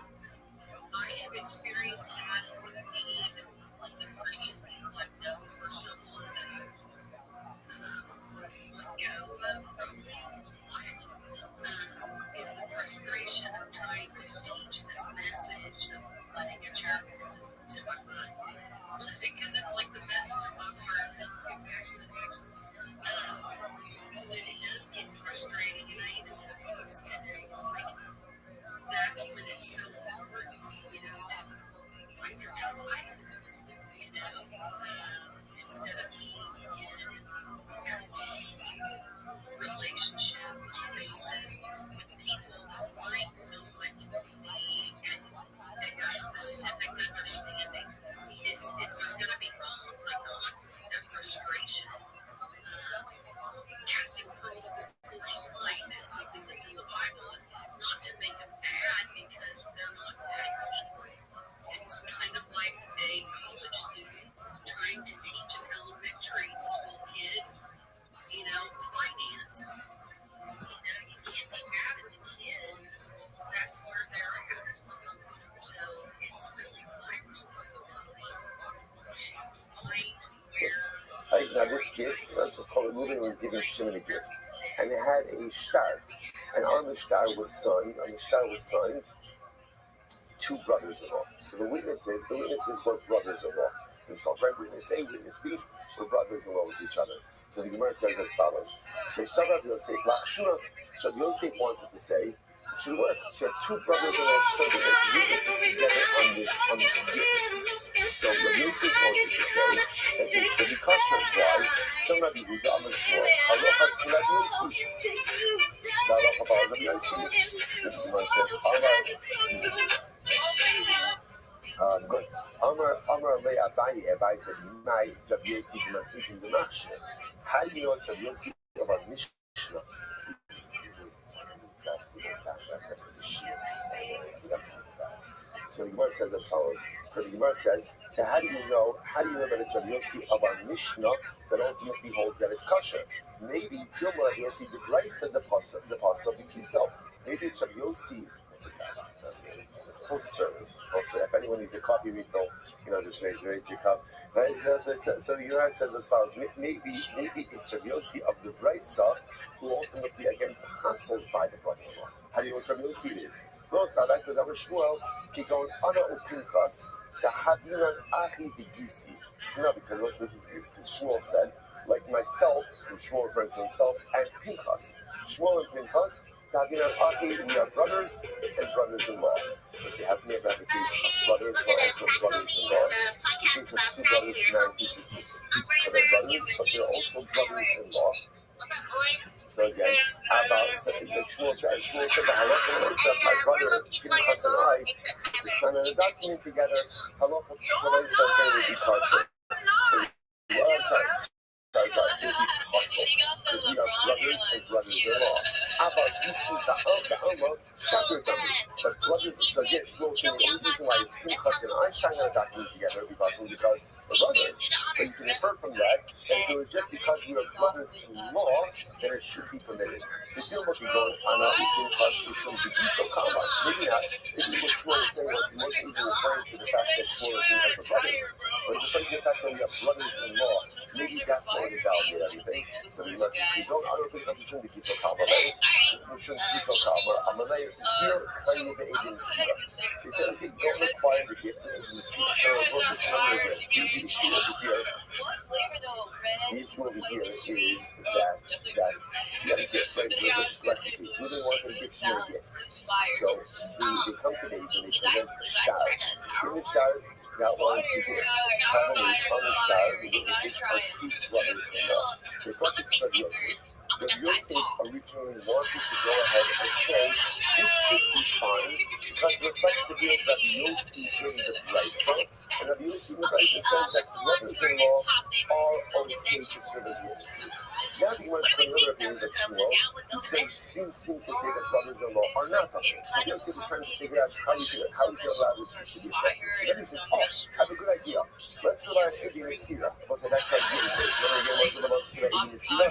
Allah says Edin Sira Parasi, which means that doesn't mean that if you sign the Mishnah. What matters? Two witnesses were giving over the document. So give over the document in front of 2,000 witnesses, and we're good to go. Here's the West. You might say, I'm not ready. I'm a Moshe, I'm a Moshe, I'm a Mizu, you told she's a possible. But I'm a Moshe, I'm a Moshe. Even though Moshe beholds that Edin Sira Parasi will say like this. If you have a document, and inside the document, it appears that the document is inherently void. For example, if you have witnesses that are clearly invalid, that will invalidate the shtar. So you think of Allah who says that if you see the Pharisee, Allah will make something if you have brothers-in-law signing the shtar, you cannot automatically invalidate it. To which the Gemara says, Amalei Zil. But Yosef says to the two guys, sorry, you gotta leave. Zil, Moshat Yuli, I'm sorry, you gotta leave. There's no idea of that. And Yosef said to him, okay, I'm stuck. Because the fact that brothers-in-law signing the shtar, there's nothing really I could do to allow this shtar to be effective. Okay, let's move beautiful. on to today's guest. You know him, he's all over TikTok. President Donald J. Trump. Mishnah said that Allah even if he gave the case of, well, let's say again, Ruben has a daughter, in this case we'll call her Rachel. Ruben's daughter Rachel marries Shimon. Now what happens, they have children, and then Rachel dies. So the Hebrew Mishnah said that Shimon, Ruben's son-in-law, is still considered to be a relative of Ruben, even though again, their mutual relative, i.e. Ruben's daughter, Shimon's wife, died. So the Hebrew according to the Yehuda, it's in the presence of the children that keeps father father-in-law and son-in-law connected. So the Gemara says this. So most of you are on Chav Chasimus 28b, 6 times up in the bottom. But you don't know. Only times from Amra Tabla, Amra Birona, Amra. Halakha Yudah, Halakha Pasuk, Rabbi Yudah. This is an interesting son-in-law. It's right, father-in-law, son-in-law case. They remain related by dint of the grandchildren. By dint of the grandchildren, even though again the daughter wife has passed away. Rabbi Amar Nachman, Halakha Yudah. Halakha Yudah, Halakha Yudah. But we are now about Halakha Amar Yochanan, Halakha Yudah, Halakha Yudah. This is the best thing about the hard job of the Hanaha. Someone ahead and a thing to stay with Abdallah Hanaha. People following as you guys from Yosef Midi, Yosef Midi dancing the Bible of Moses Tassim, the boss Alakon, or Kohan about the Ding Shofet, Asher Yiyeh, Paraminahe. You will come to the Kohan, you'll be to the judge, who will be living in your days. The boss said, you ask not these questions. The Sarah Daika, Sha'ad Holy Pizza Shofet, Shelo Hayab Yamo. So if you're like this, not tell me if you have a legal matter, go to the judge who's alive during the days, and what? If someone wouldn't have said that once. I want to go to a judge who's not alive during my days ago. Why does the Torah need to claim that statement? So the Gemara says this to this Ella, Zeshahaya Kalo, Kinisrache. That of us would refer to the following. That a judge is only disqualified from you if he is related to you by a min ha'en in that time. But a judge who was related to you, but is no longer related to you at the time of the judicial proceeding, is permitted to adjudicate. And therefore, again, the Gemara says, that halacha this was seen to the speculation of Rabbi Yehuda. Right? That again, we're arguing because Rabbi Yehuda says that since your grandchildren are still related to your son-in-law, to which the Gemara essentially says, no, you're not. No, you're not. You're related to your son-in-law when your daughter is alive. She's the bridge. But if your daughter's not alive, then ultimately, again, a father-in-law and son-in-law no longer have a legal relationship, even though they share a relationship to grandchildren. And if they could adjudicate each other's cases. Beautiful. Halacha follows, but you'll see how to read. Okay, beautiful. Beautiful, as we said before. The stigma says as follows. The interesting piece over there. The sons of the father-in-law of Mar Okva. So, which means his brothers-in-law. Like the sons of the father-in-law of Mar Okva's brothers-in-law. Top of Chaftes, 29. This Krobin Benishachat. They were related and was unnecessary. Right? They were related, and then they became distant. Now, what does that mean? So remember again, what it means is Mar Okva's wife passed away. So now, technically speaking, he's no longer related to his brothers-in-law. Okay, so what happens? So they came before him to adjudicate a case. Okay, so again, Mar Okva's former brothers-in-law came to him to adjudicate a case. Now again, at the point when they came to him, they're former because Mar Okva's wife, their sister, passed away already. So what happened? One person says, I'm sorry, I can't help you. I'm hustled to adjudicate this case. They said, Mar Okva. My day, Rabbi Yehuda. So what do you think? We pass like Rabbi Yehuda. Remember, again, this is Rabbi Yehuda in the Mishnah, right?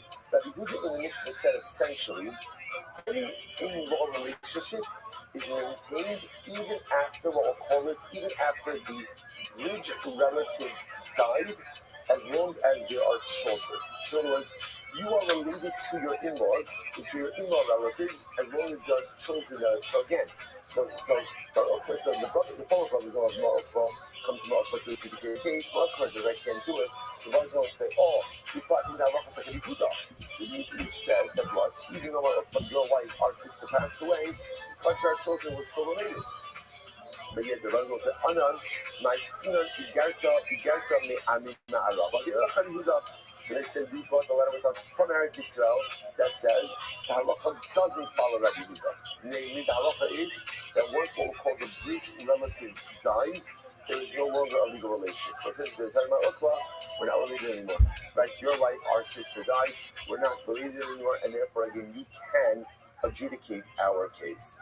Amar Lahu, Atu Bekaba Bekira Bakna Bahu. This is great. Rabbi Yehuda says, no. I know we're not related. Like, in other words, what do you think? That literally translated, do you think that I am stuck to you like wax is to a surface. Like what he was saying is, I'm not, in other words, that's, I guess, it's an expression. Right? So, in other words, I know that we are not technically Lavina. I'm not saying that I can't adjudicate the case legally, rather, I'm saying I'm not going to do it. Why? However, because I see Subina, you're not going to listen to my psa. So apparently there was some family history over here, right? So again, so my Ukma says, this has nothing to do with us being legally related. I got it. I know the halacha does not follow Rabbi Yehuda, and therefore again we're not legally related. Now that the bridge relative died, but I also know you guys well, and I know, by the way, I also want to point out something very interesting. They traveled from Eretz Yisrael to Babel, which is interesting, right? They brought a letter from Eretz Yisrael to Babel. I don't know, the Bucket in Eretz Yisrael. They're not Banim in Eretz Yisrael. So my was like, we both know what's going on over here, right? You want me to give you a good ruling, but if you don't like what I'm going to tell you, you're also not going to listen. So it says, therefore, I'd rather just not get involved. Incredible. So, I mean, it's interesting because you sometimes take these competing narratives in the Gemara, right? You saw the story, what was it, on Sunday, with Reish Lakish, who chastised the Rabbanim for not standing up to people who were violating Shemitah. And then, like, you see other stories where the right approach is not to get involved in certain things, right? Mar Ukva, it's that same. Mar Ukva is saying, I know enough to know when not to get involved with something because it's not going to end well. So it's interesting dialectic between sometimes the obligation to get involved in order to stave off a negative outcome versus other times knowing the outcome is going to be negative and therefore I choose not to involve myself in order not to create any unnecessary difficulties. Very interesting. Okay, so let's say, so now the last part of the Mishnah is going to get really exciting. So the last part of the Mishnah, well, it's all been exciting. The last part of the Mishnah spoke about the idea that the Ohev and the Soneh were prohibited to go ahead and give Eidos. Right? Ohev and a Soneh. Right? The person, right? So we'll call close friends and enemies. Okay, let's listen to this. So the Gemara says as follows. So Ohev is Yeshashima. So remember the Mishnah said, what's an Ohev? What's the I'm on Chavkesh Amud Aleph 29a, the last of the short lines on top. So what does it mean an Ohev? A close friend? Zeh Shoshvino. This is like literally a Shoshvino, we'll say, is like a groomsman. This is someone who goes ahead and during the Chasana brings food, brings drink. So this is like a close friend. So we'll say the Kamal. So how long does that status go on for? We'll say, so now we're saying this person is disqualified from giving Eidos. So now, how long does that status extend for? Is that forever, right? Somebody was your groomsman at your chasna, so that forever, for the rest of your life, they can't give Eidos? Obviously, there's a window. So the Kama, 7 days. So if somebody was your shoshin, someone was your close friend, and they bring you food and drink during your chasna, for the duration of Shabbos brachos, they're considered Ohavo, your close friend, and they cannot engage in any testimonial activity for or against you during that period of time. Rabbanim would say, so let's say, listen to this. The Rabbanim name of Rabbi say, no. It's really only from the day of the wedding. On the day of the wedding, the day of your friend, afterwards again, they no longer have the status of Ohavo, all right, only, and then they're permitted to give testimony. They will say, it's such a, so again, that's the halacha. Now again, you don't pass in this way. You don't pass in these individuals that pass Eidos. I would say, but it is fascinating the way Chazal define the word Ohev. What's the definition of a best friend? Someone who feels close to for 7 days. Right? Well, its definition ultimately, again, according to the first opinion. Second opinion, Ohev is only the day that he brings you through the wedding. But I think there's a tremendous profundity in this, which is human relationships are incredibly fickle. And at the end of the day, an Ohev. Now, Ohev is a pretty strong word, right? Ohev is a person who you love, right? Who loves you. So let's say love changes, and sometimes love changes pretty quickly. And sometimes one of the most shocking things in human relationships is the speed and pace in which relationships can take such a dramatic turn. Now, let's say human nature is such that even people who we very much appreciate today, we don't appreciate tomorrow. Because people often operate with the premise of, what have you done for me lately? Like, often we have short-term memory in terms of relationships. Relationships are often built on, what have you given me, or what have you done for me today. Again, and it's something we have to be so acutely aware of, because if you've never been on the receiving end of that, someone who perhaps you've done a lot for, and then something doesn't go exactly the way that person wants, and they get all upset. It's sometimes a little bit shocking. Like, what about all of the relationship history? Like, what about all of the stuff beforehand? It's strange, but it's important to understand that's how Kadosh Baruch Hu built us, right? It's just, again, we have to work on it. We have to overcome that. But it's interesting. Even the word Ohev. What does Ohev mean? For the day of the Chasana, your best friends. What's going to be tomorrow? Tomorrow's a new relationship day. And the relationship day, sometimes everything resets. Sometimes the expectation of longevity in relationship. I don't mean relationships like marriage or things like that. I mean longevity, just like in friendships. Sometimes it's not there.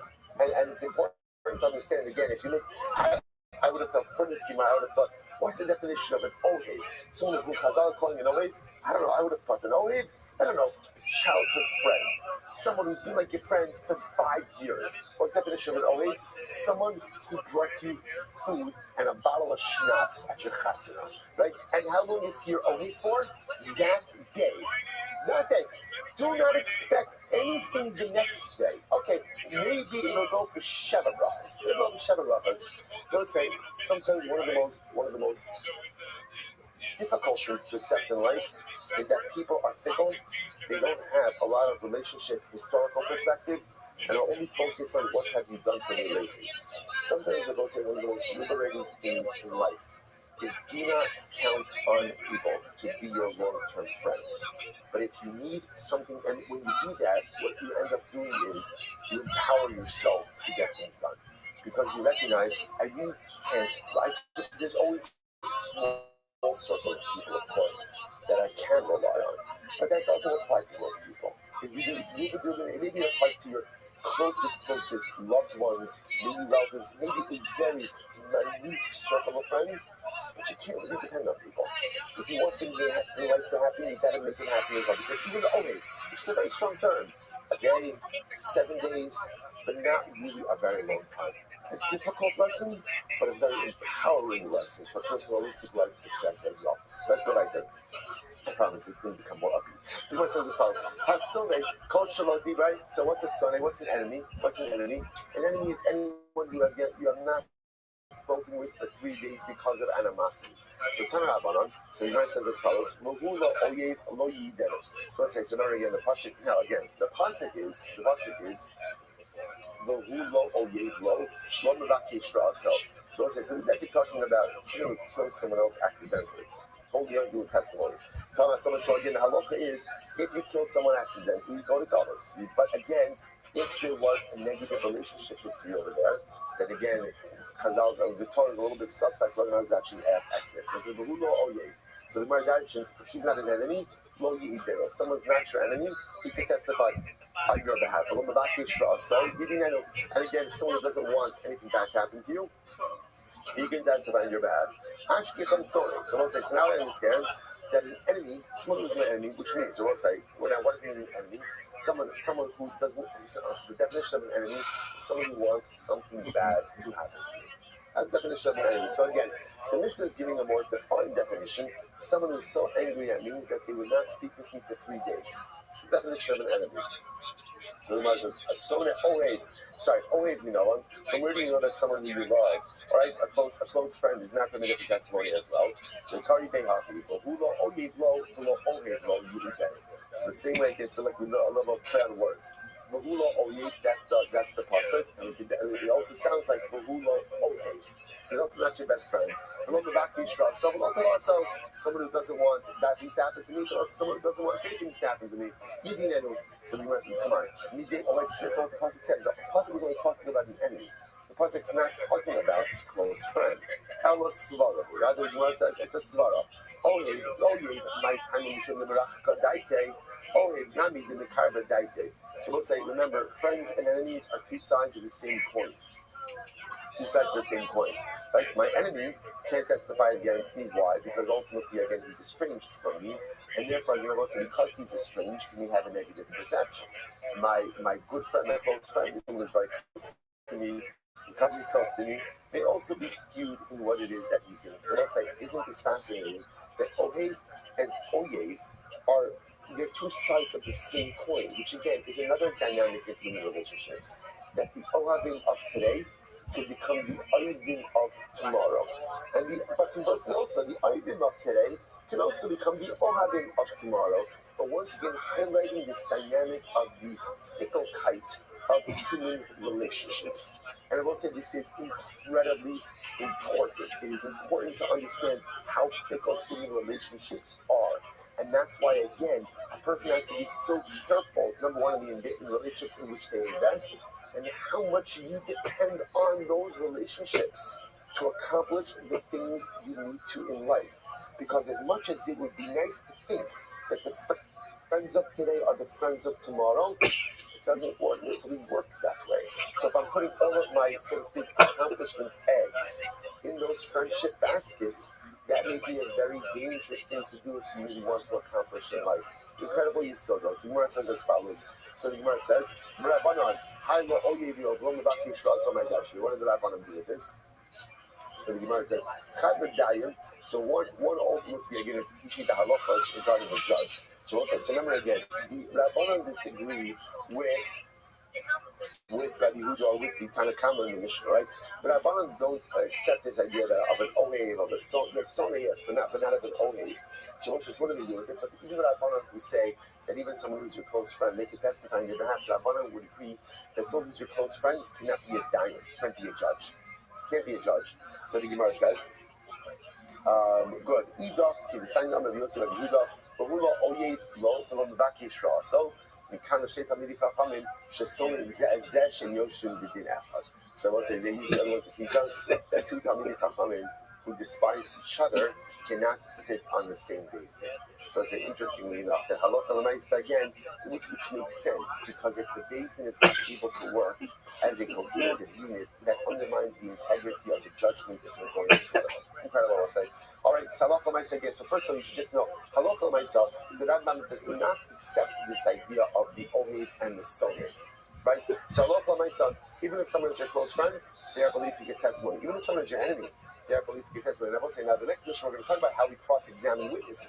We don't just allow people to roll into Beis Din and give testimony, but just because someone is known to be your close friend or to be your enemy does not automatically disqualify them from from giving testimony. Now, again, I will say it will halakha l'maisa disqualify them from being a judge. Right? So in other words, your close friend or your enemy cannot be a judge on your Beis Din. But they can be a witness. They can be a witness. Okay, let's go like that. Let's say this is really interesting. Now we're getting into the mechanics. Ketzad optimisayim. So let's say now we've spent a good amount of time focusing on who is fit to be a witness and who is not. Then we get into the process of how do we go ahead and cross-examine or just examine the witnesses. Ketzad optimisayim. Are you machnising also a cheder or not? So the first thing you do is you bring them into a room and we intimidate them. Okay, how we intimidate them, we shall see. And we'll see in this call, and what do we do? We take everybody out of the room. Get everybody out of the room, and we leave the more senior or greater of the two witnesses, and we leave them alone in the room. It's like a witness interrogation. Boom. And we say to him, tell me, right? We'll call him, right? Tell me, witness number one. Hey, how do you know? Let's say, for example, the case in front of Beis Din was that Reuven owed Shimon $1,000, right? That's the claim. Reuven says he doesn't, Shimon says he does, and now witnesses are there to support Shimon that Reuven owes him $1,000. So we isolate the greater of the two witnesses. Again, the Pashtas Gadol would just mean either the older one or the one who's bigger in stature. So we go ahead and we isolate him by himself. And we say to him, tell us, how do you know that Reuven owes Shimon $1,000? In Amar hu Amar li Shani Chayiv Lo, Ish Ploni Amar li Shu Chayiv Lo Lo Amar Klon. So if witness number one says, oh, I'll tell you how, Reuven told me that he owes Shimon $1,000, right? Or Levi told me that Reuven owes Shimon $1,000, so such a testimony is no longer valid. So we'll see why this is. Interestingly enough, I don't know, if one would have thought that hearing Reuven say that he owes Shimon $1,000, that's it, right? That's in the bag. We're going to see that halakha l'maisa from the testimonial perspective, that is a meaningless statement. So we'll see why that is. So what is proper testimony? Witness number one says, we were present when Reuben, the borrower, admitted in the presence of Shimon, the lender, that he owes Shimon $1,000. That happened. Oh, that's good testimony. So then after, again, we interrogate witness number one. We then bring in witness number two. Both can also, we investigated enemies who defend the Kuban and also the Dabar. So if it turns out that their testimonies line up, then again, we'll say, now understand, all that does, what are we trying to figure out over here? We're trying to figure out admissibility of testimony. Once we've done this process and now we've established that testimony is admissible, now we begin the case. Right now, begin the case. But in other words, so it's interesting that in other words, investigation of testimony is almost like a pre-trial process. First of all, let's get after the witnesses check out. Let's begin the din Torah. Shnaim omrim zakai ve'echad omer chayiv zakai. So I'm saying now let's track the basins. Now let's say the basin is sitting, and the basin there are three judges. Two say innocent and one says guilty. Zakai. We go to the majority. Shnaim omrim chayiv ve'echad omer zakai. Two say guilty and one says innocent. Chayiv. Okay, we follow the majority. Echad omer chayiv. The echad omer zakai. What if one says guilty, one says innocent? Afilu shnaim zakai and shnaim chayiv. Or two say innocent, two say guilty. The echad omer inyadeya. We saw it's also in the sector. One judge says, I don't know. He doesn't offer an opinion. What's the halacha? And I said we've seen this already before. When a judge says, I don't know, so what happens? It's as if he does not exist. It's as if he does not exist. He is removed from the panel. Now, the process that we do with that, interestingly enough, is Yosifo Dayan. What we do is we're going to see is we add on additional judges in increments of two. We'll discuss this process in the Gemara. But the takeaway over here, I will say, is that halacha l'maisa. If a judge says, I don't know, I think right in the legal system, you have a judge, you have somebody who says undecided, things like that. But you don't have in the Supreme Court. Can you say undecided? No, you have to take a position. I'm sorry. Recuse, right. But that be the same, right? So in halacha, at least in halacha, when you go in and you say you don't know, you're out. So when it's a double tzadabar, so Bezdin passed the verdict. Listen to this. So let's see what happens. So now you can see, by the way, the process, right? So step one is investigation of the testimony, right? Let's see. Does the testimony check out? Okay, the testimony checks out. Step two, the actual din Torah, the actual adjudication of the case. Then step three is the delivery of the judgment, the verdict. So when they finally came up with the verdict, so what happened? I go through the greatest of the judges went and brought in the litigants and said, Omer, ish ploni ata zakai, ish ploni ata chayil. And then they would say, the Bezdin would say, you're innocent or you're guilty. Okay, that's the din Torah. They will say that this is great. We'll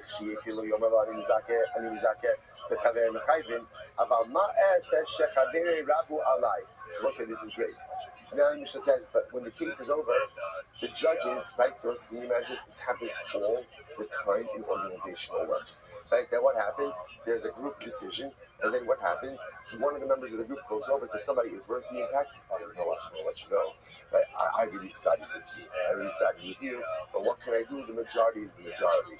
Mishnah says Dayanim are not allowed to do that. They have to operate as a cohesive group. And even if somebody was in the minority, was a dissenting opinion, once the Bezdin delivers an opinion, they cannot go to the litigants and say, just want to let you know, leaving, I was really on you, I was really rooting for you, right? I really think you're correct, but what can I do? The other Dayanim, they just didn't agree. You can't do that. Al-Zen Emar, so the most serious Rachel Ba'anacha. So since we're going to see this, this is one of the prohibitions with English is Lashon Hara, or a form of Lashon Hara. So you see from here that Allah Kalamaisa again, so kind of divulging information that you should not be divulging, ultimately again is a form of Lashon Hara. So Allah Kalamaisa again, once the judges go ahead and, which I want to say about is also a profound idea in group dynamics. That if group dynamics are going to work, you have to become part of the group, even if your opinion is not executed. Otherwise, again, it doesn't really work. Fascinating. Okay, so we'll analyze that more. So let's say about it.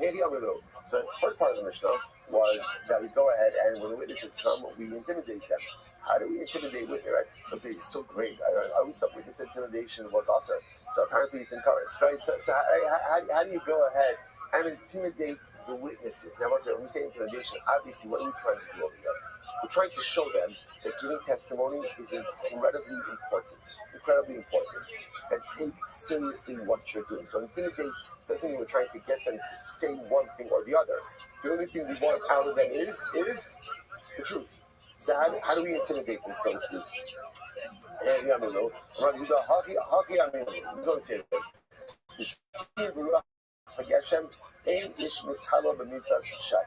so let's say, so essentially, the quote over here, the Gemara quotes over here the pasuk from Mishlei, and it says that sometimes, the clouds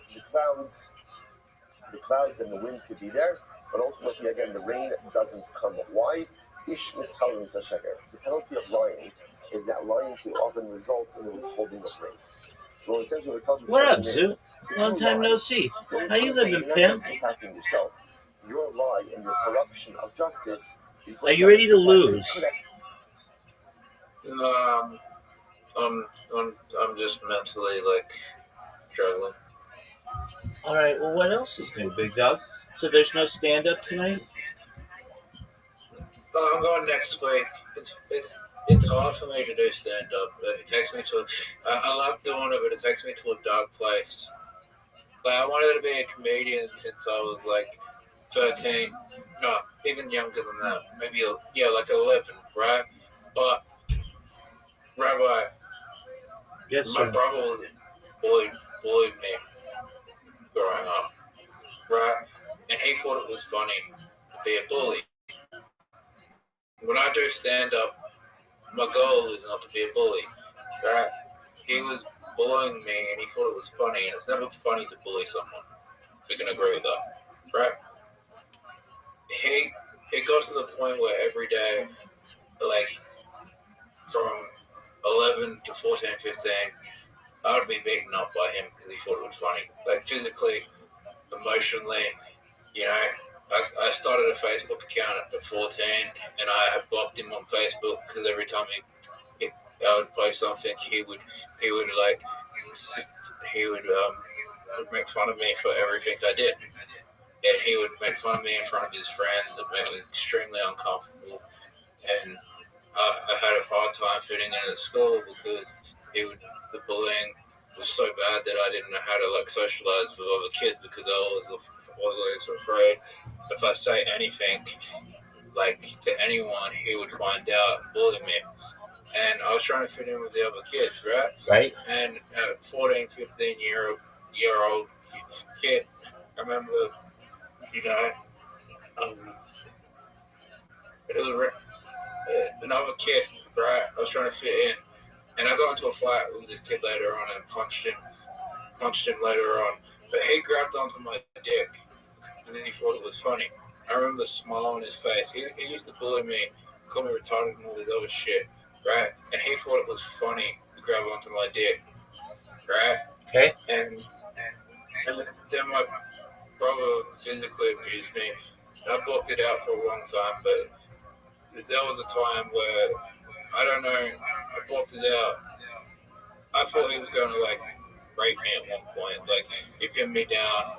I don't know if it happened or not. I blocked it out. So when I do stand up, it takes me back to those dark places, and I've been trying to block it out, but I can't. Every time I do stand up, it's my dream got taken away from me, and I have to go back to those dark memories. So it's hard for me to do that. Yeah, that's a very difficult struggle. Have you considered speaking with a therapist? Yeah, I should. Yeah, you should. You've got some really deep emotions, and I can hear it. I can hear it in your voice, the severity of how this affects you. Yeah. Is there a therapist that you know who you could perhaps contact to be able to discuss this with them? No, I should. Absolutely. Don't they have that It's in? hard. I love being stand up and anything, but I can't do it without going to these fucking dark places. It's hard. Well, you've done really well. I mean, really, you've gotten up there, you've made some people laugh, and you have evidence of that, and you've gotten to meet some cool people. So, seems like stand up's a positive thing in your life. Yes. I just couldn't, like, the abuse was so bad that I couldn't, there was teachers around that were like, what's going on in your life? And you gotta realize, like, my brother had such a grip on me emotionally, like, right, that I couldn't say anything. But after the worst of the abuse happened, I walked out. I remember the day I walked out my front yard, right? And he was like, where are you going? And then I walked back into the house because I didn't know where else to go. I didn't know who to talk to. I should have gone to my teachers and told them what was going on, but I couldn't at the time. It's a hard thing to talk about at the time. Certainly. All right. So, have you talked with your mom about this? No, not yet. But I could have. If I had my time again, I would have gotten up in front of the whole school and told everyone what was going on. I would have organised the teachers and done an assembly and told everyone what was going on. I understand. Have you talked to your brother about it since it happened? About how he made you feel? Okay, I understand that too. Are you at all close with your brother? No, not really. Well, I understand why. Well, gonna be honest with you, Mizzou, it would probably be best if you would find a therapist and talk to them about it and work through this struggle. Yeah. But Doing stand-up is therapy, but it takes me to a really dark place. well, you wouldn't know it because you seem like you're having a good time when you're on stage. Yeah. It's hard. I understand. Do you have anyone you can call where you are who can put you in touch with a therapist? No, who can put you in touch with a therapist? Yeah. Okay. Have you considered reaching out to them? I don't need a therapist because everyone's going to tell. I just need people around me. Right? That's what I really need. Well, therapy can be very helpful.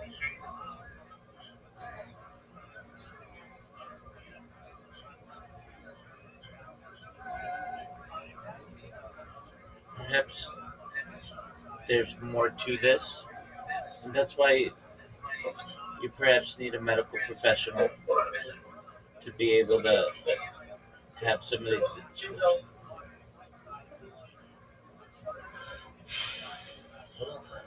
So new every day, kids. I hope he's able to get the help that he needs. Yo, big dog. Yes, sir. Sorry. You're good. So you have someone who you can contact who can be therapeutic. Is that correct? What? You have someone in your who you can contact who can put you in touch with the therapist, right? I can't get in touch with a therapist, but all therapy is going to do is it's not going to help me. Well, you're going to do just what you did now, and it helps you to talk about it, apparently. Yeah, I just need fun people to talk to. That's what a therapist is. Really. Individuals don't want that, but therapists, that's what they do. Friends don't want. Not an individual one. Friends don't want that. Friends want to talk about what's good in your life. They want positivity. They aren't there to be therapists. Therapists are there to be therapists. If you go to people who you love and you tell them this, they're going to worry about you. You're going to cause issues within your relationship. If you talk to a therapist about this, they're going to help you to be able to deal with it.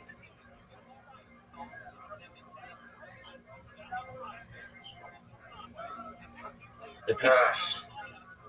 Bully. I just want my message is that it's not funny to bully someone. It's never funny to bully someone. It's more funnier if you get on stage and you can be funny without bullying. There's too many people who think it's funny to bully because of their own insecurities. I'm sure you've been bullied at times as well. There's a fine line between bullying, where people do it to try to hurt you, and someone just making jokes. And I think most people in my life, at least as I recall, they didn't want to hurt me to the point where it caused anxiety or depression or anything. But I took a lot of shit. I've given out a lot of shit too. But I've always known where the line is, or done my best to know where the line is, to not overstep it to hurt somebody maliciously. But do you understand that, yeah, I think people who bullied me thought they were funny by doing it funny. It never was. Yeah, I think though that this is a perfect opportunity for you to be able to have a discussion with a therapist, sir.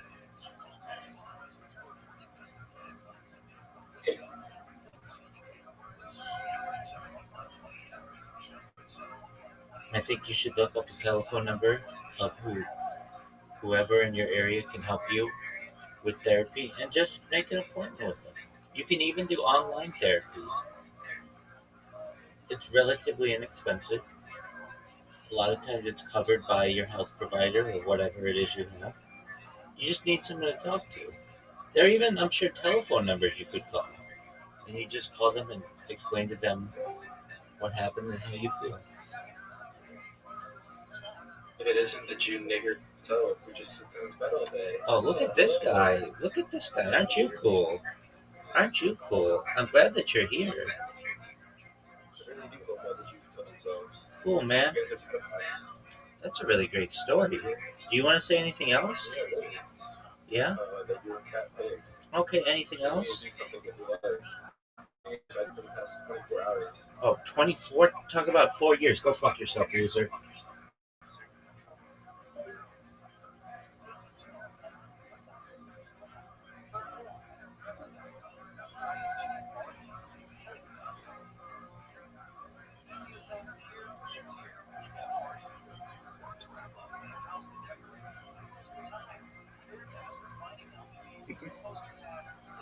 For the last year. So,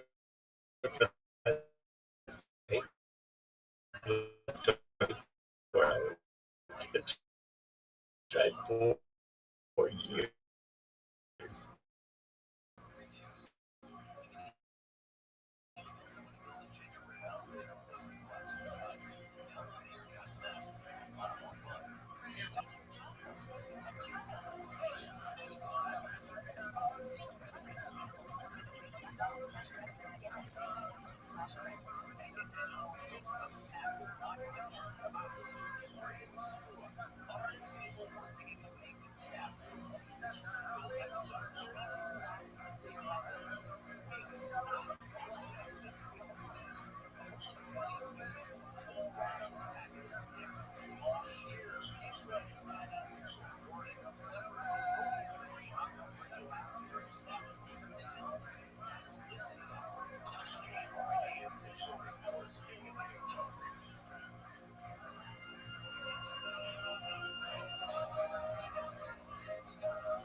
look who it is.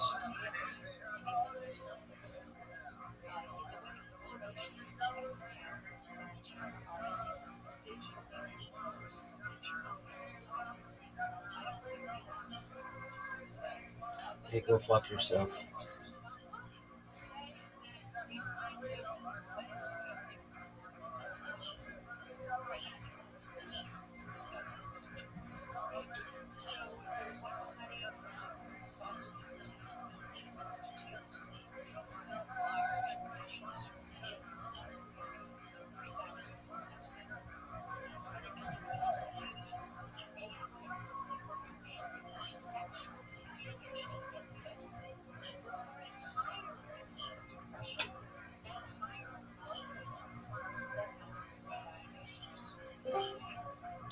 No way.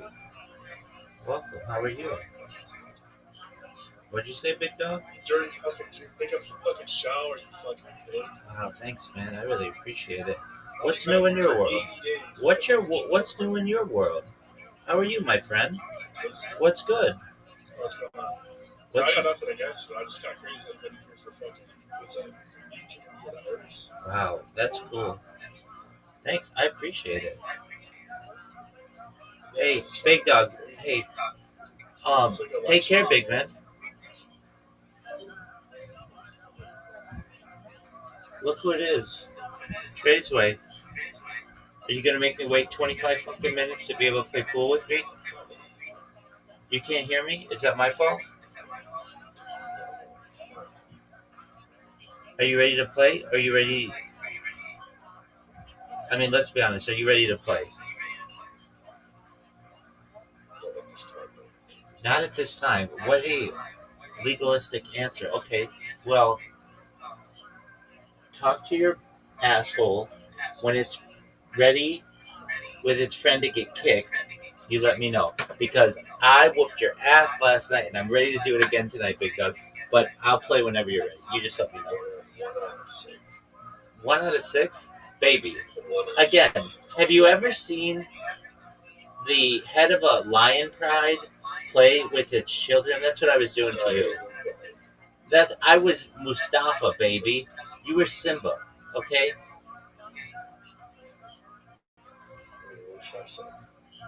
Baby, I'm Mufasa. I'm Scar.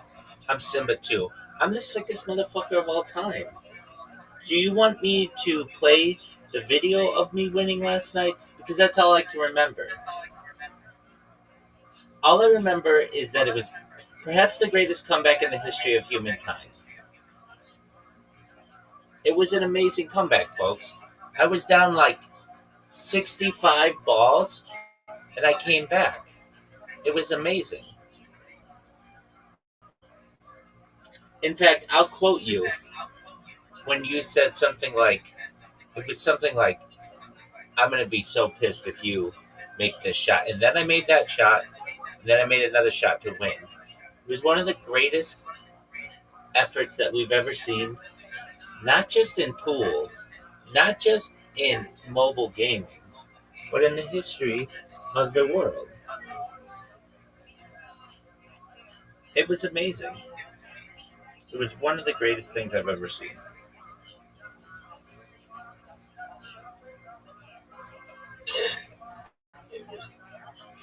Oh, for sure.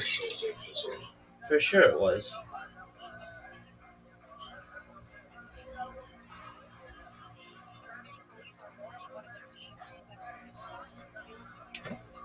It was good. It was unlike anything we've ever seen before, and perhaps we'll ever see again.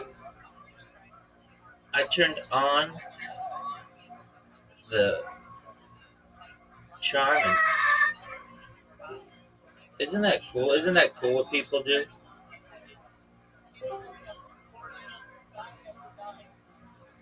Peace.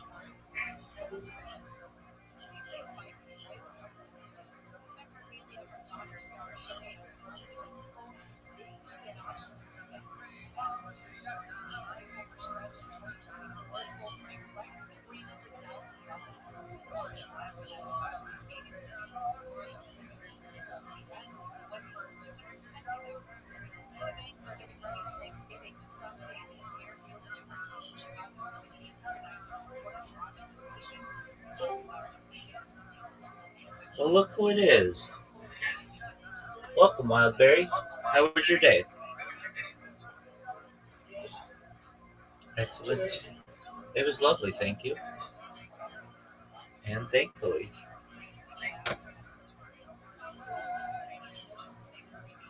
Hello.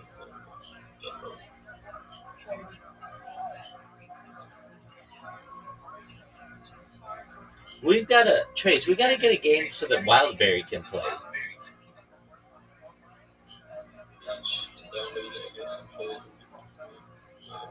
Well, with us, it's called Plato. Plato, like the philosopher.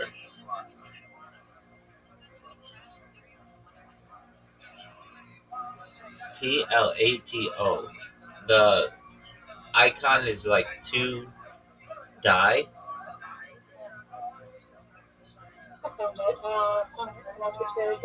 You got it.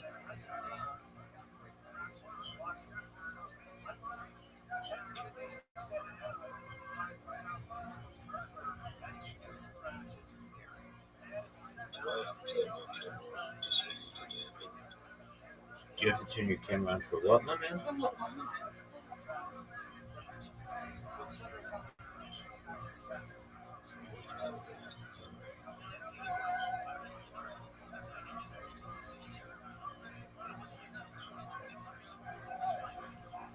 Trace, no, I'm good, but I do want to play you in a game whenever you're ready.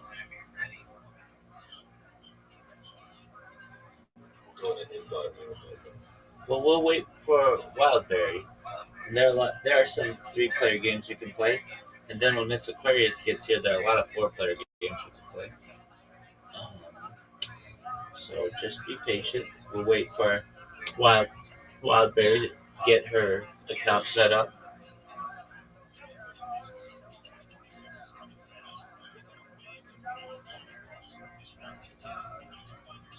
Trey's right. I've been wanting to ask you this. In my victory yesterday, what was your favorite part?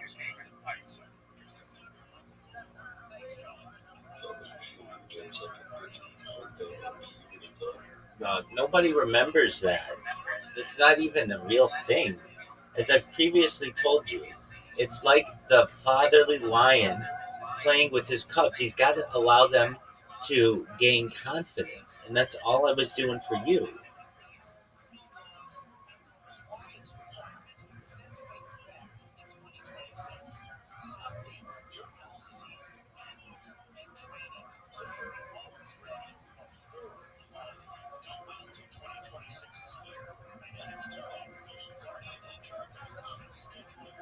Trace, I didn't get a chance to ask you, how was your day? Yes. Oh, track. I'm sorry. No, I know I asked you out there.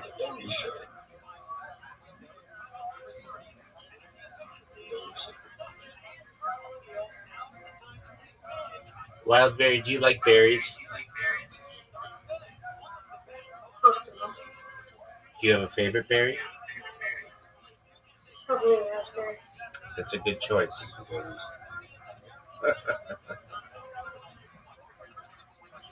Raspberries are great.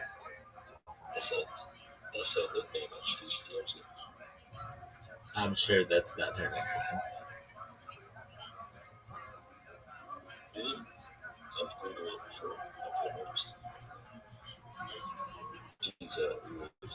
But she's very patient to put up with your immature nickname. Yeah, but she always says, oh, no, something you I don't say that. I don't fight you on it. don't do shit.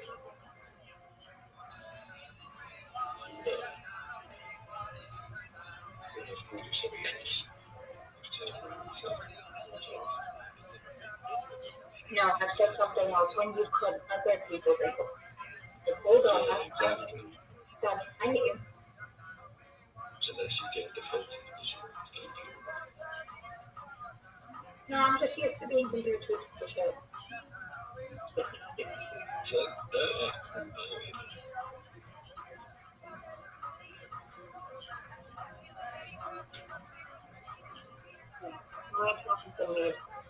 Oh, great. I'm the rabbi. One word. T-R-A-B-B. That's correct. THERABBI.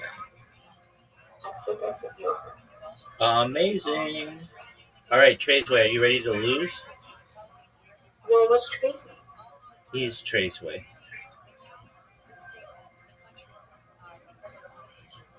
Understood. I believe so. Alrighty. So I accepted your friend request. The first game we will play. Now you can't play all the games with 3 players, but there are quite a few you can. So we shall start with basketball. Wait, what? We'll play basketball. Oh, It's easy. Don't worry. B-ball.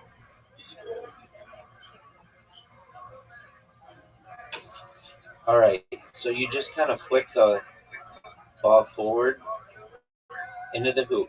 The first round, and Wildberry, you should have gotten an invitation. Let me know if you did. Okay. The first round, the hoop doesn't move.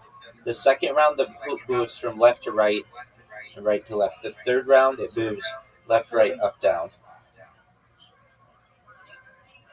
Trey's way. There you go. Good job. Got his first one. And if you swish it, you get 2. All right. There you go, Trey's way. That's 4. That's not bad for your first time ever.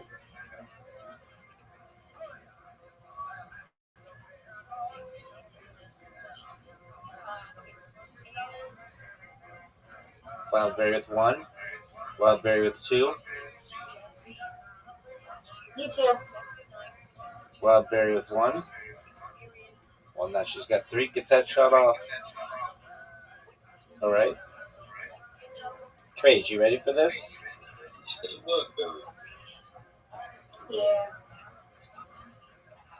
I think I need to get done.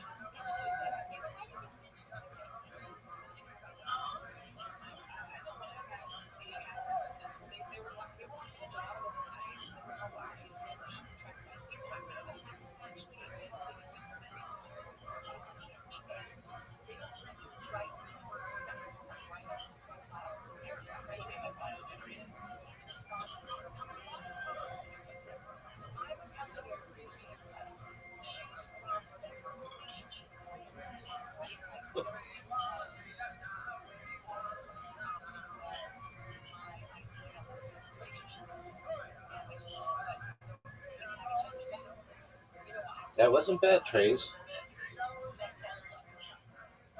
Wildberry, get him.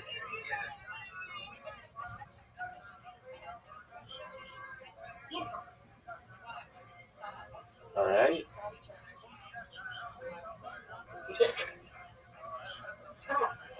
Oh, that was good. Get it. Oh, ho, ho. She tied you, Trace. Don't move this thing. One of the years ago about that too, so I don't want to hear it. I understand. Okay, this.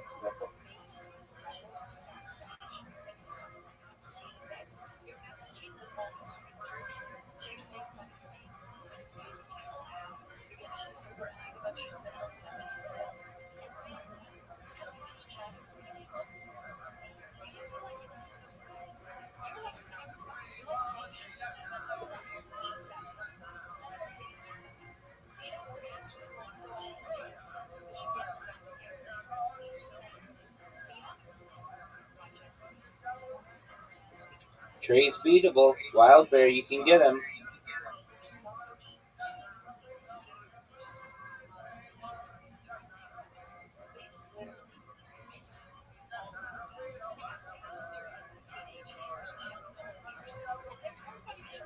Yeah.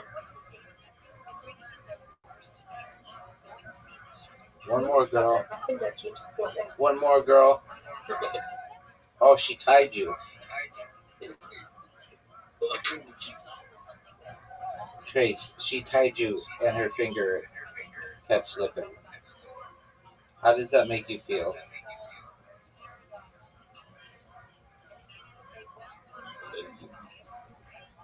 It should.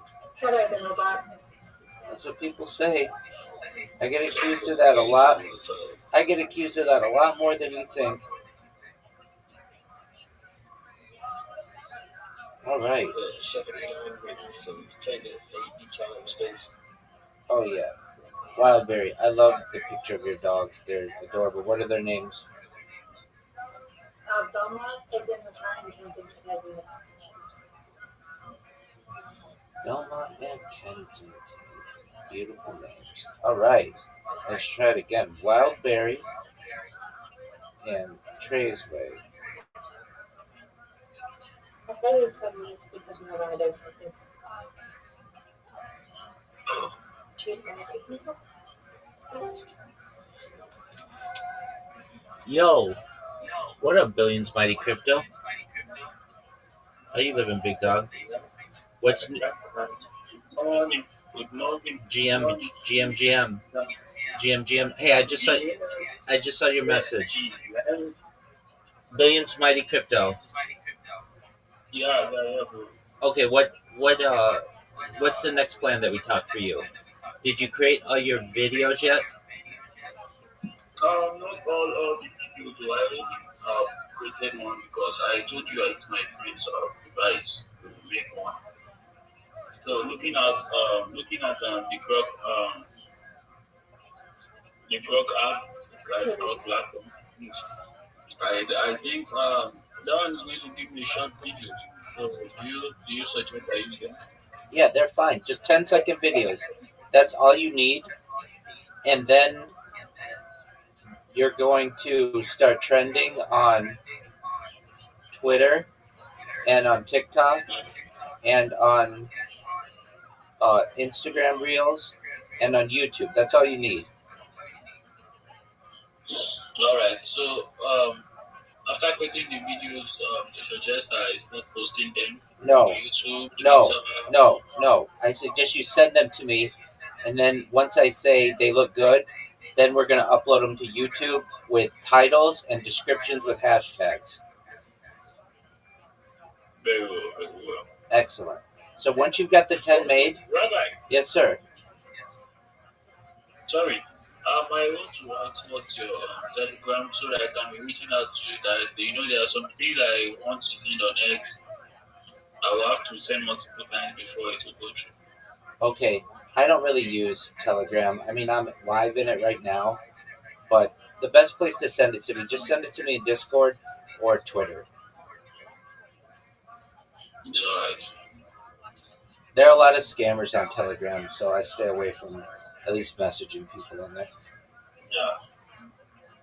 Yeah, it's true, that's right.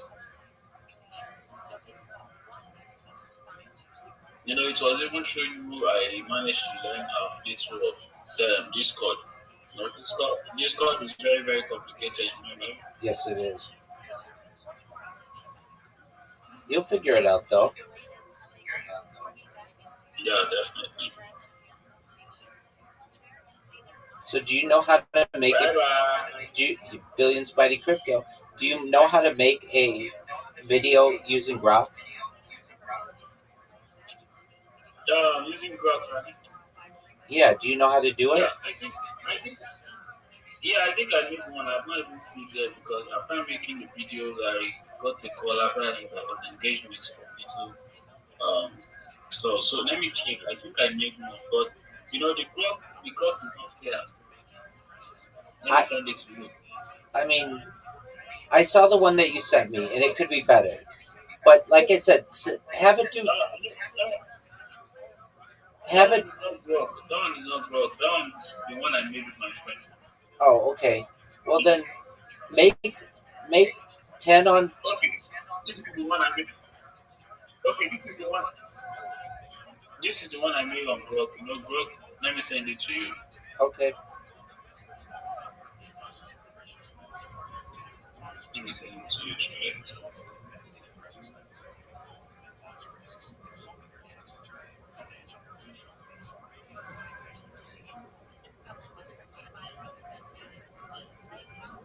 Let me know when you sent it.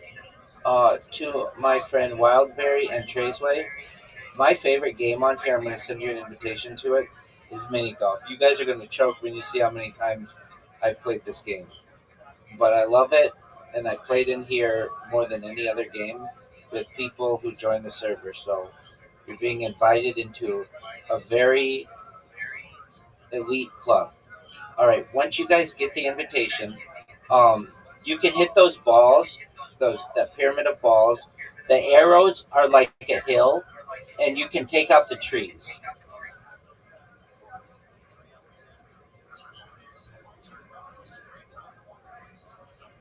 Go, go, go, go, go, go, go, go, go. That's all right. That'll be fun. Alright, see. All right, just one moment, big dog. I'll look at it when I have a moment. Just be patient.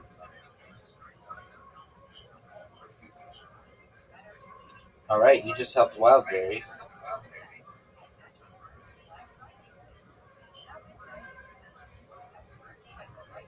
All right, not a good shot from me. All right, so Wildberry has a chance. She just wants to bounce it off the top one. There you go. Yep, that's right. There you go. Oh, get in the hole. What a shot. What a shot. That was phenomenal. All right, Traceway, you and I have our work cut out for us. Yeah.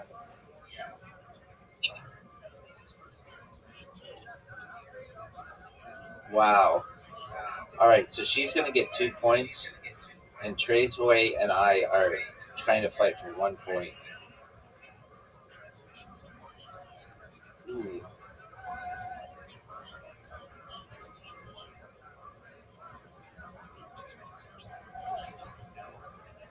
The hole is very forgiving. If you get it pretty close, it'll get it in. Very good job, Wildberry. Right off the bat. Okay, you don't want to hit it in the black stuff. The black stuff is like you have to start from the beginning. The pink stuff is like bubble gum. It's just sticky. But you can go in there. Is that a game?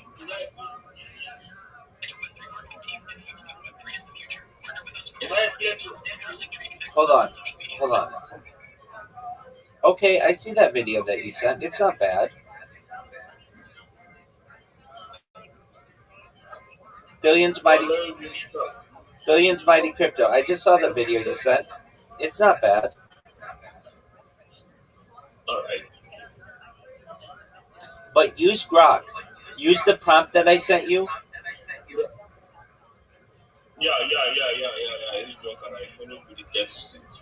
Okay, and have it make 10 videos, and they'll be really good. At least maybe 6 or 7 of them.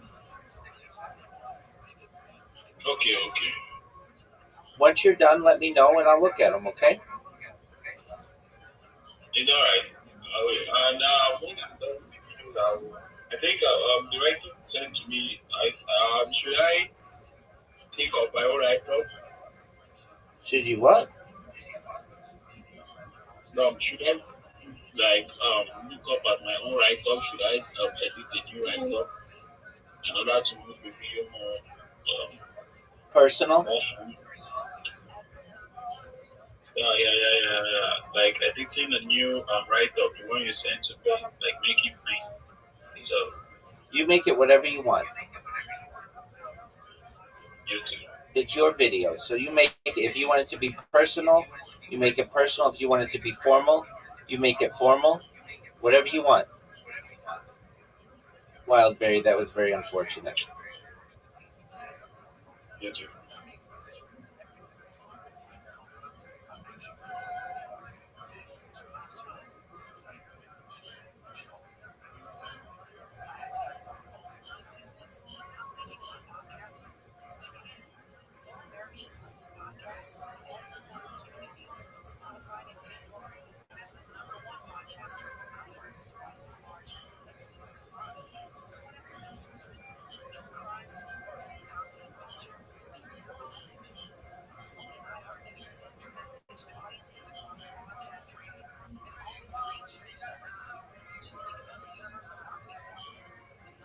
Trey's way. Oh, he put Wildberry in a tough position. Wildberry, just get through that pink stuff if you can. It's really sticky though. No, more of an angle. Yeah, that's probably best. Nope, you're gonna hit the corner. Nope, to the left.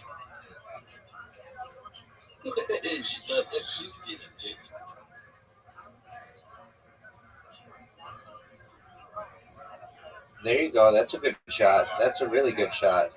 Get it, get it, get it, get it, get it, get it, get it, get it, get it, get it, get it, get it. What a great shot, Traceway. Excellent.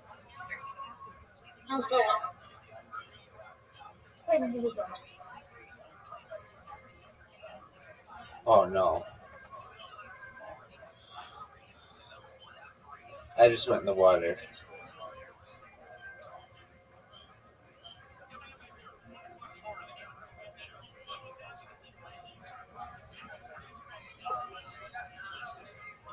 It's not letting me do this.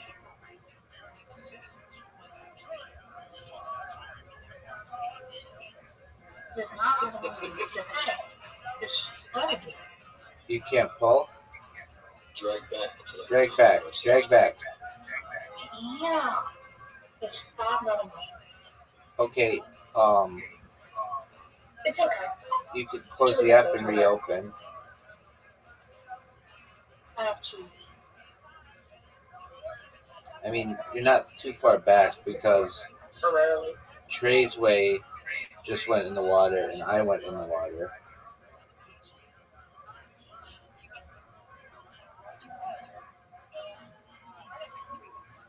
I know going to engage me. What did you say, big dog? Trade way. Bye bye. What are you guys doing? Are you not put me introducing me to it? No, you've got homework to do. Once your homework's done, I will make sure you are the best mini golf player in all of Nigeria. But until then, you've got to get your videos. You've got to get your videos done, big dog. But once you've got that done, I'll teach you everything about mini golf that I know. Sound like a plan, big man? All right, no problem. I'll trade that.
I knew you were going to say that.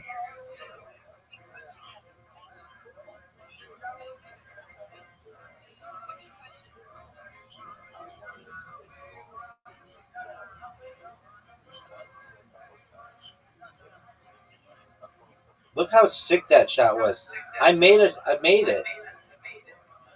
The table is open.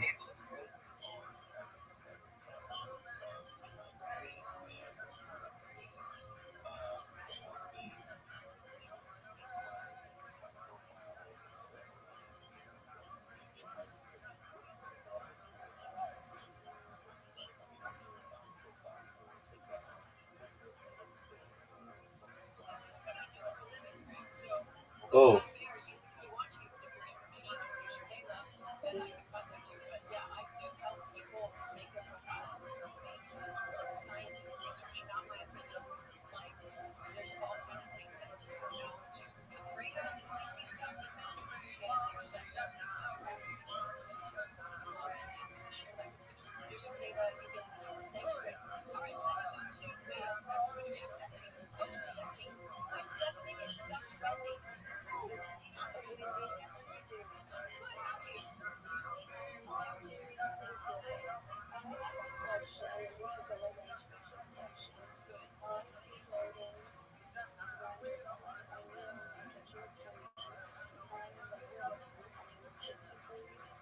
What a great shot, dude. Very impressive.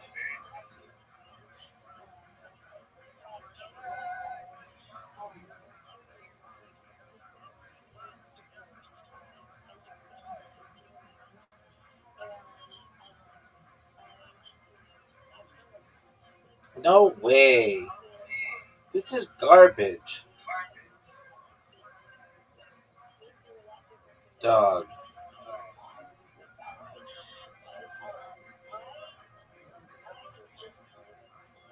Garbage. Garbage.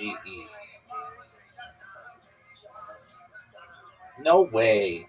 No way you hitting this shot. Nope. That's a miss. I'm glad I can breathe a sigh of relief because of that miss that you just had. What a giant, giant miss. Everybody knows it. Are you serious? Are you flipping serious? Look at this person. Just wow. Wow. No way is this going in. If this goes in, oh, make my shot.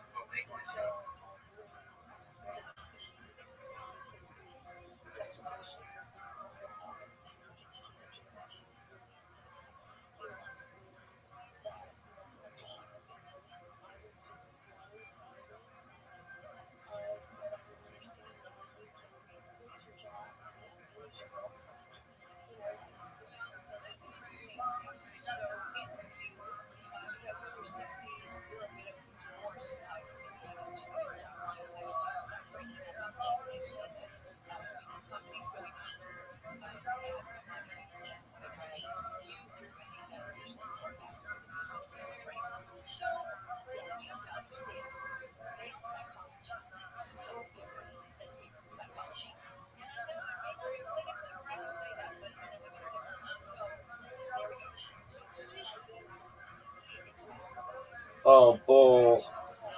Bull, stop. Stop. This is a tough shot for you, big man. This is a big shot. It's tough. It's tough. This is a tough shot, big man. Nope. I have confidence you're not going to have enough oomph to get that angle, son. Not enough oomph. Not enough oomph. Oh, F this game. F this game. That was garbage. Garbage. I know it. You know it. Everybody knows it. Re-rack. Reload. I'm getting a different pool cue just for you. All right, big dog. I'm ready to dominate. I'm undefeated with this pool cue. Just want you to know that. I keep having a break, an illegal break. All right, that's all right. I don't know what was so illegal about my break. It seemed very legal to me. Probably was. You did an illegal break?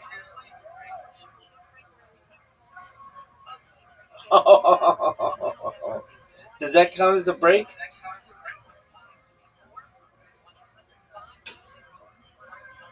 Garbage.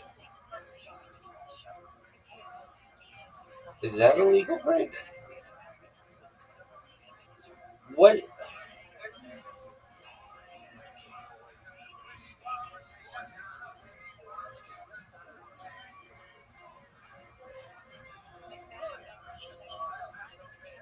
What is wrong with your break?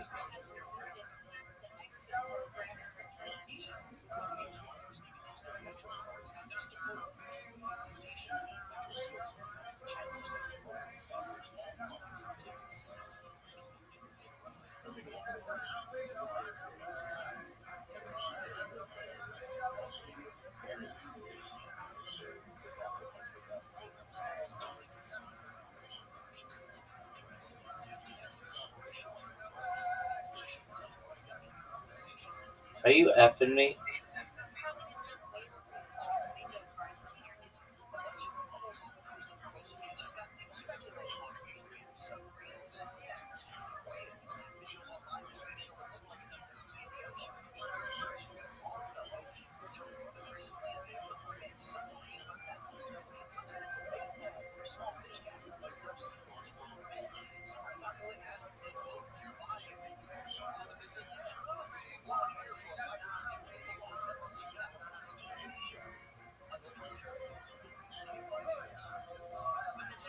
No way.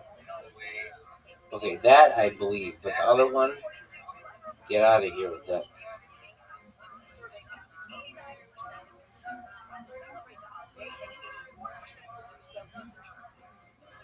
No, dude, what? That was garbage.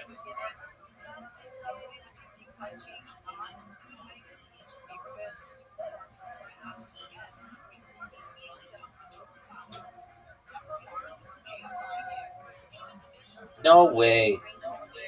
No way.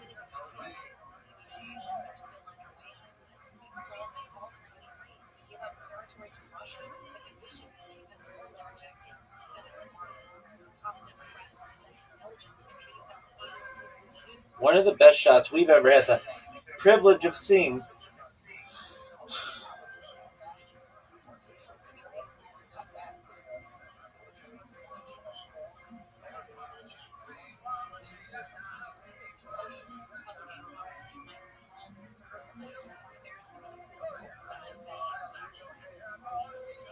One of the greatest shots, I mean, I know that you've ever seen.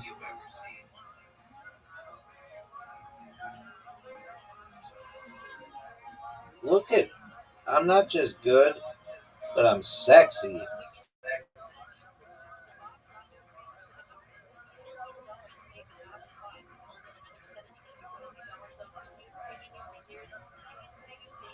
Oh, this is garbage and I can't hit that one in. Oh, dog. Dog.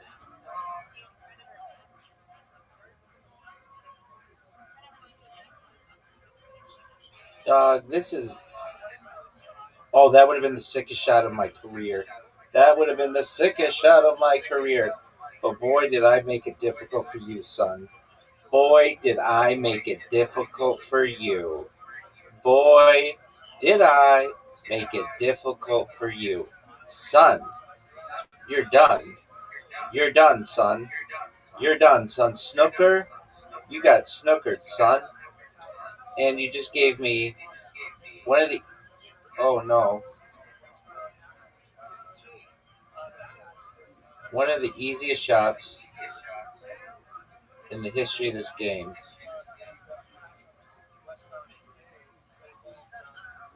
Thank you, sir.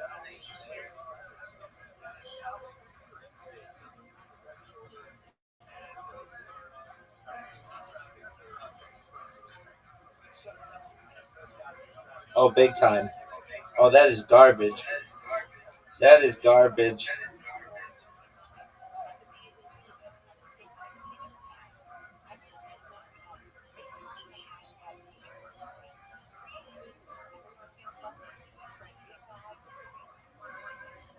Isn't that my ball? No, that was your ball. Oh, garbage. Oh, garbage. This is the worst. This is terrible. I'm going to see my lead just melt away. Oh, this is garbage. No way you're going to make these. No. No, you better not hit that shot. You should miss it. Oh, dog.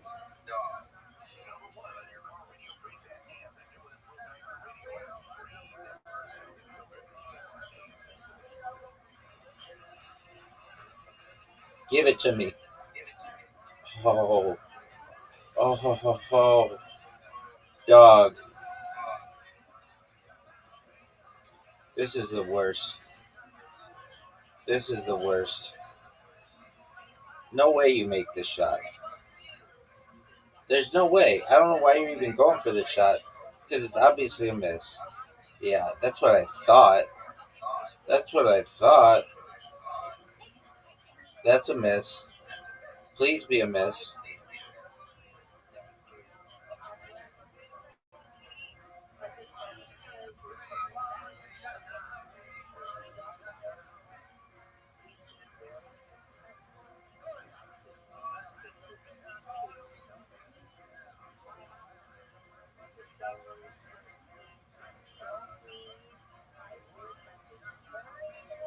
Give me this.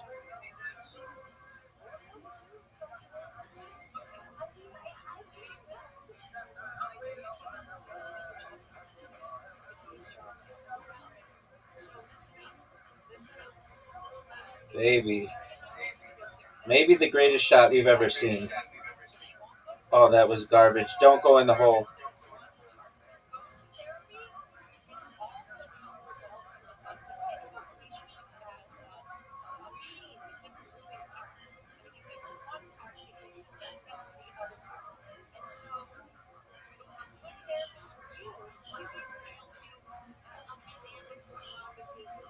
Are you going to make this shot? Are you going to make this shot? That's a no. This is an obvious miss. I can tell you're going to miss this shot.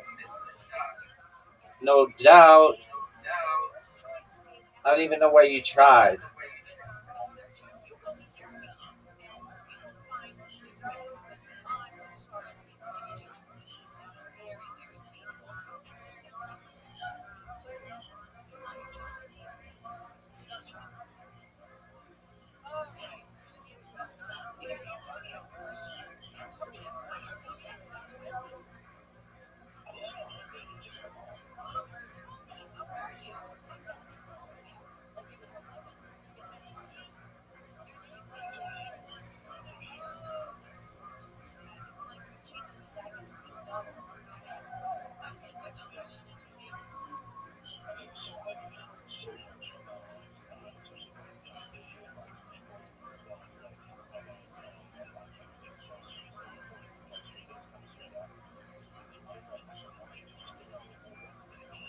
No way.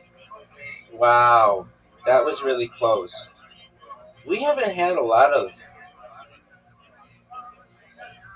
uh,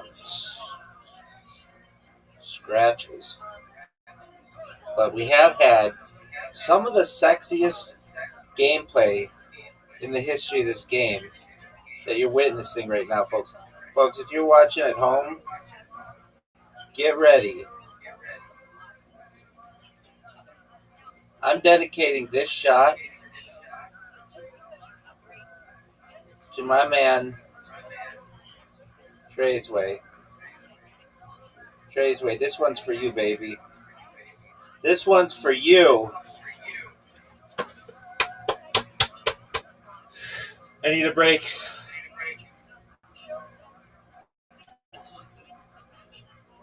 How'd you like that, big man? It was fun. Dog, I'm looking at the scoreboard right now. I have 10 wins. You have 6 wins.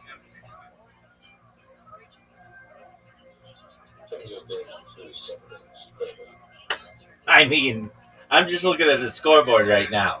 And if someone just came in and they had never seen this before, they would say, well, Rabbi's obviously winning. Rabbi has 10 wins. And my man, Tradesway, has 6 wins. I'm not a mathematician. I'm just someone who's taking a blind guess here that 10 is more than 6, which means I have the lead. That's all I know. That's all I can really contemplate at this time. I mean, maybe perhaps in the future, I might be able to have some kind of different understanding, like I was Mufasa and you were a cub. Maybe like that, maybe. But at this point in my life, I see 10 under my name and 6 under your name. That's all I see. James, I love playing with you. You're a good sport, and you call it snooker, and it's super cute.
Welcome, Wildberry.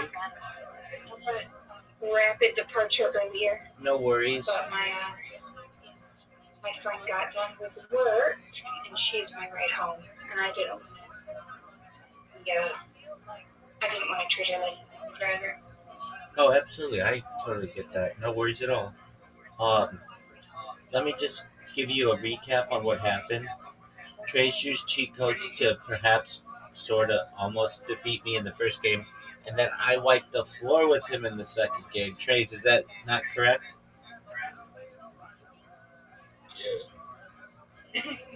There you go. And now we're taking a little bit of a break. So feel free to enjoy the break. Get comfortable. Are your dogs with you?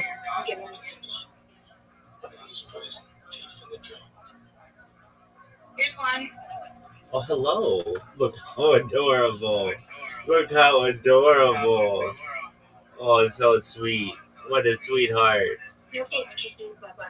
No face kisses. Oh, I bet he's happy. Is it he or she? They're both he's. They're both he's. I bet he's very, very happy to see his mom. Oh, so sweet. Look how sweet. Oh, were they good boys? Yeah, they were mostly good boys. One of them decided to eat an envelope, but that's okay. Be an envelope? Eat. Oh, eat an envelope. Oh, okay. Uh-oh. Well, they're all good And a little boys. paper snack. Yeah. They're all good boys.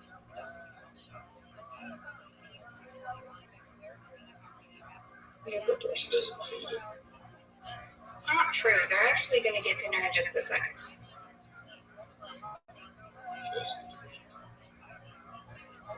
They eat morning dinner before I left for work.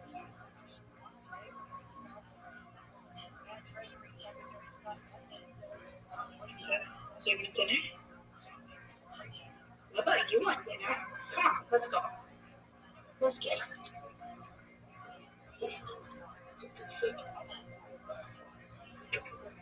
Little dogs don't eat tons of food. They're not supposed to. Exactly. I don't eat a ton of food.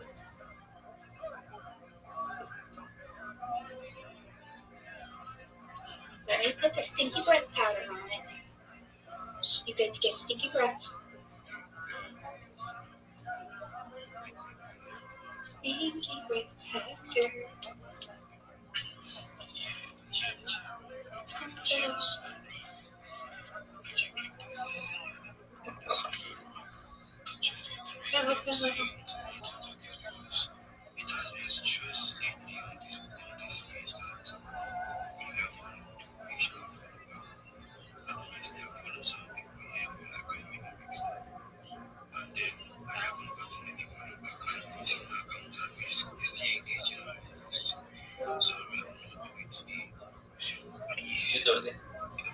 What up, Paul?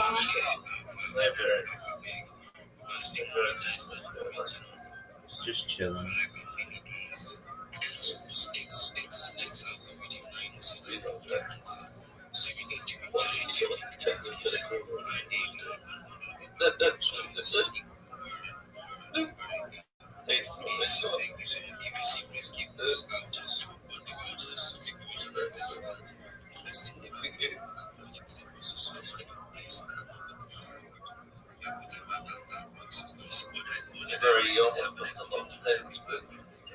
Yeah, I'm probably not going to play today, though. I'm going to play somewhere tomorrow because I'm off. Yeah, we can play tomorrow. But I will definitely get to level 10 tomorrow. Yeah.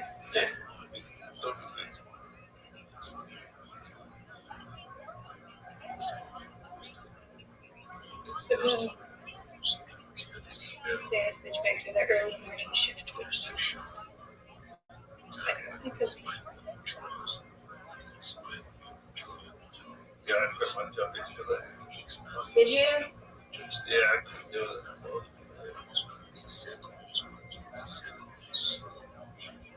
But yeah, I'm not money coming in. also get paid that.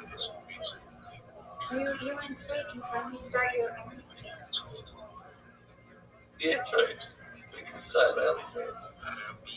You guys can start your OnlyFans. That's true.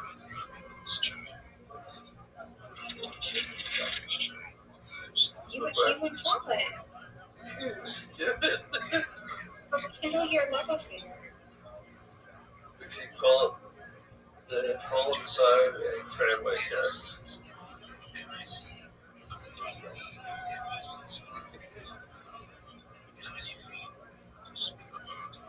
It's gonna be called OnlyFans. That's all everything can do.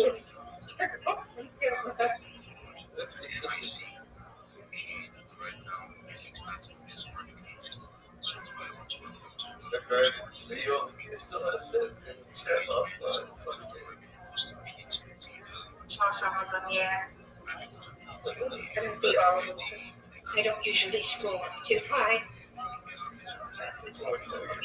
Everyone's gonna be upset.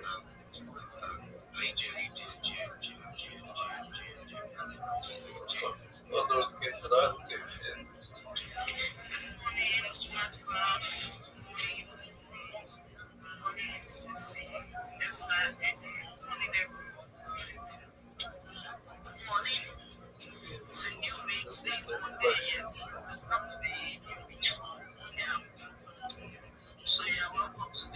You can hang out with us too.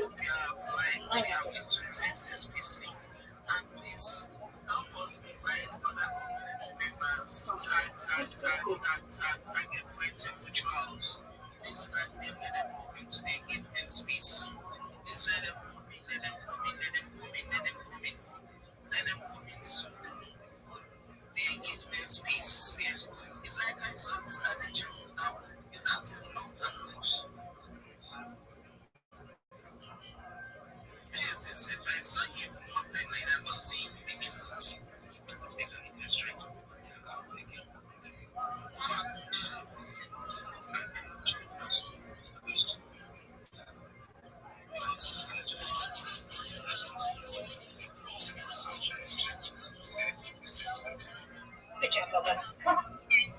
It's nice.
Yo, big dog. I'm in a space. Apologies, I can't be more vocal.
should be.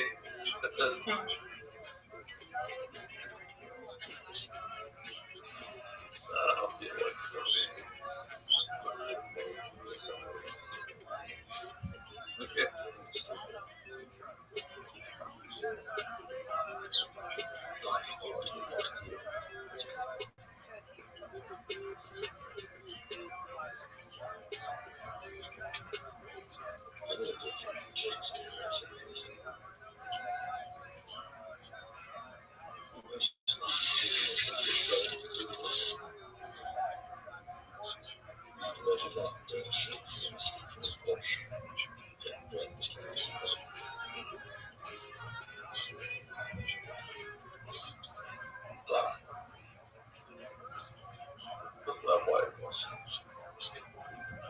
Yes.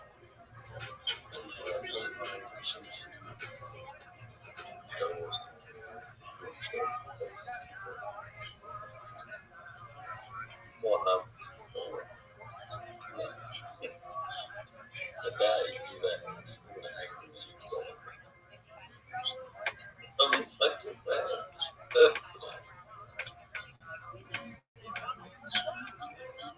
Careful, this is a birthday.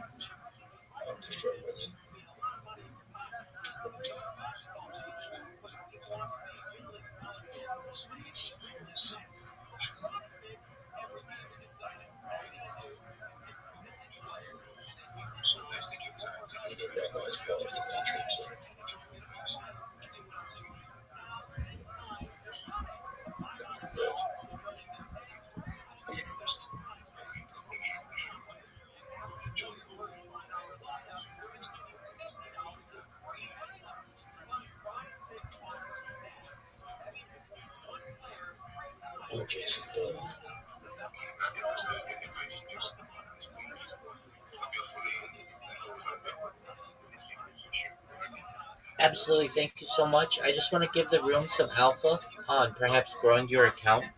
The first thing is to ensure that you repost the room, that you like, that you comment, that you bookmark. You can also follow everyone as best you can.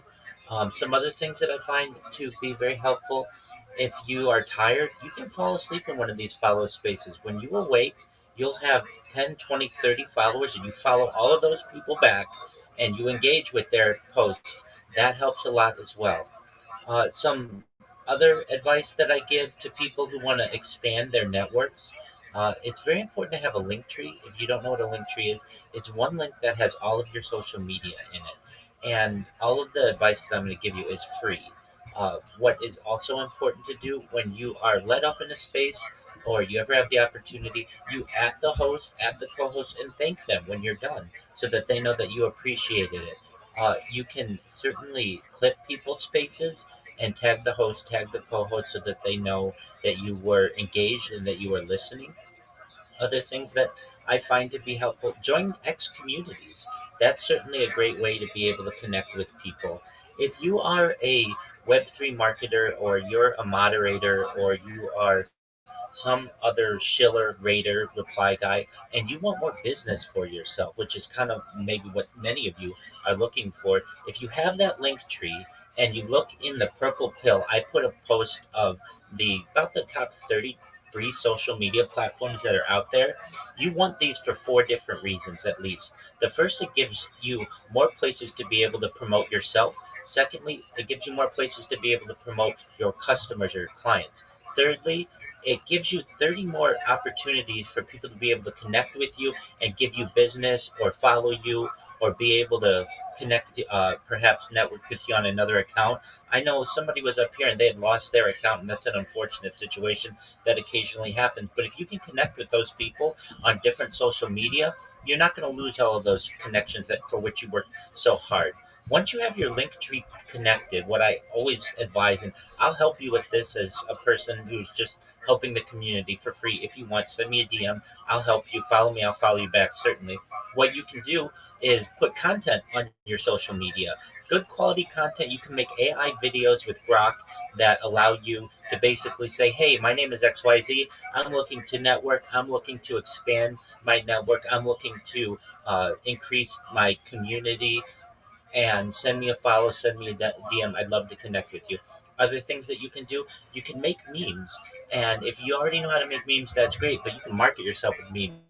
Put your at in the corner of a meme that you make or your link tree so someone knows who the creative force was behind the good information that they got.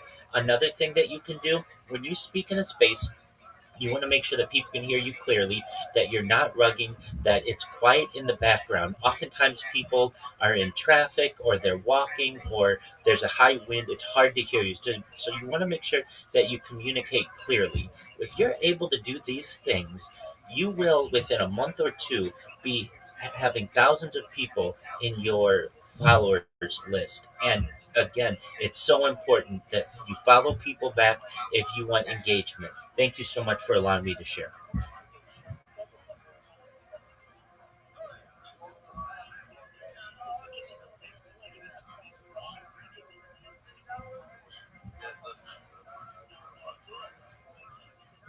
Thank you very much for that.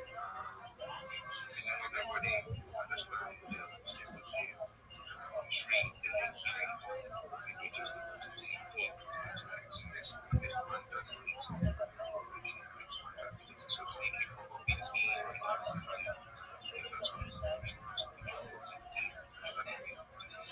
so guys, let's go on it. Let's go to engage certainly. Then we have one thing that when you with everybody this visible that Jigo is speaking on is 90% of things. That's not very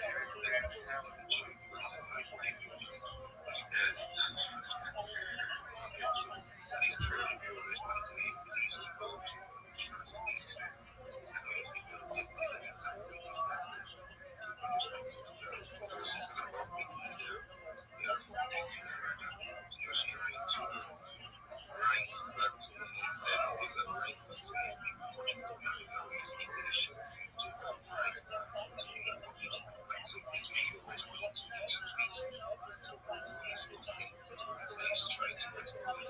We do have Aquarius.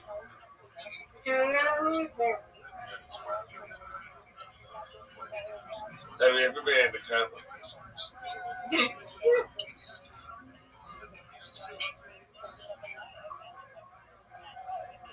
I want to go to a camera. Put your money in your PC, money. I'll keep you good.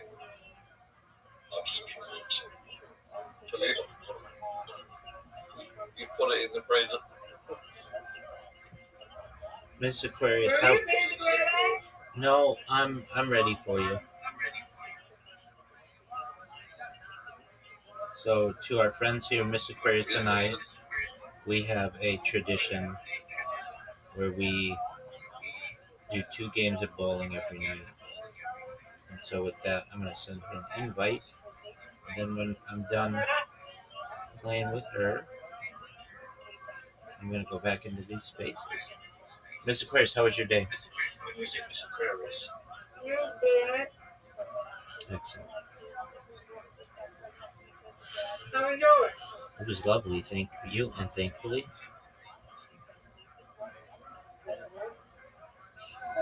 Miss Aquarius is what I'm sort of Yeah, so if I have I ever played baseball? Oh, bankroll, Monopoly. Yeah, I have played it. Have you? Yeah. It's nice beer, Miss Aquarius. Thank you. You're welcome. Why, if I ever visit, I'm going to give you a sponge bath.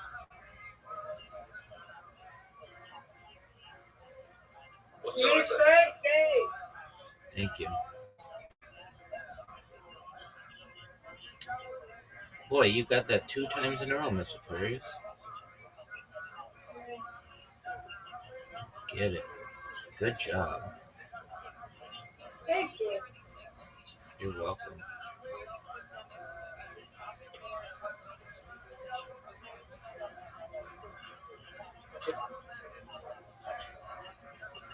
Oh, that was terrible.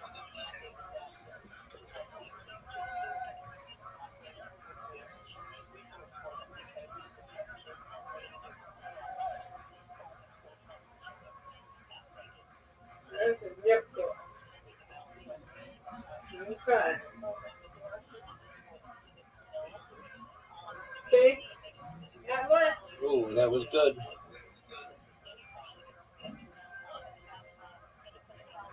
Oh, Miss Aquarius. It's not my day.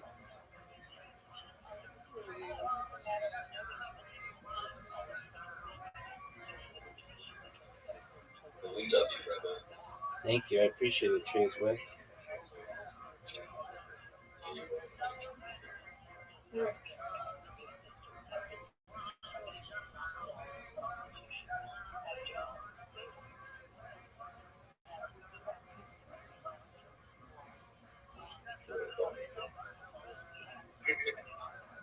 That's sweet. So we love you. Yeah, we do love Rabbi. Thank you, ma'am. There you go. Don't call it a comeback.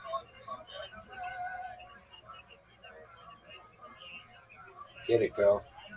Oh, she puts the nail in the coffin. There's no touching Miss Aquarius. No touching Miss Aquarius. Big score, big score. Okay, this is not an easy split.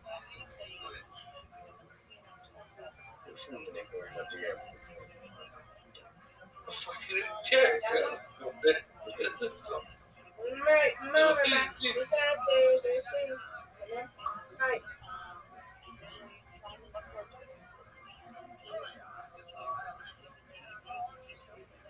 Yuck. I tried. Nice win, Miss Aquarius. Now you get a real too. Now when you win, You win, I win. Absolutely. Your turn this time. Absolutely. Oh, it's cold. No. While I get asleep, well, I just put my ass out. What? If they get asleep, like to stick my ass out.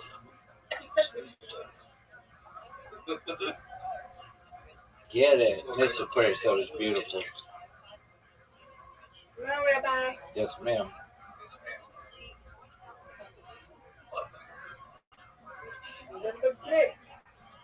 That is a difficult one.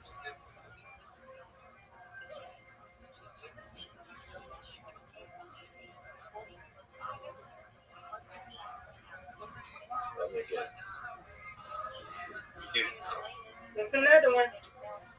Yes, ma'am. Ooh, this is tough. Nice. Nice. You got two of them. Yeah.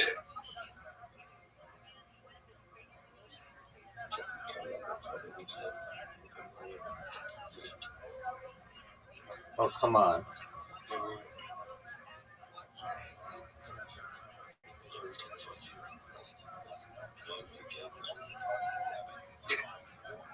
Get it, Mr. Aquarius. Oh, all but one. I'm ready for it. Beautiful, beautiful throw.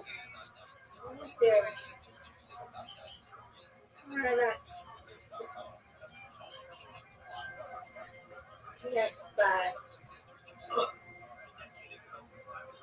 No.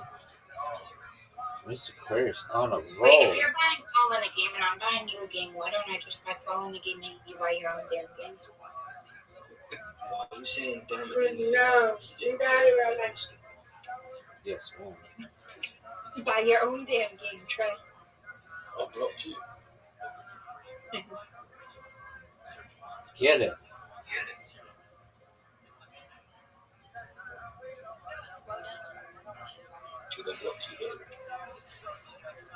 Mr. Aquarius, this isn't great. Would you? I mean, maybe. Do you want me to? Not really. Not really, so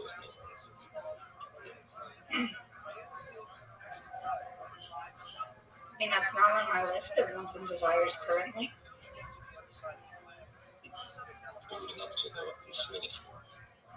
Get it, Mr. Bird. No, Rabbi, you got this. No doubt.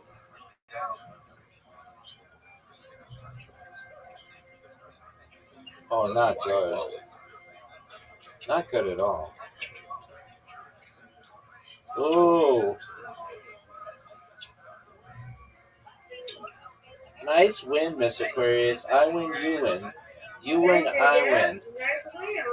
Undefeated in bowling, undefeated in friendship. Great job, Miss Aquarius. Good job.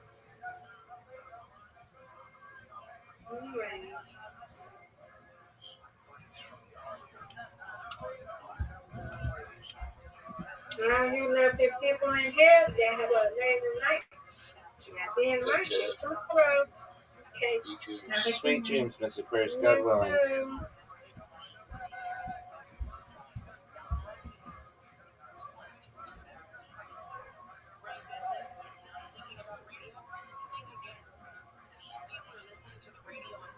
Let's go watch it, baby.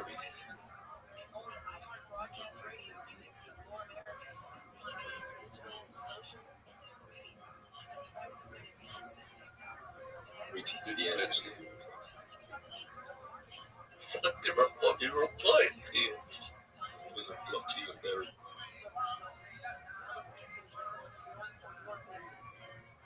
Yeah, Rabbi, dead brothers. All the way to the wisdom planet.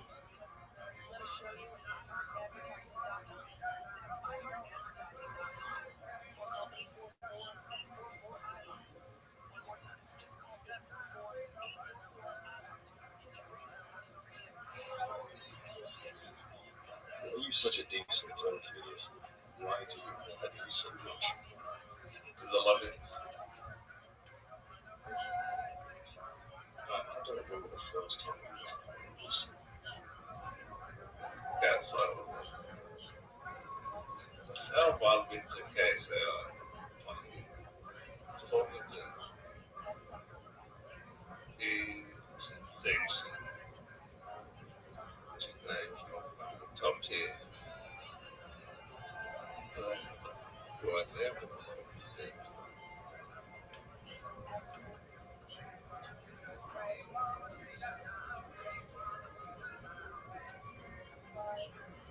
Go back to the accounts and joint accounts.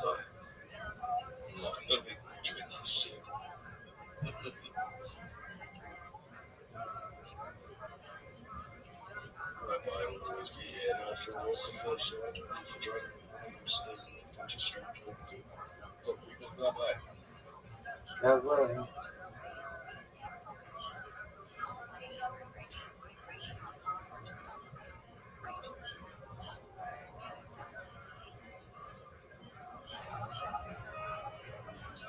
Mr. Reynolds.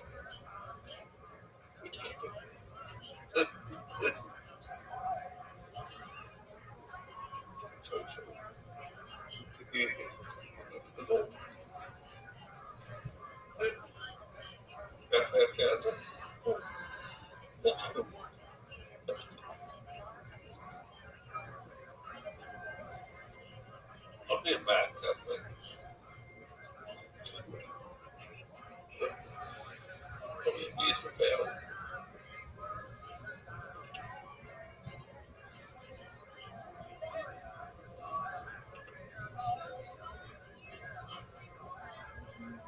Very like that, so I get game night, movie night, all different events and shit. She like it, so. I don't usually participate in sugar events and stuff. Yeah.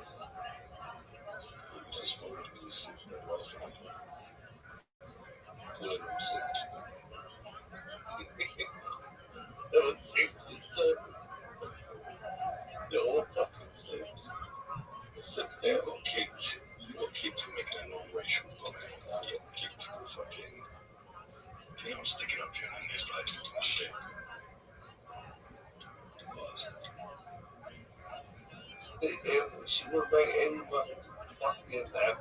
except her ex-boyfriend who's married to another woman. That's fucking weird.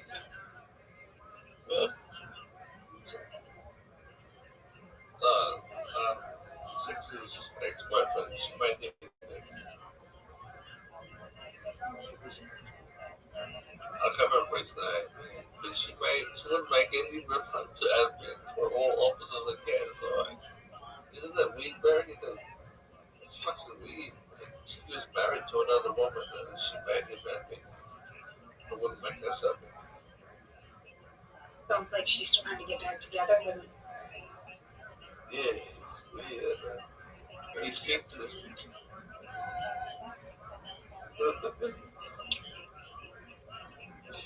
Hello. Every got no transactions. Every time. Like she said, they should fucking admin. Wow. Yeah, I'm like, stop an admin in that server. I've actually done stuff for it.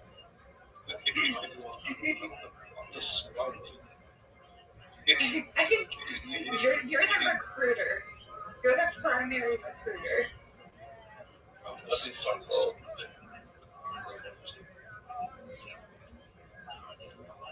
I wish. Discreetly. It could be discreet, it could be indiscreet, you know what I mean? Depends on the vibe. What did you do?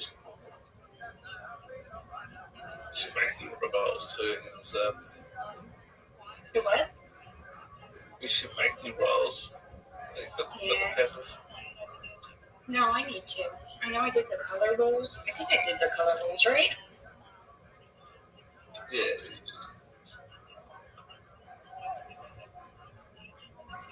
We've got mods that we've got admin that we can do and that we can do. What else can we call different roles? And the force race or something.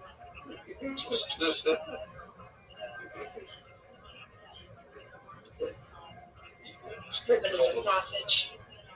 We should do sausage, plums, and donuts.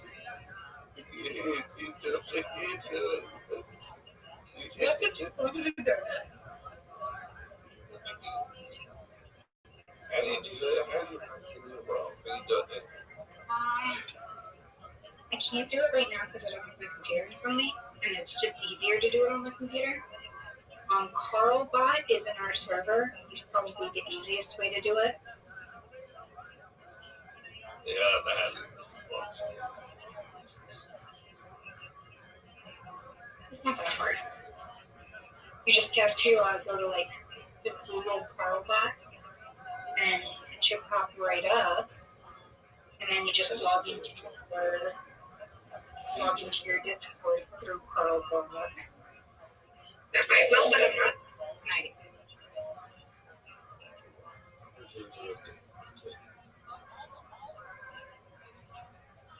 You doing sausage, plums, and donuts? Yeah. Like with the rolls on it? I like it. Yeah, actually.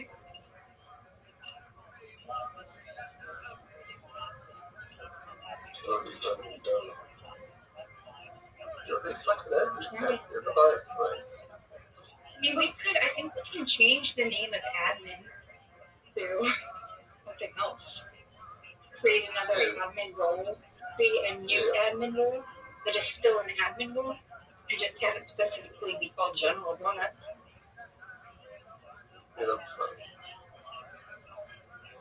Yeah.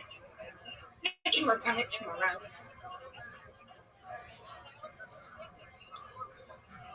I like it popping, man. I think it's good.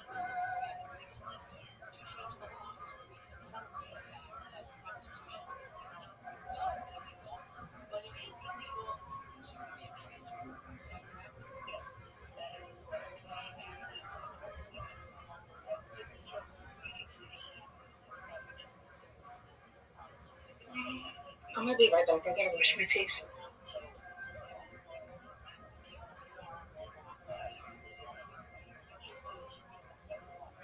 You did, maybe not.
not scared. I'm scared about my friends.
Don't turn my computer off earlier.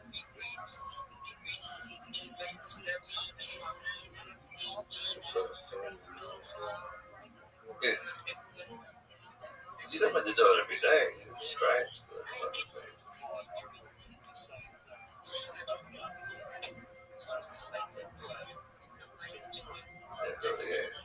Some people do. I do it once a week, 2 or 3 times a week.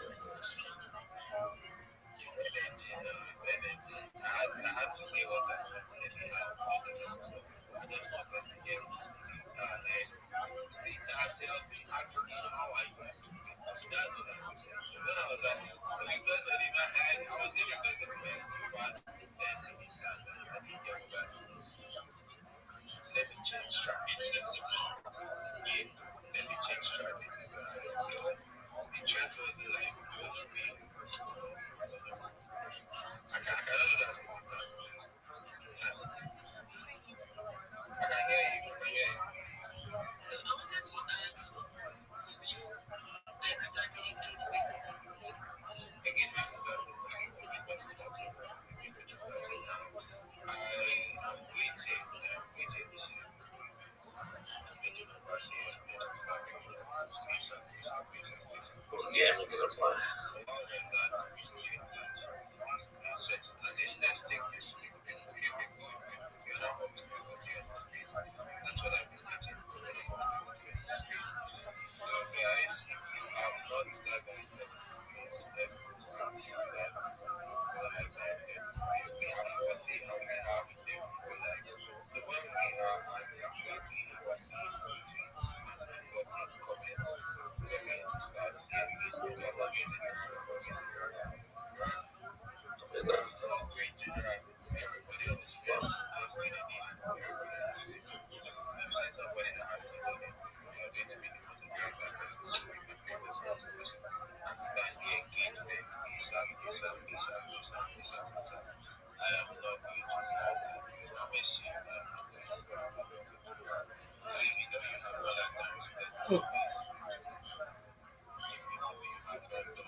did you get?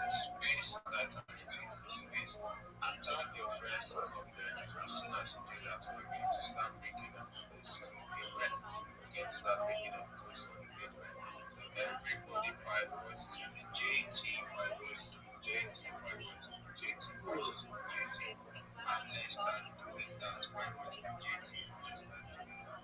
Alright, I'm saying that to people that make it. If you know somebody here that doesn't space and that you're not that I already know that. So what gave me that like that?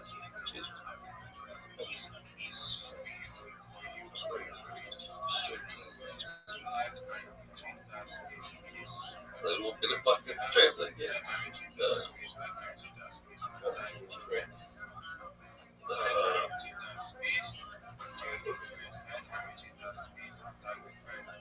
And immediately you do that, your foolish talk immediately you do that, It was made, land of God. You know, yeah, remember that one?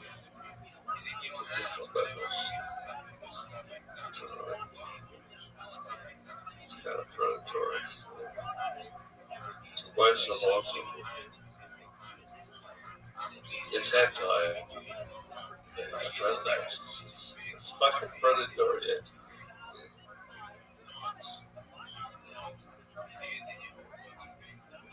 There you go.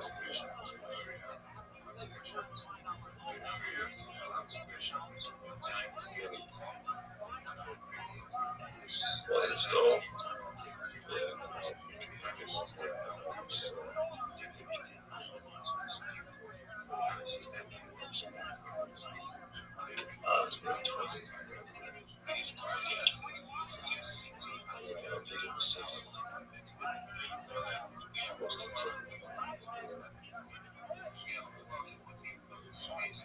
No,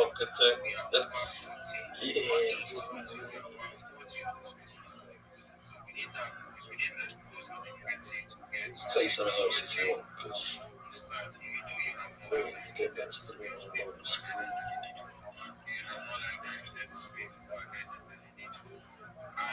Yeah, I just got to apply that.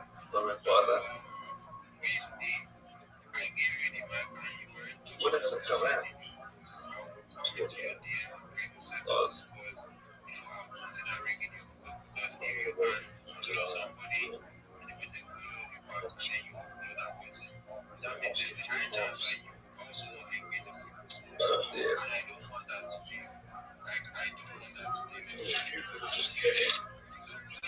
She probably will.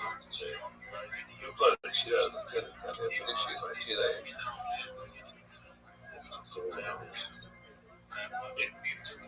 I think you get to number 16, that was better already. It's better.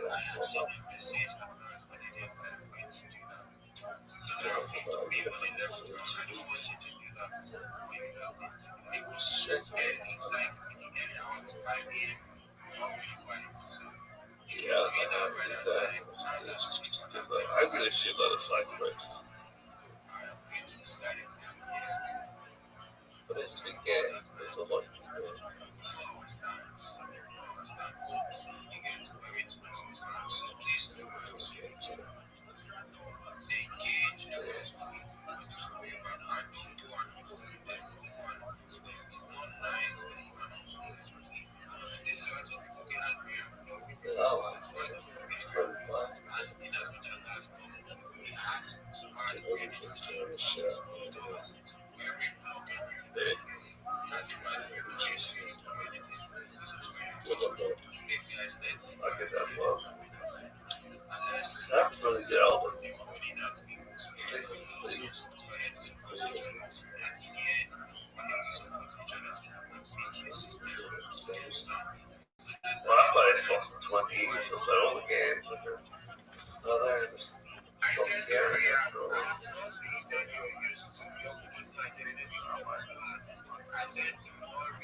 could have an impact on everyone.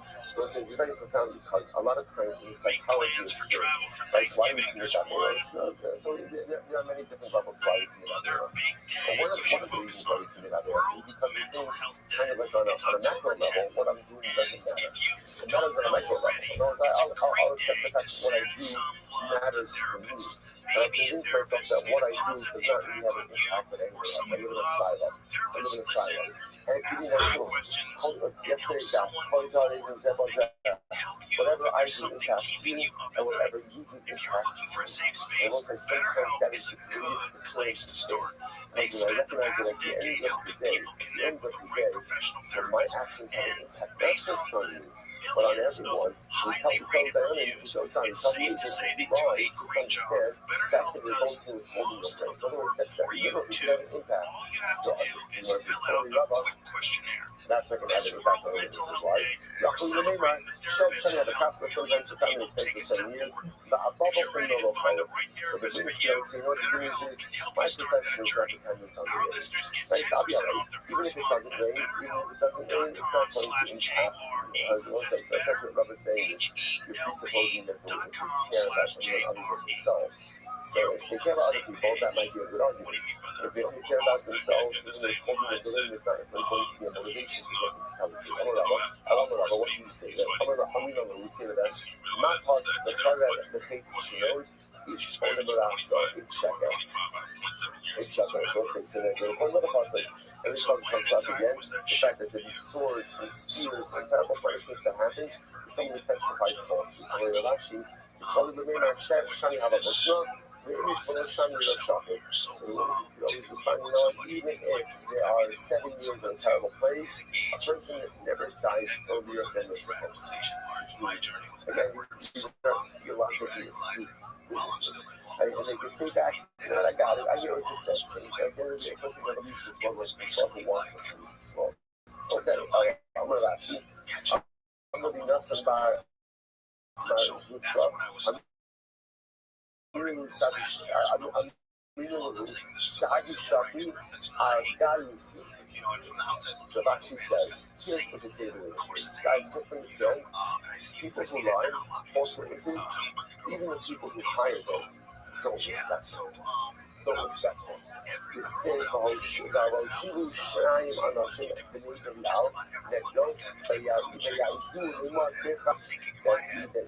an episode which is hired, but the hired is to go cultivate the now. But even people win, of course, away from you. It's not if you just understand, if you're looking to sell your integrity, no one respects you. Because even the people who hired you, even people who bought you, recognize that you didn't bought. The most interesting enough to do is talk. That's it. That's what he was made for nature first. It could be that punishment from a powerful. It's not going to be enough to do it. But the notion that if I lie for testimony, I'm fundamentally based, and no one will respect. Even the people who hire me and do what they want, but people who hire me, they also look down on me. Partly look down on me because they know that I can be bought. So it's like the notion that I have zero integrity and no one respects me, that's how we intimidate me. It's incredible. Incredible. So in other words, remember again, interestingly enough, the Mishnah said, when is the testimony accepted, or when does it become credible? Only if witness number one says, we were present when Reuben, the borrower, admitted his debt in the presence of Shimon, the lender, which indicates to us that just if Reuben were to admit the fact that he owes money to someone, even to the witnesses, or to someone's son, not in the presence of the lender, that statement has no credibility to it. So let's analyze that. So in general, when a borrower admits that he owes money to a lender, the statement is only meaningful if he appoints people as witnesses to witness the admission.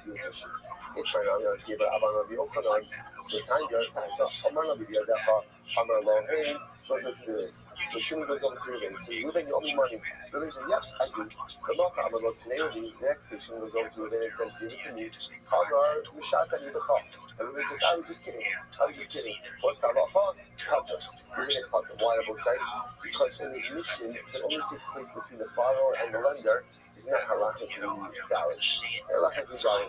Tyler, Rabbi said, support this. What would it be a defa? Right, Shimon goes up to Reuben, Reuben, you owe me $1,000. I'm a little hey.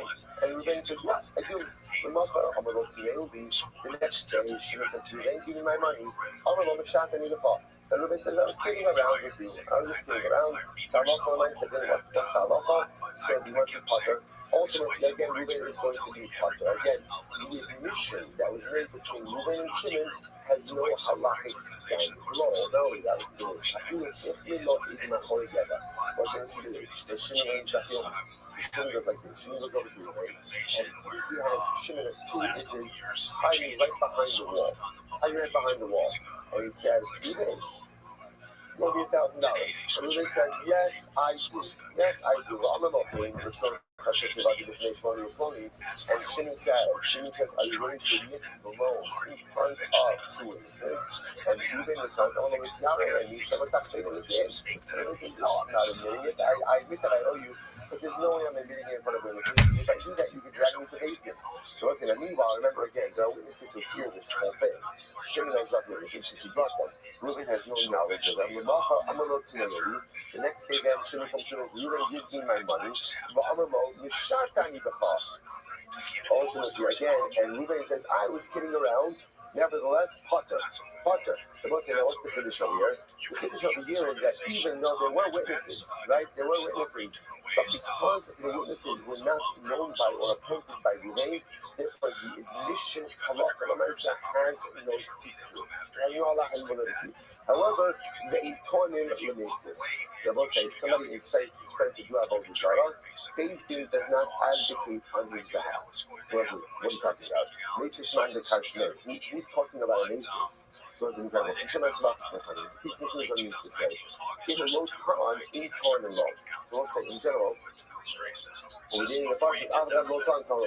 in general, when a person comes to Beis Din does not act as an advocate on behalf of someone. No, say sometimes a person will come with a court case, and if Diana know, you could make this claim, you can make that claim. Beis Din doesn't do that, right? Beis Din is not your advocate. Beis Din is a Beis Din. Get a good lawyer, right? But Beis Din is not your advocate. However, when it comes to capital cases, Beis Din will advocate on behalf of the defendant. So in other words, if there is a claim that the defendant could make to free himself from his death penalty and doesn't make it, Beis Din will advocate on his behalf. However, the Gemara says, right, the internal makes a start. This doesn't apply to avodah zarah. If somebody is on trial for trying to incite idolatry, incite other people to idolatry, in that case, even though it is a capital case, Beis Din will not advocate on his behalf. Why is that? Shiny Mesa Mona Omar, Sachmo, the Shlomo says, do not be compassionate and do not go ahead and cover for him. So how do we know that Allah of Mesa, we do not advocate for someone who incites avodah zarah? Listen to this. We learn it ultimately again from the snake. The snake in Bereshis. The words for life, how they perish when they were not below tongue. The snake could have advanced many different claims in order to save himself from punishment, and he didn't do so. And therefore, and the Bosham you see did not advocate on behalf of the snake, even though he could have. Why? Because the snake was inciting rebellion against Hashem. He was inciting Chavetz rebellion against HaKadosh Baruch Hu. Said the Gemara, what could the snake have said? Snake could have said, listen, what are you getting angry at me? Chava should have known better. You're right. I, the snake, was telling you one thing. You, HaKadosh Baruch Hu, were telling you something different. When the Rabbi tells you one thing and the student tells you something else, which would you listen to? The Rabbi. So don't put it on me. Don't put it on me, says the snake, or the snake could have said. Put it on Chava. So from here you see that as much as Beis will go ahead and advocate on some of the capital cases, when it comes to Avodah Zarah, if someone speaks Avodah Zarah, Beis does not advocate on that person's behalf. Where do you learn that from? From the snake. If there's a snake, the snake inciting Chava to sin was a form of Avodah Zarah, rebellion against God. And who did not advocate on behalf of the snake, even though there was advocacy to be done. Furthermore, the Gemara says, how do you know that what's in general? When you add on to mitzvot, you end up subtracting Shne'emar, Amar L'Tulov Sofru Mimenot Lo Sigubah. Chava, when she responds to the snake, says Hashem told us not to eat from the tree and not to touch it. Now, God never told him not to touch it. You can touch the tree. But the fact that Chava ended up adding on caused her to go ahead and retract. I'm going to try to from here, I'm a sign of Hitz Yaakov. Rashi Amar Ashtei Esrei. So it's about the Mishkan, right? By the Aron is I'm a sign. If you take off the olive, so what could happen? Or again, reposition out to become Masayin 200. By the curtains, Ashtei Esrei means 11. Go ahead and take off or remove the ayin, it becomes shtei esrei, 12. So let's say, so what do you see from here? What do you see? You see from halacha that halacha might say that if you change, or as far as we said, you end up with all kinds of problems. So the idea, so again, you find see from the Nachash, but I won't say from Chava, what we see is she added onto the prohibition. So because she added to the prohibition, she ended up detracting from it. Don't tamper with the system. HaKadosh Baruch Hu tells us what to do and how to do it. The Torah outlines a system for us. Is there a place for rabbinic safeguards? Absolutely. But we have to be careful how and when those are implemented, because sometimes when you begin to tamper with the system, you're adding on more, and they actually come to lead you to subtraction. This is going to have to turn the page. From Rabbi, furthermore, again, when does Reuben not believe? When Reuben says, I was just kidding, right? Because remember again, Shimon came over to Reuben. He said, Reuben, you owe me $1,000. Reuben says, yeah, I do. Then the next day, Shimon comes to collect, and Reuben says, I was just, right? Reuben says, I was just kidding.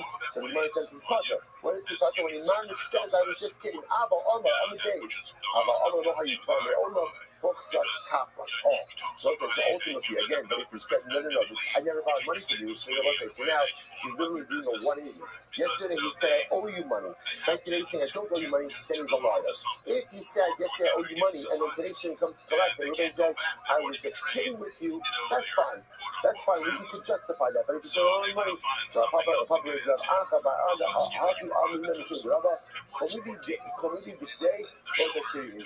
so Papa says something very interesting. He says, no, even if Reuben says today, I don't owe you anything, that's okay. He's not a liar. Why is he not a liar? Sometimes people forget stuff. And it's possible that even though Reuben said yesterday that he owed Shimon money, it's possible that maybe he forgot, and that if he's not really wrong, but then he actually forgot about what he said. So also it's talking for today, to you tomorrow, tremendous. Let's point out, we did a block of Gemara, just the wrong block. That's all right, we did this just on the page. So, we're right on target. We all catch up and everyone. So when I feel I can trust. All right, so it's like Trevor on Zoom. I feel like you're a more forgiving audience than live audience. Thank you for your understanding. We'll get there. Have a great day, everyone. Then I will invite them to my home, invite some of my Jewish friends, some of my other black friends, some of my white friends who look just like them, but don't agree with them. So that way they can see I'm not the exception. Maybe they are the exception. Because now they're being exposed to people who think the same way I do. Right. Now, were you doing that for money? All right, so it's like good morning. Let us begin by thanking all of our sponsors for this morning. Sure to thank our Talmud Torah sponsor for Takshin Pay, our annual Talmud Torah sponsor, Totzim Mishpacha Beretz Yisrael, dedicating all the Shurim Drushos this year as a zechus for Besoros Tovos for all of Am Yisrael. Talmud Torah sponsors for the month of Teves Avadin Latova, Kelman Mishpacha, for dedicating the Shurim this month in memory of Amit Ben David Levy, the brother of Itai Levy, who was killed fighting in Gaza on the first night of Hanukkah. We hope that his neshama, together with the neshama of all of our precious soldiers, the Moser Nefesh and Kedushas Hashem and Ha'am Va'aretz will have tremendous aliyah, and the Merit Hashem, their families, in the Chol. We dedicate our learning to the return of our hostages. Bring them back to their mishpachas b'shalom and b'karov, and the merit of our holy soldiers, and Hashem protect them, allow them to be successful before Maaseh Yadei. And also with that, let us be a lot to do today. Today's daf is Chav Ches 29. We are picking up on Chav Ches on the days 28b, and we are picking up in Eretz Hashem. Let's just pick up 2 lines from before the lines get wide. Yes, that far up. So, but again, we will make it. So, the Lord says, I started this case yesterday. Amr Rabbi Rachana made a the person committed to give testimony for his wife is an arusa. Right? So, in other words, he's only Reuben's marrying Rachel, but they only did Erusin. They haven't done anything. So they engaged in the initial part of marriage, but they're not yet together as husband and wife. So the halacha is that Rabbi Rachana says that Reuben is going to give testimony on behalf for or against. It sounds like for or against his wife. I'm Rabbi, goes to the first part, right? Well, that's only true in order to extract money from her. In other words, because he has no conflict of interest now. But again, to testify for that she should acquire money, that is not believed. Why? Because then he's conflicted. Why is he conflicted? Because halacha l'maisa, whatever she gains, ultimately again, he will be. That's what he says. It's not true. It's not true. It is, again, in reality, an aros, a husband, even if it's only Erusin, is not going to testify on behalf of his wife, regardless. Right? Whether it's to acquire money and lose money, it doesn't make a difference. He's not believed. He's considered to be a current, considered to be a relative, and therefore, Allah himself not believed. My decade. So the Gemara says, well, let's analyze this. What is it that you were thinking? So the Gemara says, so this is just a separate halacha. Here's one of the Jewish state third wide line is 28b Chav Ches on the days. So Ishta Arusa, so just about a coin. Alright, just stand. Actually, it's supposed to coin that way. Man is Reuben is married to Rachel. They only do Erusin. How do you affect Erusin? Reuben gave Rachel an item of value. He said, "Hari actually Kadesh Asli b'Kabbalah. You become a Kadesh bring Erusin. Married, but cannot live together." So Ishta Arusa, not only in the wrong carnival. But the man has Erusin, unless say again she dies. So he does not become an owner for her. Remember again, Aninus is the status between death and burial, where the mourner is exempt from all positive influence. Now the Gemara says that does not apply to Erusin. Furthermore, if Reuben is going, he would not go to her funeral. He did not become punished. The pain, so what does that show you? What does it say? That as much as they're married, she's not using halachically the spiritual sex considered to be his wife.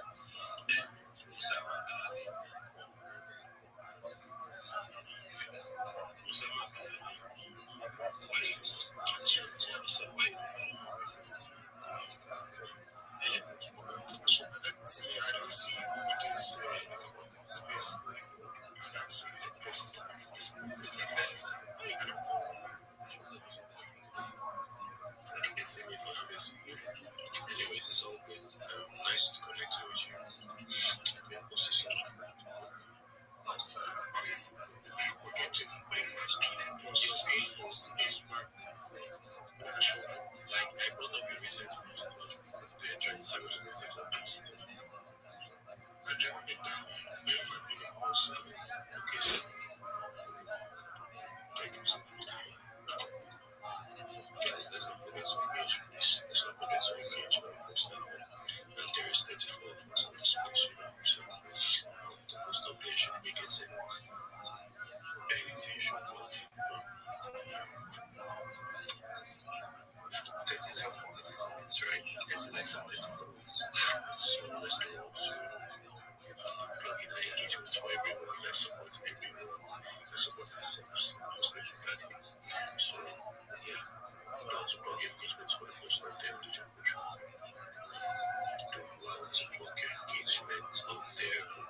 Please be patient, right?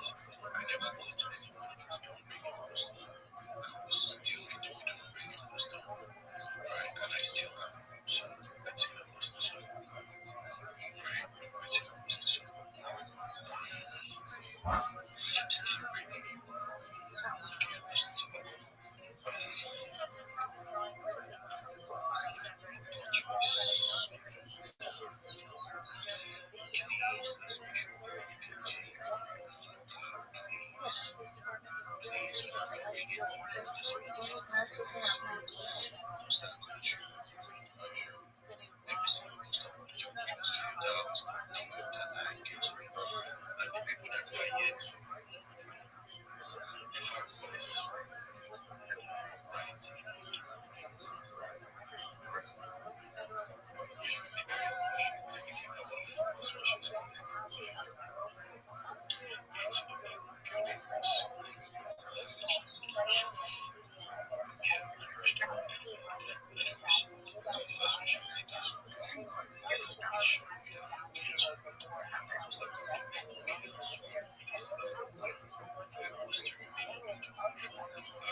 Absolutely. Thank you for the opportunity to be here. Do you mind if I share my project with everyone? Wait, sure, Rabbi, that should be a problem. Give us a minute, right? Because, we've got takes, sure, so everybody wants to offset that, so just give us a few minutes once we've made sure everything is in place, then you can have the right to share the project. So, all the best. Bless you. Certainly. Thank you. So, let me show you some gifts. There is a people that bless some small stuff that's been all this.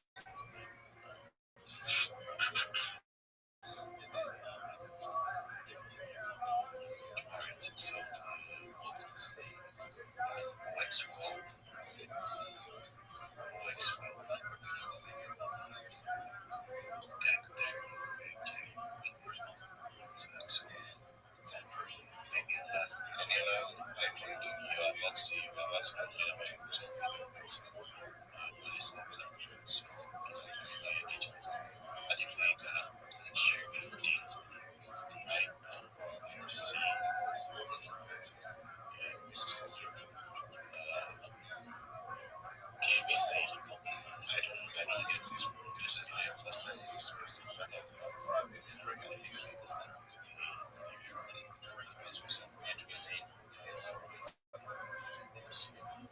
I don't know what's happening. The last piece I followed is like even followed me back. I don't know how I followed because I don't follow it. The last piece I followed me back. The name is just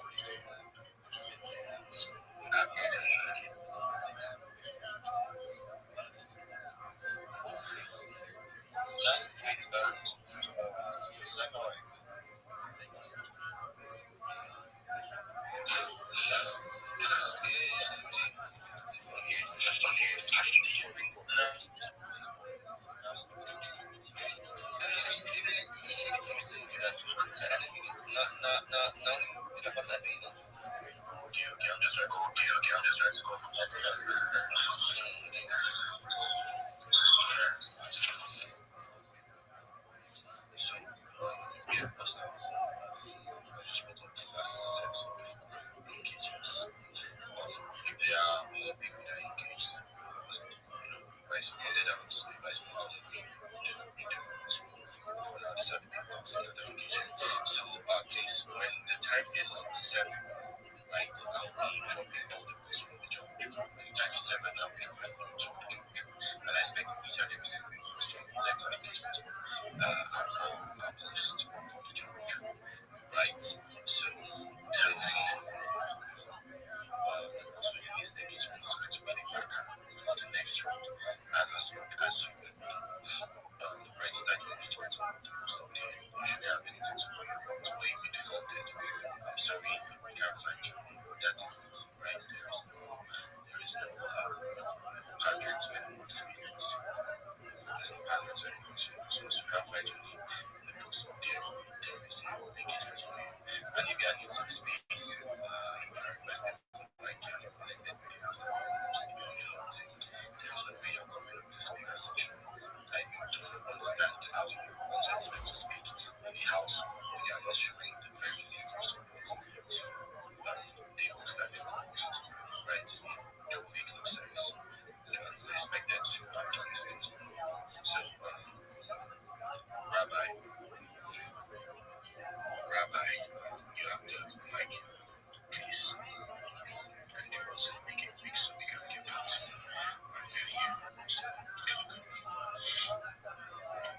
Thank you so much for the opportunity. I'm Rabbi Rothschild. If you don't know who I am, you will. I stream my life 24 hours a day, 7 days a week, 365 days a year for world peace. I've been doing so for more than 4 years. My streams go back to the pandemic. We've seen the death of a queen, the birth of AI, the coronation of a king, and everything in between. This is a real life Truman Show, a real life Big Brother. This is a timeline and a time capsule of human achievement. In the 1990s, Bill Gates coined the phrase content is king, and I'm making it true today. I'm king of the internet. This is the biggest event in global history, and here's why. In 2018, The Economist magazine stated that data had overtaken petroleum as Earth's number one resource, and I have more data archived on the internet than any person ever. And that's making me a very influential person. With that influence, I'm going viral, and I want to make you, your friends, your family, all independently wealthy. I want to ensure that you have generational wealth, and I want you to be able to start charities and philanthropic organizations of your own. I'm unlike any influencer you're ever going to meet. I'm not live on one YouTube stream, nor two YouTube streams. I'm live on over 20 simultaneous YouTube streams, 24 hours a day. You can watch my life in 360 degrees. I even have a ceiling camera.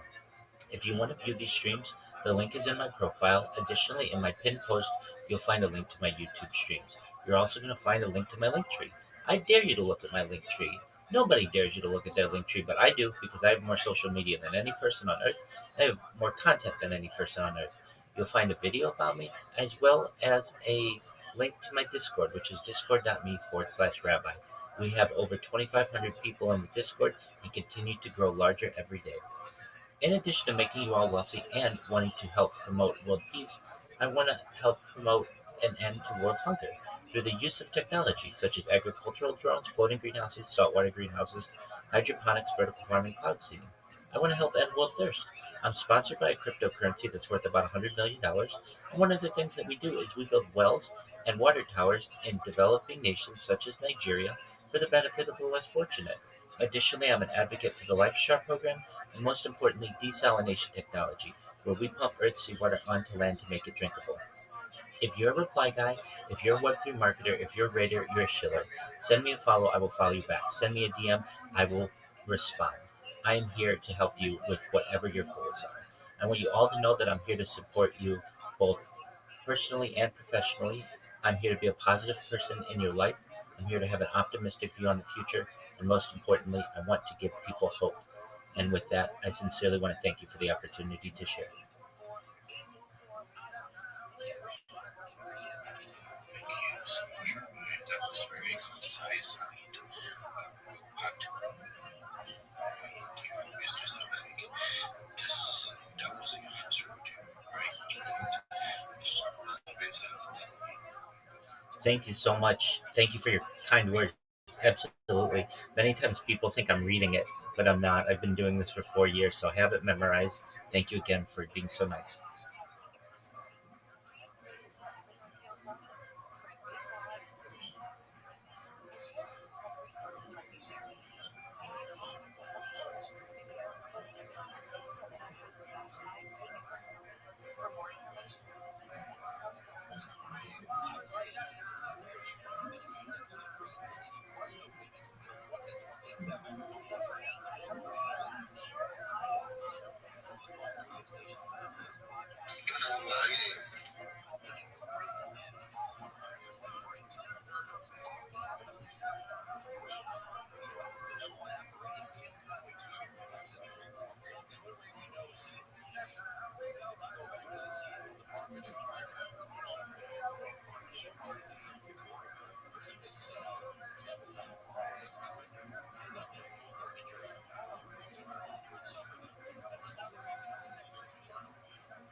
if you don't want to say anything, that's very good. I will tell them to retweet Sha. But you want to say something nice and Sha, whatever is still under the thing, I understand. You know, really, they easy like that. Quickly, let me go back to engagement. We have a new post up here by the US saying GMCC and I post is pretty still at 95 likes. Yes, with 3 reps. For verified lady, she started engaging. She don't engage as waiting she's supposed to engage. But there's a problem.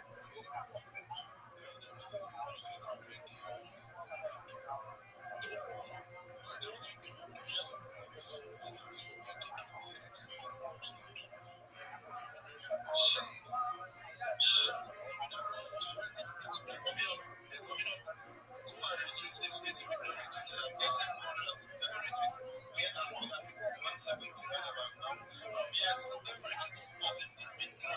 somebody did tweet out and people are getting it, and that's what I need. Anyway, our opinions is doing like a birthday to the one that did it live. I came back to say thank you to the one that likes everything, to the one that came to me on the earth and has watched me every minute, to the one who was my life and writing in his house, to the one who knows my name. Happy birthday, friends. Please, go and say happy birthday to 3 reps and go to retweet that post. I have been needing about 20 presents and 20 amazing presents to wear to 3 reps. I'm starting it. We go out and retweet it. And yes, we can do things with 3 reps. There is a new guy on board. If you didn't know, in the next 2 seconds, I will drop your post. Why are you going to shout for you? It will be a problem. If I don't see the child have followed you, okay, shout out to you, man. Continue. Because why are you going to shout for you? You know, like I said, I did beg you for this. I beg you, my rights. Being my co-host and the host. I said that, the brother that I'm in to host this. Spending more than $20 every month. Say they go space more than $20 every month. Say they go space and you don't call the space like it don't make sense.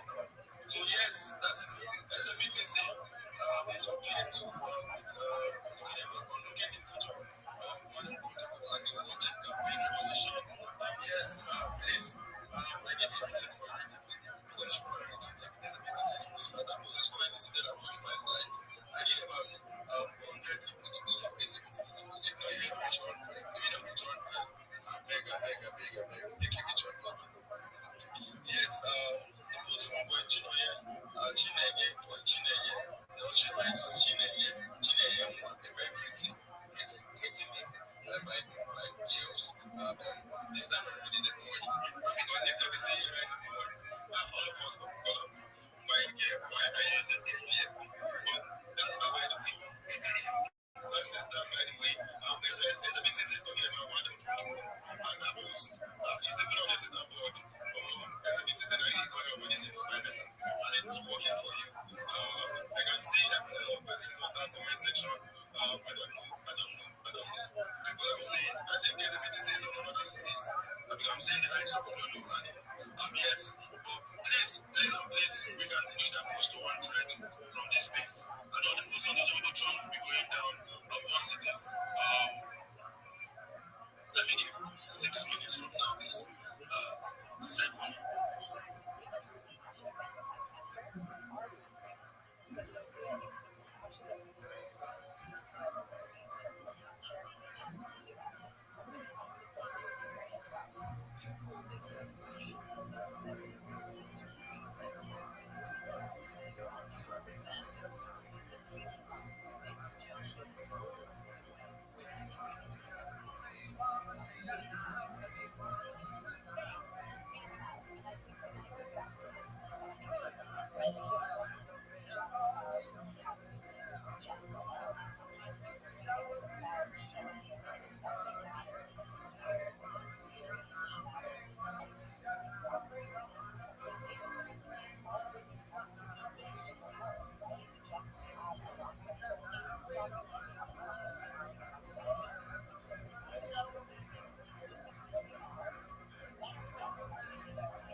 send it to my DM.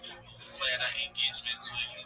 Yes, this is again like my message to get you bringing your energy.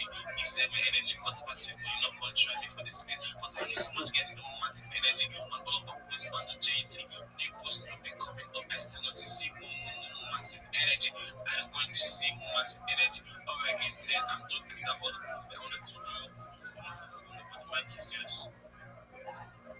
Alright.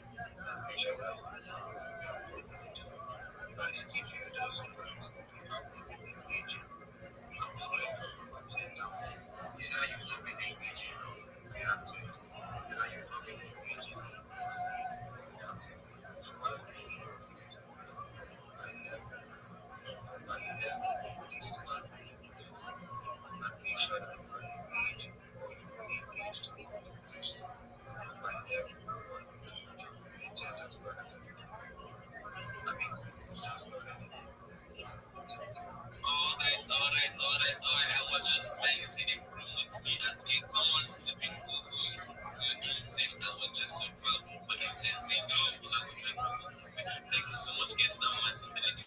Now for those that I get for follow. I couldn't do persons up on the space. There is a very important film on the people community and mistake the minute with them as the man. That's why I shout at every day.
But you see, it's one person for the give you a shot. Basically, it's as a asking maybe that I am.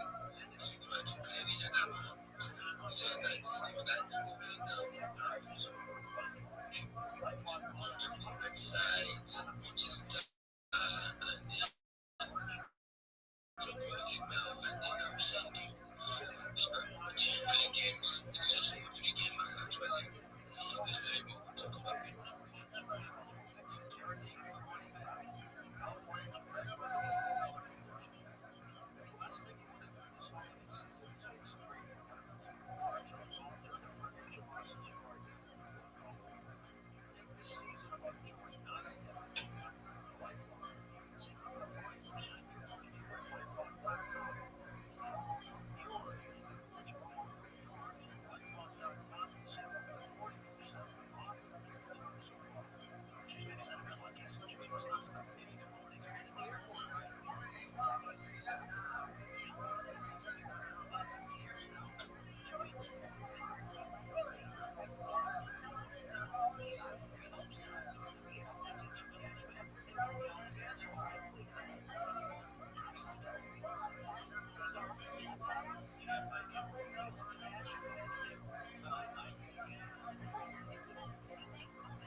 trying to bring in a very new innovation on X. So I think there is no any other project that is trying to like build up this concept, and that is what makes this Lucky campaign or Lucky headline very very unique. Even when they even launch their program, so a lot of people are thinking maybe it's not going to make any wave, but sincerely, it's currently making waves. And giving advice which for any phones, you know that you know is essentially criteria of like drastically nobody expected it to make all this downward move because a lot of people have been doing a lot of things. Come on, like me, I trade forex. So for the past 2 months, happened US shut down governmental system also. So I've been hearing destabilizing the forex market. So a lot of uncertainty. They want to they don't go well. They have to account not to trade or how to go about their trading. So I've been some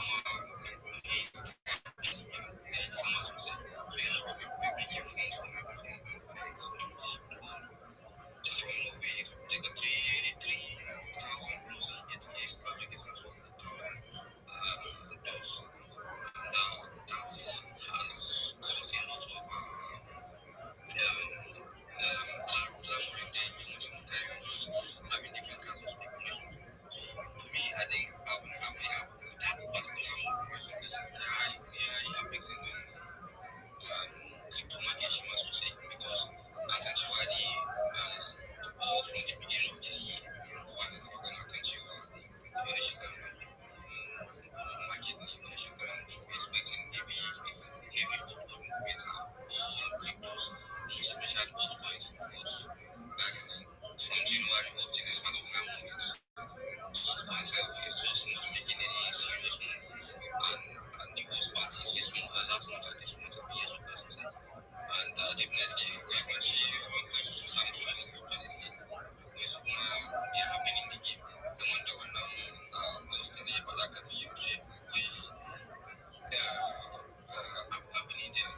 Of course, definitely, they see that it will come back, but the uncertainty and the like because that's what saying that it's just making the markets more unpredictable because that's fear a lot of people that are currently on bodies and questions again and that unlike if you take it back to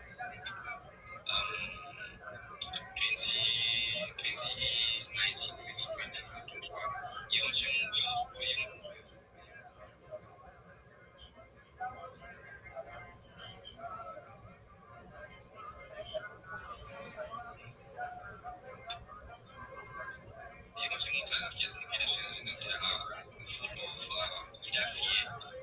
maybe they have emotional psychology issues in terms of trading the markets. And then immediately they made one of heavy funds, the influence they are holding, they will immediately try to take it down.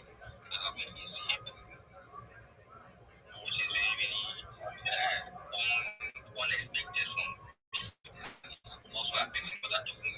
So the point me I'm trying to just make it, of course, if you're just going on board in terms of cryptos, all these competitions and that, this is the time for you to put in energy because no matter how you're not seeing the result now, if you're having that funds that you want to use, you don't really have any immediate use for. You have as much as possible to be accumulating those stuff you want to do, especially this is what you know.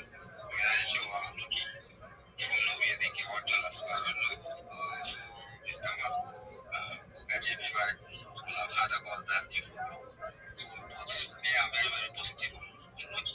And I also want us to also look into it. If you have your funds, just try as much as possible, put at $20 in it, $50 in it, $100 in it, try and have a good of it because you never know.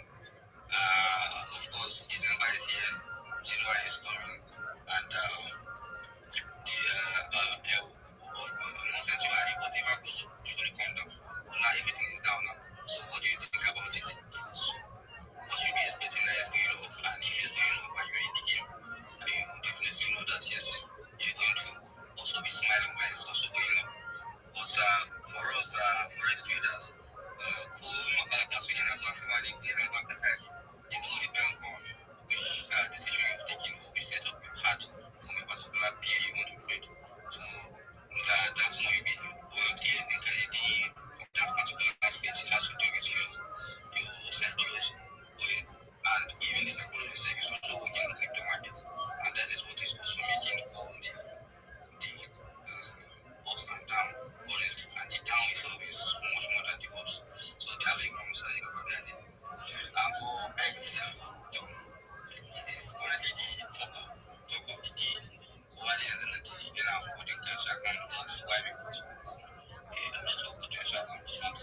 I gave you a manga about you two was.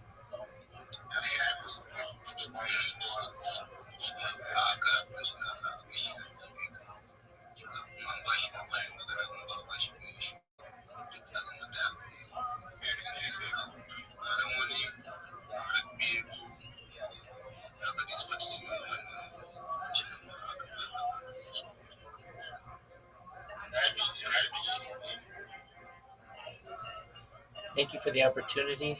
I just want to remind everyone how important it is to follow the other Doginal dogs and ensure that if you haven't already, join the Doginal dogs Discord. It's discord.gg/Doginal dogs. I'm live streaming in there right now. We have an amazing community. We have over 15,000 people in there, which is a giant community for a project such as ours. If you haven't had a chance to check out the Discord, you're missing out. You can check me out. I'm right now in the doghouse. Come say hello if you want. And I just wish you all have a very successful week and that the Doginal Dogs project goes to the moon.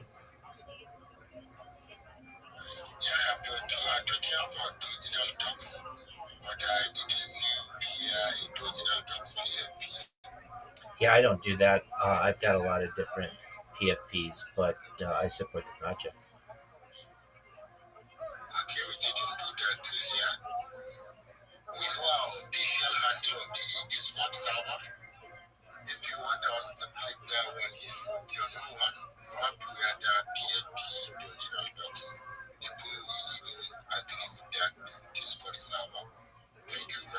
My man, that's your Discord server. That's the Doginal Dogs Discord server.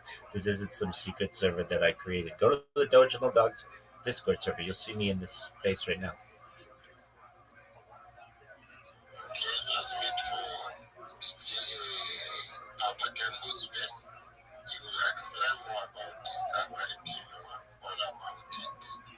Are you not aware that the Doginal Dogs have a Discord server has 15,000 people in it? If you're not aware, that's okay, but this is our server for the project.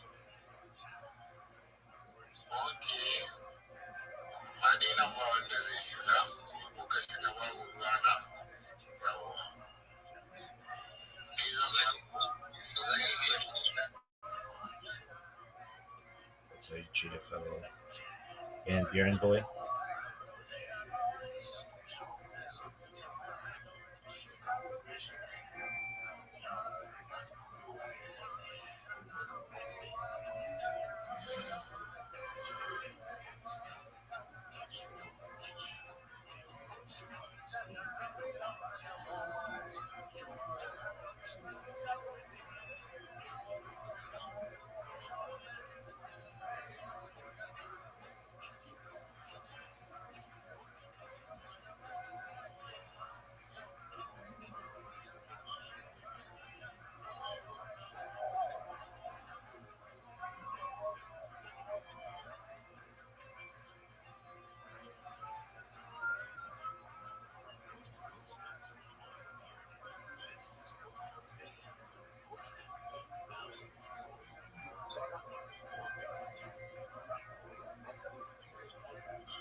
Tyrone, you ready to see what you want? Oh, I've been ready, Bob. All right, let's open that curtain.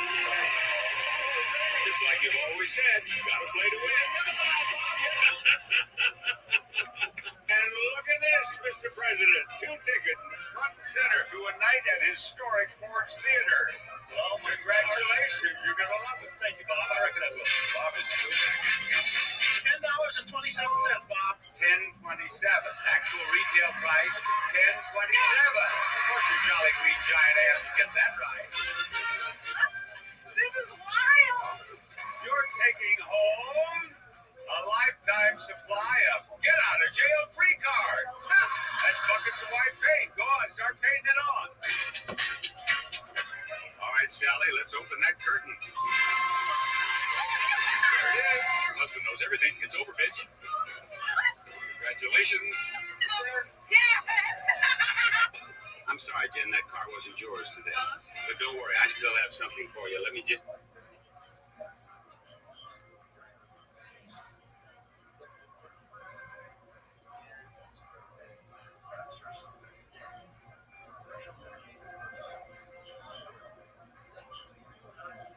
The GMBM posted up.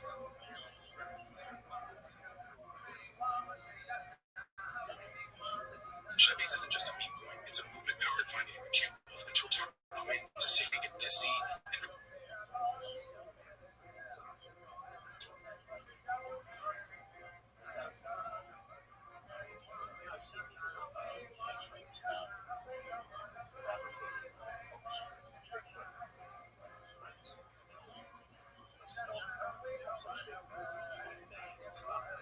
The GMBM post about Shybase gives you an edge in getting accepted as an intern on the platform like just saying.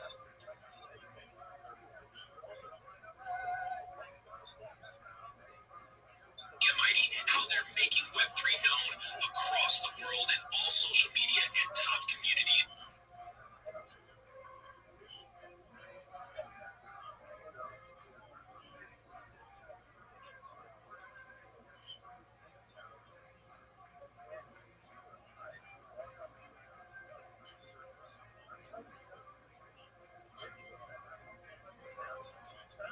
Team, Web3 is the future, and we want to partner with you for all your marketing needs. Look at Web3.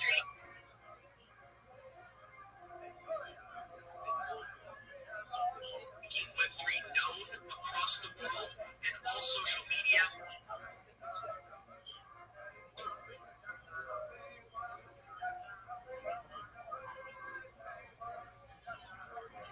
How they're making Web3 known across the world and all social media.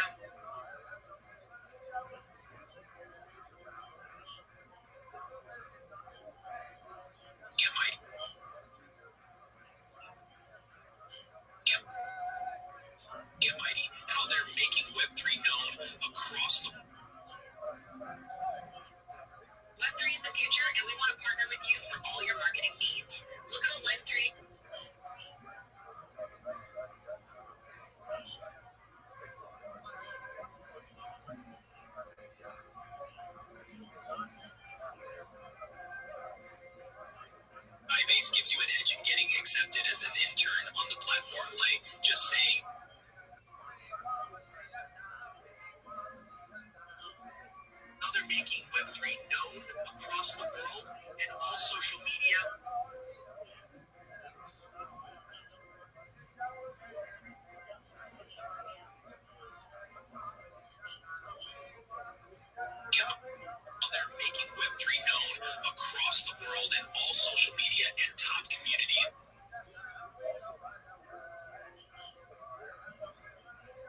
Now you want to ask ChatGPT or Grok to create a title with hashtags for you for one of them for YouTube, and then also a description with hashtags for you for YouTube, and then post what the response is in this chat.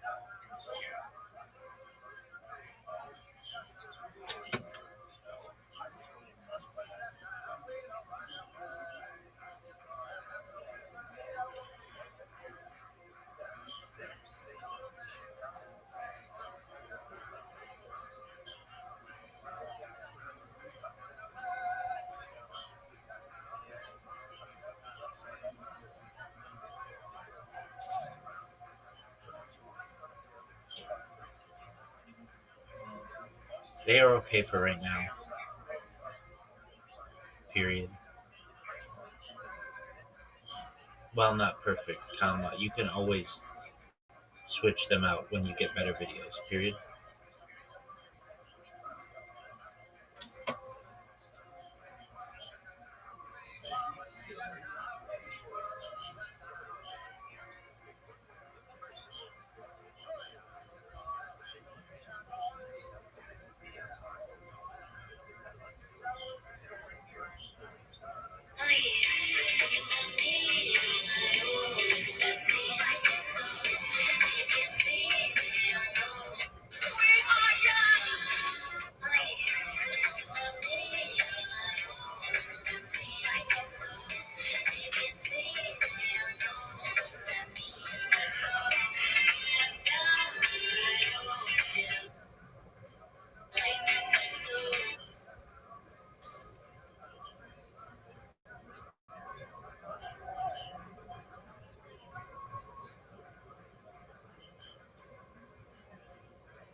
What's up, Static? How are you?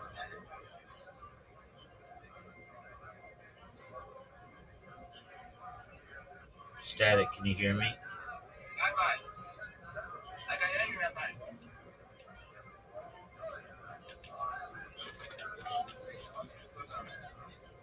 Yes, sir. How are you?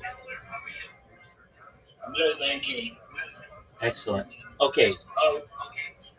You you sent me some videos. They're okay. They're not perfect. Um, if you want better videos, you could try Sora. You could try Sora if you want better videos. However, what you have to do is you have to change your Google Play Store to the United States. I'll send you. I'm trying. Do you have Sora? You know, I have Sora. I downloaded it through APK app, and it's not working for me. I tried even there's something is like it's showing up. So I tried enabling it. It's not working for me. I tried. That's okay. But let me send you a screenshot of that. Hold on a second. Hold on. I'm gonna send you the link. Let's make sure that you down. Let's make sure you down. Let's make sure you downloaded the right thing.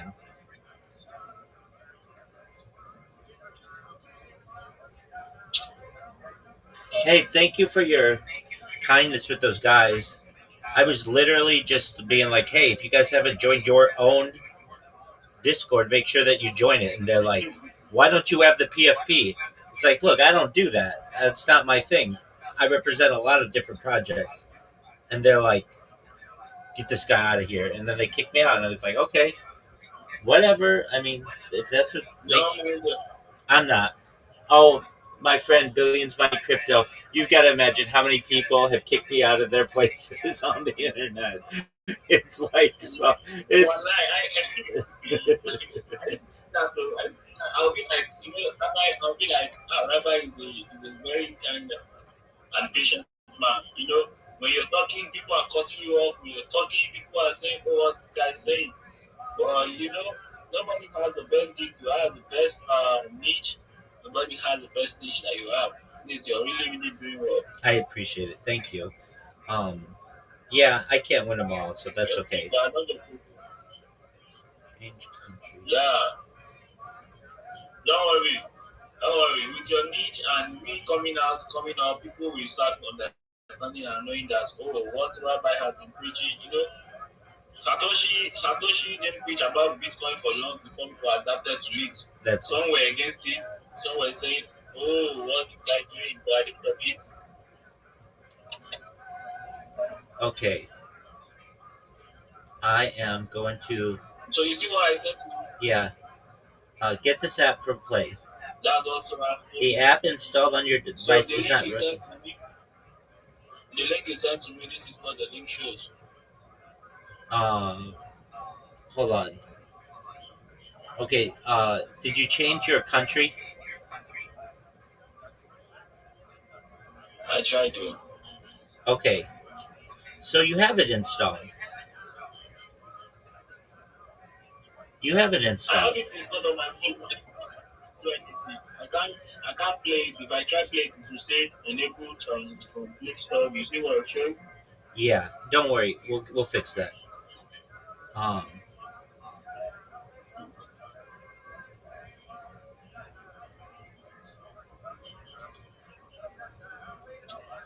Okay. Now I'm sending you the instructions. It's gonna ask you for a payment. Just press the skip button on the when it asks you for a payment. Okay. Okay. So the first thing you do, you open the Google Play Store app on your Android device. Tap the profile icon in the top right. Go to Settings, go to General, Account and Device Preferences, tap Country and Profiles, tap the country where you want to add an account. Make it the United States.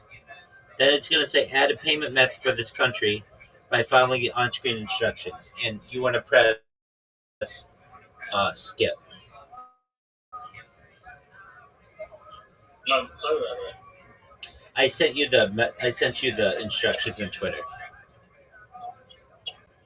Okay. So you said I should go to the left corner already first, then go to payments, right? No, just go to the instructions that I sent in Twitter. It says open Google Play Store. Here, I'll just read you what I said. Okay, so open the Google Play Store. Let me know when you've done that. All right. I open it. Okay, tap your profile icon in the top right. Yeah. I do that. Okay, go to Settings and then General. Okay, General. Yeah. Go to Account and Device Preferences. Account preferences. Okay, account and device preferences. Yes. Tap Country and Profiles.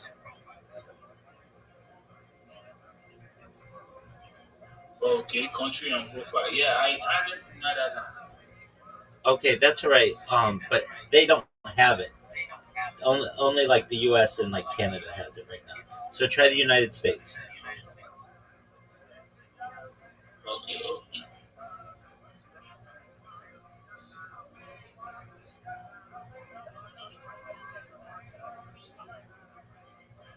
I'm trying to even change this up. I don't know how to change it again. Oh, you're doing the VPN? No. That's okay. I'll do it now. No, don't do the VPN. Just where it says tap the country where you want to add an account. So choose the United States instead of the Netherlands. Okay.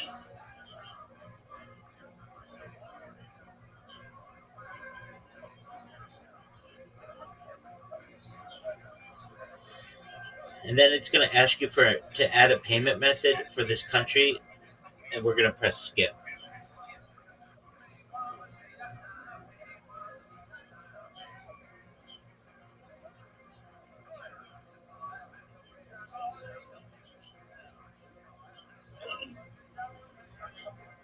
I'm actually looking for where I can change it because there I can change it from there. Okay, so you go to Settings, General, Account and Device Preferences, tab Country and Profiles. Yeah. Do you see Country and Profiles? Yeah, I saw country and profiles. Okay. Let me screenshot. Okay, And take this one. that's okay.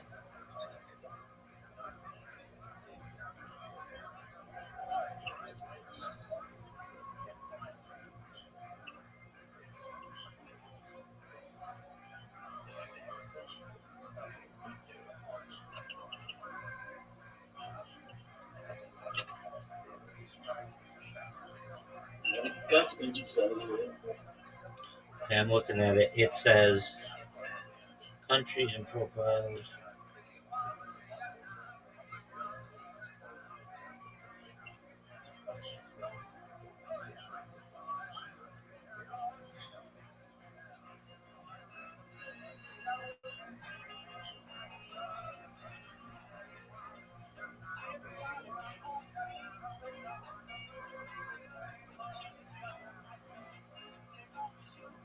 Okay.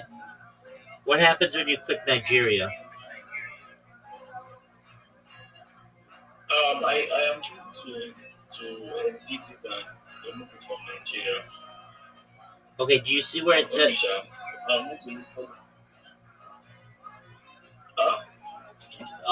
So what happens when you click Nigeria? I did Nigeria. I don't know how it's going back. Okay, show me where it says the Netherlands. Yeah, that's why I said see just remove from there. So I was showing Netherlands before. It's just going back to Nigeria. I was surprised. Okay.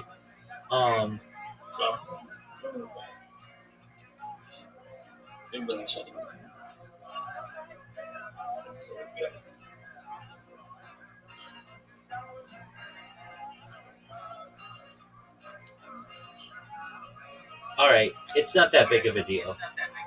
Your videos are okay, but just know that you can create like a lot of different videos. So create, I don't know, 30 different videos, and then pick the best 10. You'll get 10 really good ones. You know what I'm saying? Like you. Yeah. I'll need every different video then to get to the first one. Exactly. That's what you want to do. Now, an important thing when you put in the prompt for them, let me make sure I sent you the right prompt. You want to put on it. Oh, I did, and you changed it to your custom prompt. That's fine. Say no text on the screen because sometimes their text isn't in English or it's messed up. The thing that you might want to do as well is you can edit the video. Sometimes the video like has a really good one sentence, but then they start the next sentence and it gets cut off. You want to edit it so it's just the one sentence. So it might just be like, "Hi, I'm Billions Mighty Crypto, and I'm a Web3 marketer. DM me to partner," and then cut it off, as opposed to it then saying, "We're the best Web3," and then it gets cut off naturally. Does that make sense? Yeah. I should just talk about myself. That makes sense. Yeah, but you know what? We might You do the best Web3. wait, hold on. You're getting listen. You're getting too specific. I sent you a use the prompt that I sent you. It's simple. Wait, maybe I didn't send it to you. Maybe I didn't send it to you. Let me find it.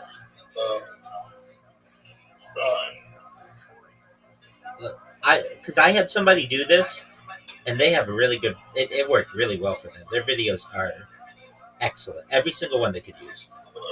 Yeah. So use this. I'm going to send it to you. don't promote your project, just promote yourself, because you never know what can happen with a project. So my name is, what do you want to be known as? Is it Billions Mighty, or what is it? Billions Mighty Crypto? Yes, Billion Might. Is it Billions Might or Billions Mighty Crypto? Billions Might. Just Billions Mighty. Okay.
Okay, I just sent it to you again. Try that prompt. Okay.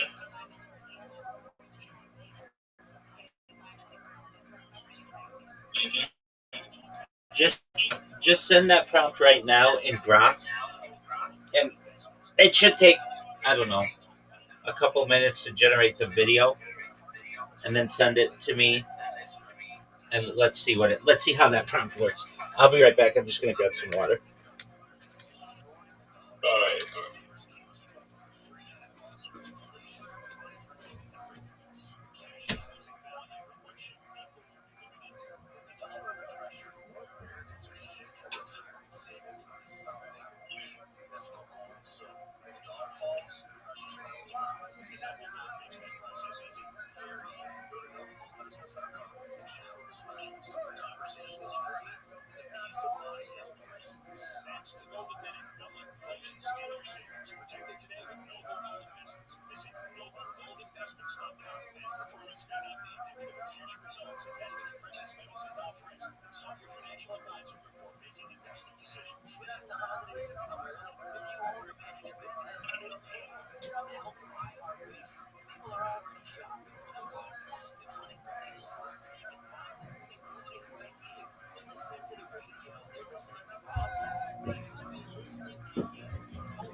How long does a Grok video usually take to make?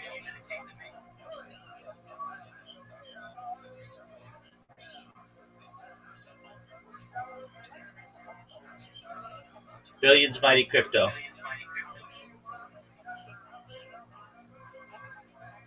Can you hear me? Billions Mighty Crypto. Can you hear me?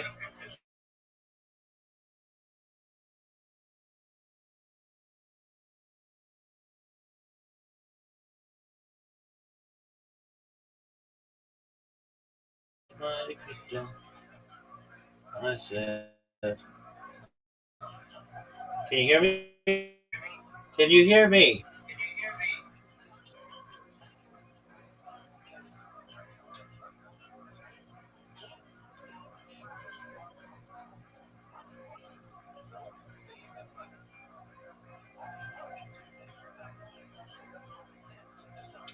Billions Mighty Crypto. Can you hear me?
Wife.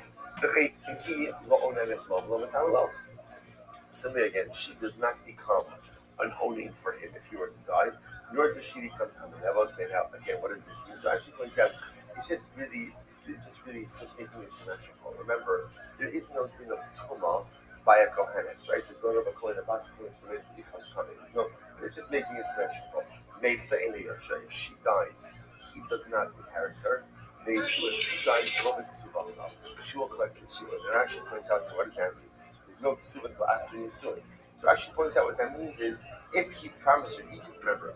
Ruben could commit to a ksuba during years if he wanted to, and if he indeed committed to a ksuba, then halach mesa, she would collect that ksuba. So I will say, well, what do you see from here? What you see from here is that during Irisin, the circumstances halachically, they're not considered married. That's what the Hava meant to say that a man could testify regarding his arusa wife. First, the Gemara says apples and oranges. Hasam b'sheiro talarachmana, akat lo sheiro. Those are those halachas. In order for a wife to be a wife, she has to be considered sheiro. Sheiro means like his flesh, meaning they're living together, and that's why if they're not living together, the full marital bond has not been created, and therefore again this halachas don't apply. Akat lo sheiro. Hava b'shumik ruvedait. When it comes to testimony. What are we concerned about? It's not a conflict of interest. When you have a conflict of interest, when you're close to someone, even after Erusin, we would assume that they are already close. Once the whole picture of a daita because they're close, therefore again, he should not be able to testify. And I will say that is how we pass him. we passing that a man cannot testify on behalf of his arusa wife, right? Whether it's to go ahead and benefit her, right, that she should acquire money, or to lose money, he is considered to be a relative to her. Therefore, he is conflicted, and therefore Allah can't testify. Good. Let's go back there. Chorgo levado. This is more again the Mishnah. So the Mishnah mentioned a chorgo is a stepson, right? So again, a stepson is considered to be a relative, and therefore again, he can't testify in anything regarding him. But interestingly enough, as much as with the other relatives, that status is also passed on to the descendants of that relative. So you can see, baby, I know that's the stepson. So that's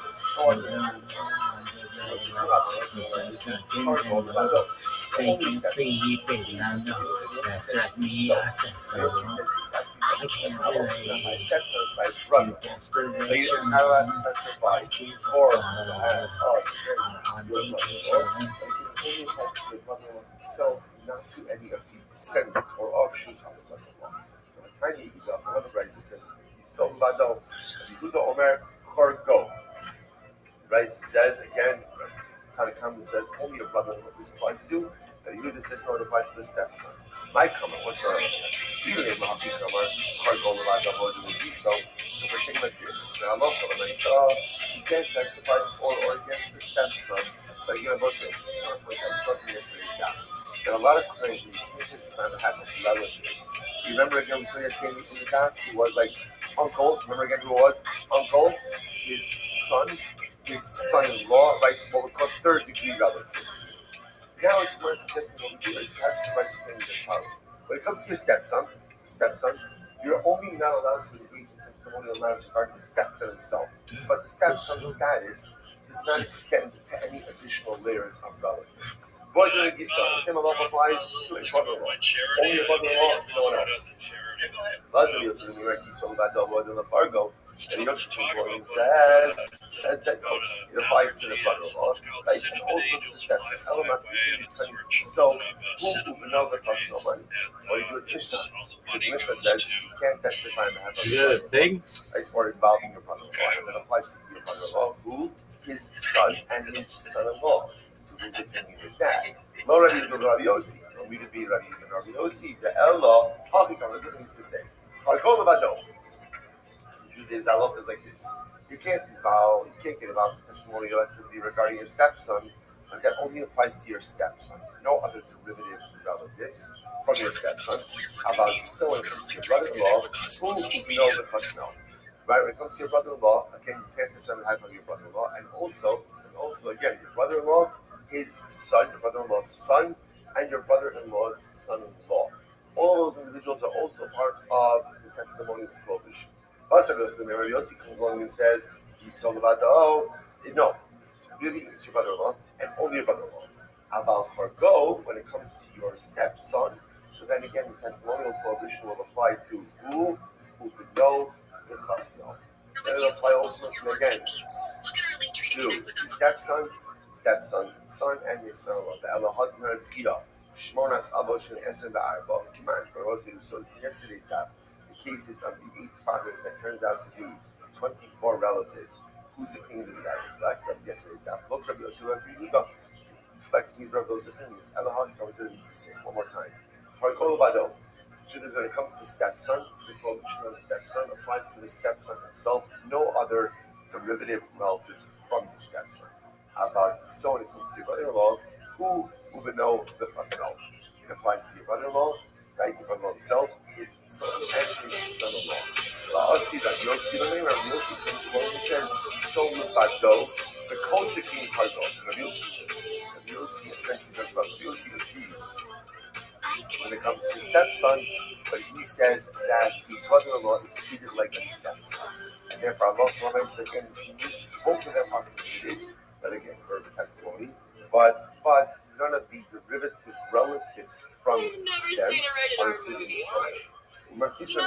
Growing up, my parents just kind of had and the price reflects the view of Rabbi Some Yossi. rules, Okay. I guess, or Says some the Gemara, guidelines Rabbi about Yossi, what we should Shmuel, watch. Halacha, And Rabbi over Yossi, time, it just Halacha, kind of Rabbi stuck Yossi, with me. namely It that was what? almost, And again, in married? testimonial matters, so again, No, neither of us can't be did. any testimony regarding, I can't give any testimony regarding my stepson, and again, I can't be involved in testimony, but that prohibition only applies to my stepson himself, doesn't apply to any of the stepson's derivative relatives. Furthermore, same thing, same halacha applies to brother-in-law. I can't go ahead and make a testimony regarding my brother-in-law, but Allah says again, that prohibition is only for him, doesn't apply to any of the other derivative relatives. Okay, beautiful. Says the Gemara. Hahu masnasa dahabichasim alei shteikis. Let's say, okay, so there's two things first. It was a matna, it was a gift. Right? Now this gift, let's just call it Reuben was giving Shimon a gift. And it had a star. And on the star was son. Let me tell you what happened recently. Two brothers-in-law. So the witnesses were brothers-in-law. Themselves, right? Witness A, witness B were brothers-in-law with each other. So the Gemara says as follows. So some of Yosef wanted to say it should work. So you have two brothers-in-law serving as witnesses together on this gift. So Rav Yosef wanted to say that they should be kosher. Why? Some Rabbi Yehuda Amar Shmuel. Halacha Rav Yossi. The halacha called Rav Yossi. So the Gemara says Amar. Good. Amar Le Abaye. Abaye said tonight Rav Yossi can speak from the match. How do you know that Yossi of our Mishnah?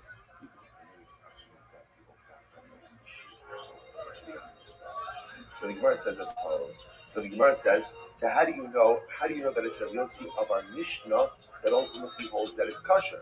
Maybe Dilma Rav Yossi the Brisa the Pasal B'Kiso. Maybe it's Rav Yossi. If anyone needs a coffee refill, just raise your cup. So the Gemara says as follows. Maybe it's Rav Yossi of the Brisa who ultimately again hassles by the brother. How do you know what Rav Yossi is? Well, so I because Amar Shmuel keep going Ana uPinchas the Havinan Achi B'Gisi. So no, because let's listen to this. Because Shmuel said, like myself, Shmuel referring to himself, and Pinchas. Shmuel and Pinchas, Havinan Achi, we are brothers and brothers-in-law. We'll see, how can you ever have a case of brothers who are also brothers-in-law? It's a case of two brothers who married two sisters. So they're brothers, but they're also brothers-in-law. So again, about Shmuel said that halacha l'maisa, my brother Pinchas and I were to sign on a document together. Halacha l'maisa again it would be kosher. So I'm sorry, it would be possible because we are brothers and brothers-in-law. Abal gisi ba'alma shakir dami. But brothers. So again, Shmuel was saying the only reason why Pinchas and I signed on a document together is because we're brothers. But you can infer from that if it was just because we are brothers-in-law, then it should be permitted. The deal might be going Ana uPinchas Mishum Digiso Kama. Maybe not. Maybe what Shmuel was saying was he wasn't even referring to the fact that Shmuel and Pinchas are brothers, but he was referring to the fact that we are brothers-in-law. Maybe that's what would invalidate everything. So the Gemara says, "We're going Ana uPinchas Mishum Digiso Kama. Mishum Giso Kama. Amalei Zil Kanye ve'Edim Sira." So he said, "Okay, go and acquire the gift of Edim Sira." So as well as remember again, the issue over here. The issue over here is that you had a gift, right? Let's just go back to the case. Reuben wanted to give Shimon a gift. So they come to base and they present shtar. In the shtar, he outlines the gift. The problem is, on the shtar, the witnesses are two brothers-in-law. They brought this to Rav Yosef. Rav Yosef originally wanted to go ahead and say, this should be fine because it reflects the view of Rabbi Yossi in the Brisa. And Rabbi Yossi in the Brisa says that brothers-in-law are okay to serve as witnesses. Now the Gemara is quoting other opinions like Shmuel, who seems to say that brothers-in-law are not okay. So Yosef is trying to figure out how we can allow this gift to be effective. So then he says, I have a good idea.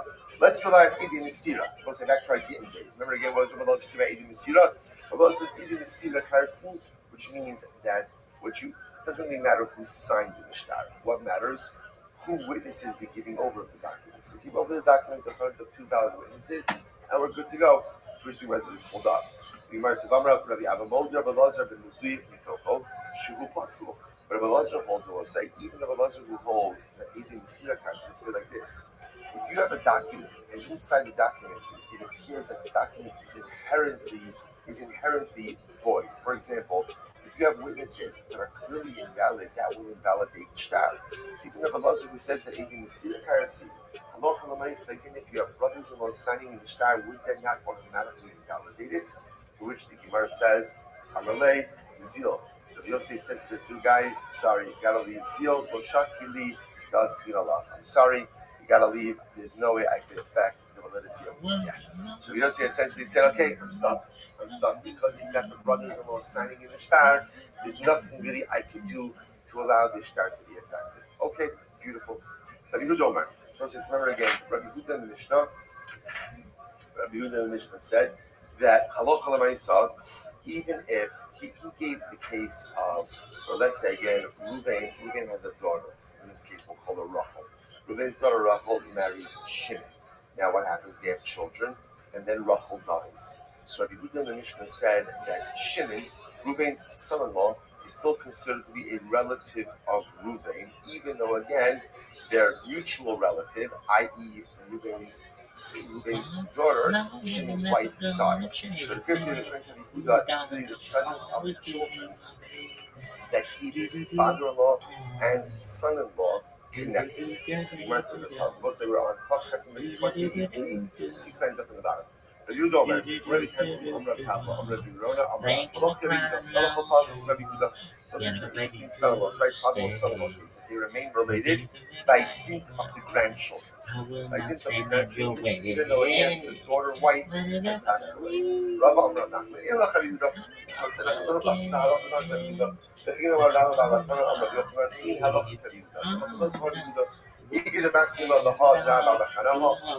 someone had appended the statement of Rabbi Barachana to the following scenario. As Zudar Shal Yosef Lidi. Yosef Lidi dashed the final of Moses fascinating.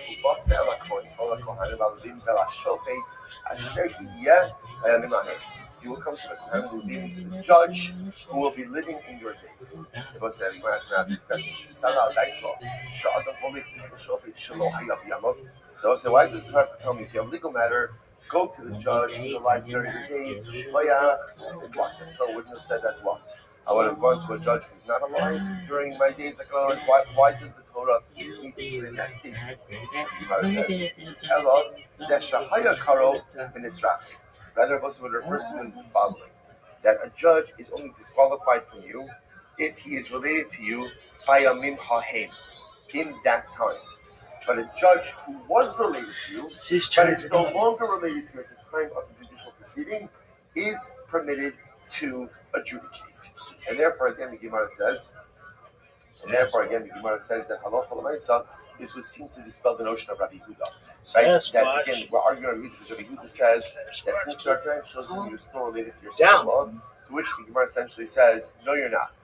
No, you're not. You're related to your son-in-law when your daughter is alive. She's the bridge. But if your daughter's not alive, then ultimately, again, a father-in-law and son-in-law no longer have a legal relationship, even though they share a relationship to grandchildren. And therefore, Allah they can adjudicate each other's cases. Beautiful. Let's get Allah follows Rabbi Yossi Haglili. Okay, beautiful. Beautiful, like we said before. So the Gemara says as follows. B'nei Hamud Marokah. So let's say an interesting case over here. The sons of the father-in-law of Marokah. So right, which means his brothers-in-law. Right, the sons of the father-in-law of Marokah. So Marokah's brothers-in-law. Top of Kaftes, 29a. Krovim v'nisrachat. They were related, and it's unnecessary. Right, Krovim v'nisrachat. Right, they were related, and then they became distant. Now, what does that mean? So remember again, what it means is Marokah's wife passed away. So now, technically speaking, he's no longer related to his brothers-in-law. Okay, so what happens? As the Gemara says, so they came before him to adjudicate a case. Okay, so again, Marokah's former brothers-in-law came to him to adjudicate a case. Now again, at the point when they came to him, they're former because Marokah's wife, their sister, passed away already. So what happened? Marokah says, I'm sorry, I can't help you. I'm hustled to adjudicate this case. They said, Marokah. My dad, Rabbi Yehuda. So what are you saying? Can we pass like Rabbi Yehuda? Because remember again, this is Rabbi Yehuda in the Mishnah, right? Rabbi Yehuda in the Mishnah said essentially, any in-law relationship is maintained even after what we'll call it, even after the bridge relative died, as long as there are children. So in other words, you are related to your in-laws, to your in-law relatives, as long as there are children that are. So again, so the former brothers-in-law of Ma'okva come to Ma'okva to adjudicate a case. Ma'okva says, I can't do it. The brothers-in-law say, oh, you're plotting the halachas like Rabbi Yehuda, which says that what? Even though your wife, our sister, passed away, because there are children, we're still related. But yet the brothers-in-law said, Anan, my sinon igarta me amima araba. They are like Rabbi Yehuda. So they said, we brought a letter with us from Eretz Yisrael that says the halacha doesn't follow Rabbi Yehuda. Namely, the halacha is that once what we'll call the bridge relative dies, there is no longer a legal relationship. So essentially, they're telling about Ukva, we're not related anymore. Right? Your wife, our sister, died. We're not related anymore, and therefore, again, you can adjudicate our case. Amar lahu, atu bekaba dekira bakna bahu. This is great. The Yehuda says, no. I know we're not related. Right? In other words, what do you think? That literally translated, do you think that I am stuck to you like wax is to a surface? Like what Yehuda was saying is, I'm not. In other words, I guess it's an expression. So in other words, I know that we are not technically related. That's not the reason I can't adjudicate your case. I'm not saying that I can't adjudicate your case legally, but rather I'm saying I'm not going to do it. Why? You're not going to listen to my psak. So apparently there was some family history over here, right? So in other words, so again, so Mar Ukva says, this has nothing to do with us being legally related. I got it.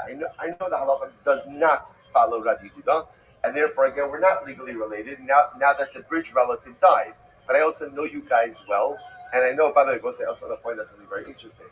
They traveled from Eretz Yisrael to Bavel, which is interesting, right? They brought a letter from Eretz Yisrael to Bavel. I don't know what they did in Eretz Yisrael. They're Rabbanim in Eretz Yisrael. So my Ukva was like, we both know what's going on over here, right? You want me to give you a good ruling, but if you don't like what I'm going to tell you, you're also not going to listen.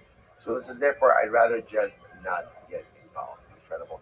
Also, there is it's interesting because you sometimes see these competing narratives in the Gemara, right? We saw the story, on Sunday with Reish Lakish, who chastised the Rabbanim for not standing up to people who were violating Shemitah. And then, you see other stories where the right approach is not to get involved in certain things, right? Mar Ukva is saying, I know enough to know when not to get involved in something because it's not going to end well. So this interesting dialectic between sometimes the obligation to get involved in order to stave off a negative outcome versus other times knowing the outcome is going to be negative and therefore I choose not to involve myself in order not to create any unnecessary difficulty. Very interesting. Okay, so we'll say, so now the last part of the Mishnah is going to get really exciting. So the last part of the Mishnah was all that exciting. The last part of the Mishnah spoke about the idea that the Ohev and the Soneh were prohibited to go ahead and give Eidos. Right? Ohev and the Soneh.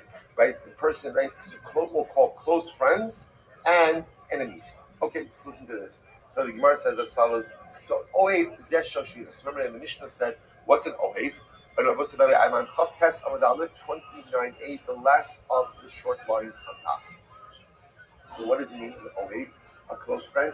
Zeh Shoshvino. This is like literally a Shoshvino will say is like a groomsman. This is someone who goes ahead and during the Chasana brings food, brings drink. So this is like a close friend. So it's like the camel. So how long does that status go on for? In other words, we'll say, so now we're saying this person is disqualified from giving Eidos. So now, how long does that status extend for? Or is that forever, right? Somebody was your groomsman at your chasna, so that forever, for the rest of your life, they can't give Eidos. Obviously, there's a window. So the Kama, I'm Rav Kol Shiva Simen Mishnah. 7 days. So in other words, if somebody was your shoshin, someone was your close friend, they were bringing you food and drink during your chasna, for the duration of Sheva Brachos, they're considered Ohavo, your close friend, and they cannot engage in any testimonial activity for or against you during that period of time. So I'll say, listen to this. The Rabban in the name of Rabbi said, no. It's really only from the day of the wedding. On the day of the wedding, they're your good friend. Afterwards, again, they no longer have the status of Ohabav, all right, Ohev, and therefore they're permitted to give testimony. We'll say, so again, that's the halacha. Now again, we don't pass in this. We don't pass in these individuals are fascinated. I would say, but it is fascinating the way Chazal define the word Ohev. What's the definition of a best friend? Someone who feels close to you for 7 days. Right? Well, its definition ultimately, again, according to the first opinion. Second opinion, Ohev is only the day that he brings you the food of the wedding. Plus, I think there's a tremendous profundity in this, which is human relationships are incredibly difficult. And at the end of the day, an Ohev. Now, Ohev is a pretty strong word, right? Ohev is a person who you love, right? Who loves you. So I'll say love changes, and sometimes love changes pretty quickly. And sometimes one of the most shocking things in human relationships is the speed and pace in which relationships can take such a dramatic turn. Now, I would say human nature is such that even people who we very much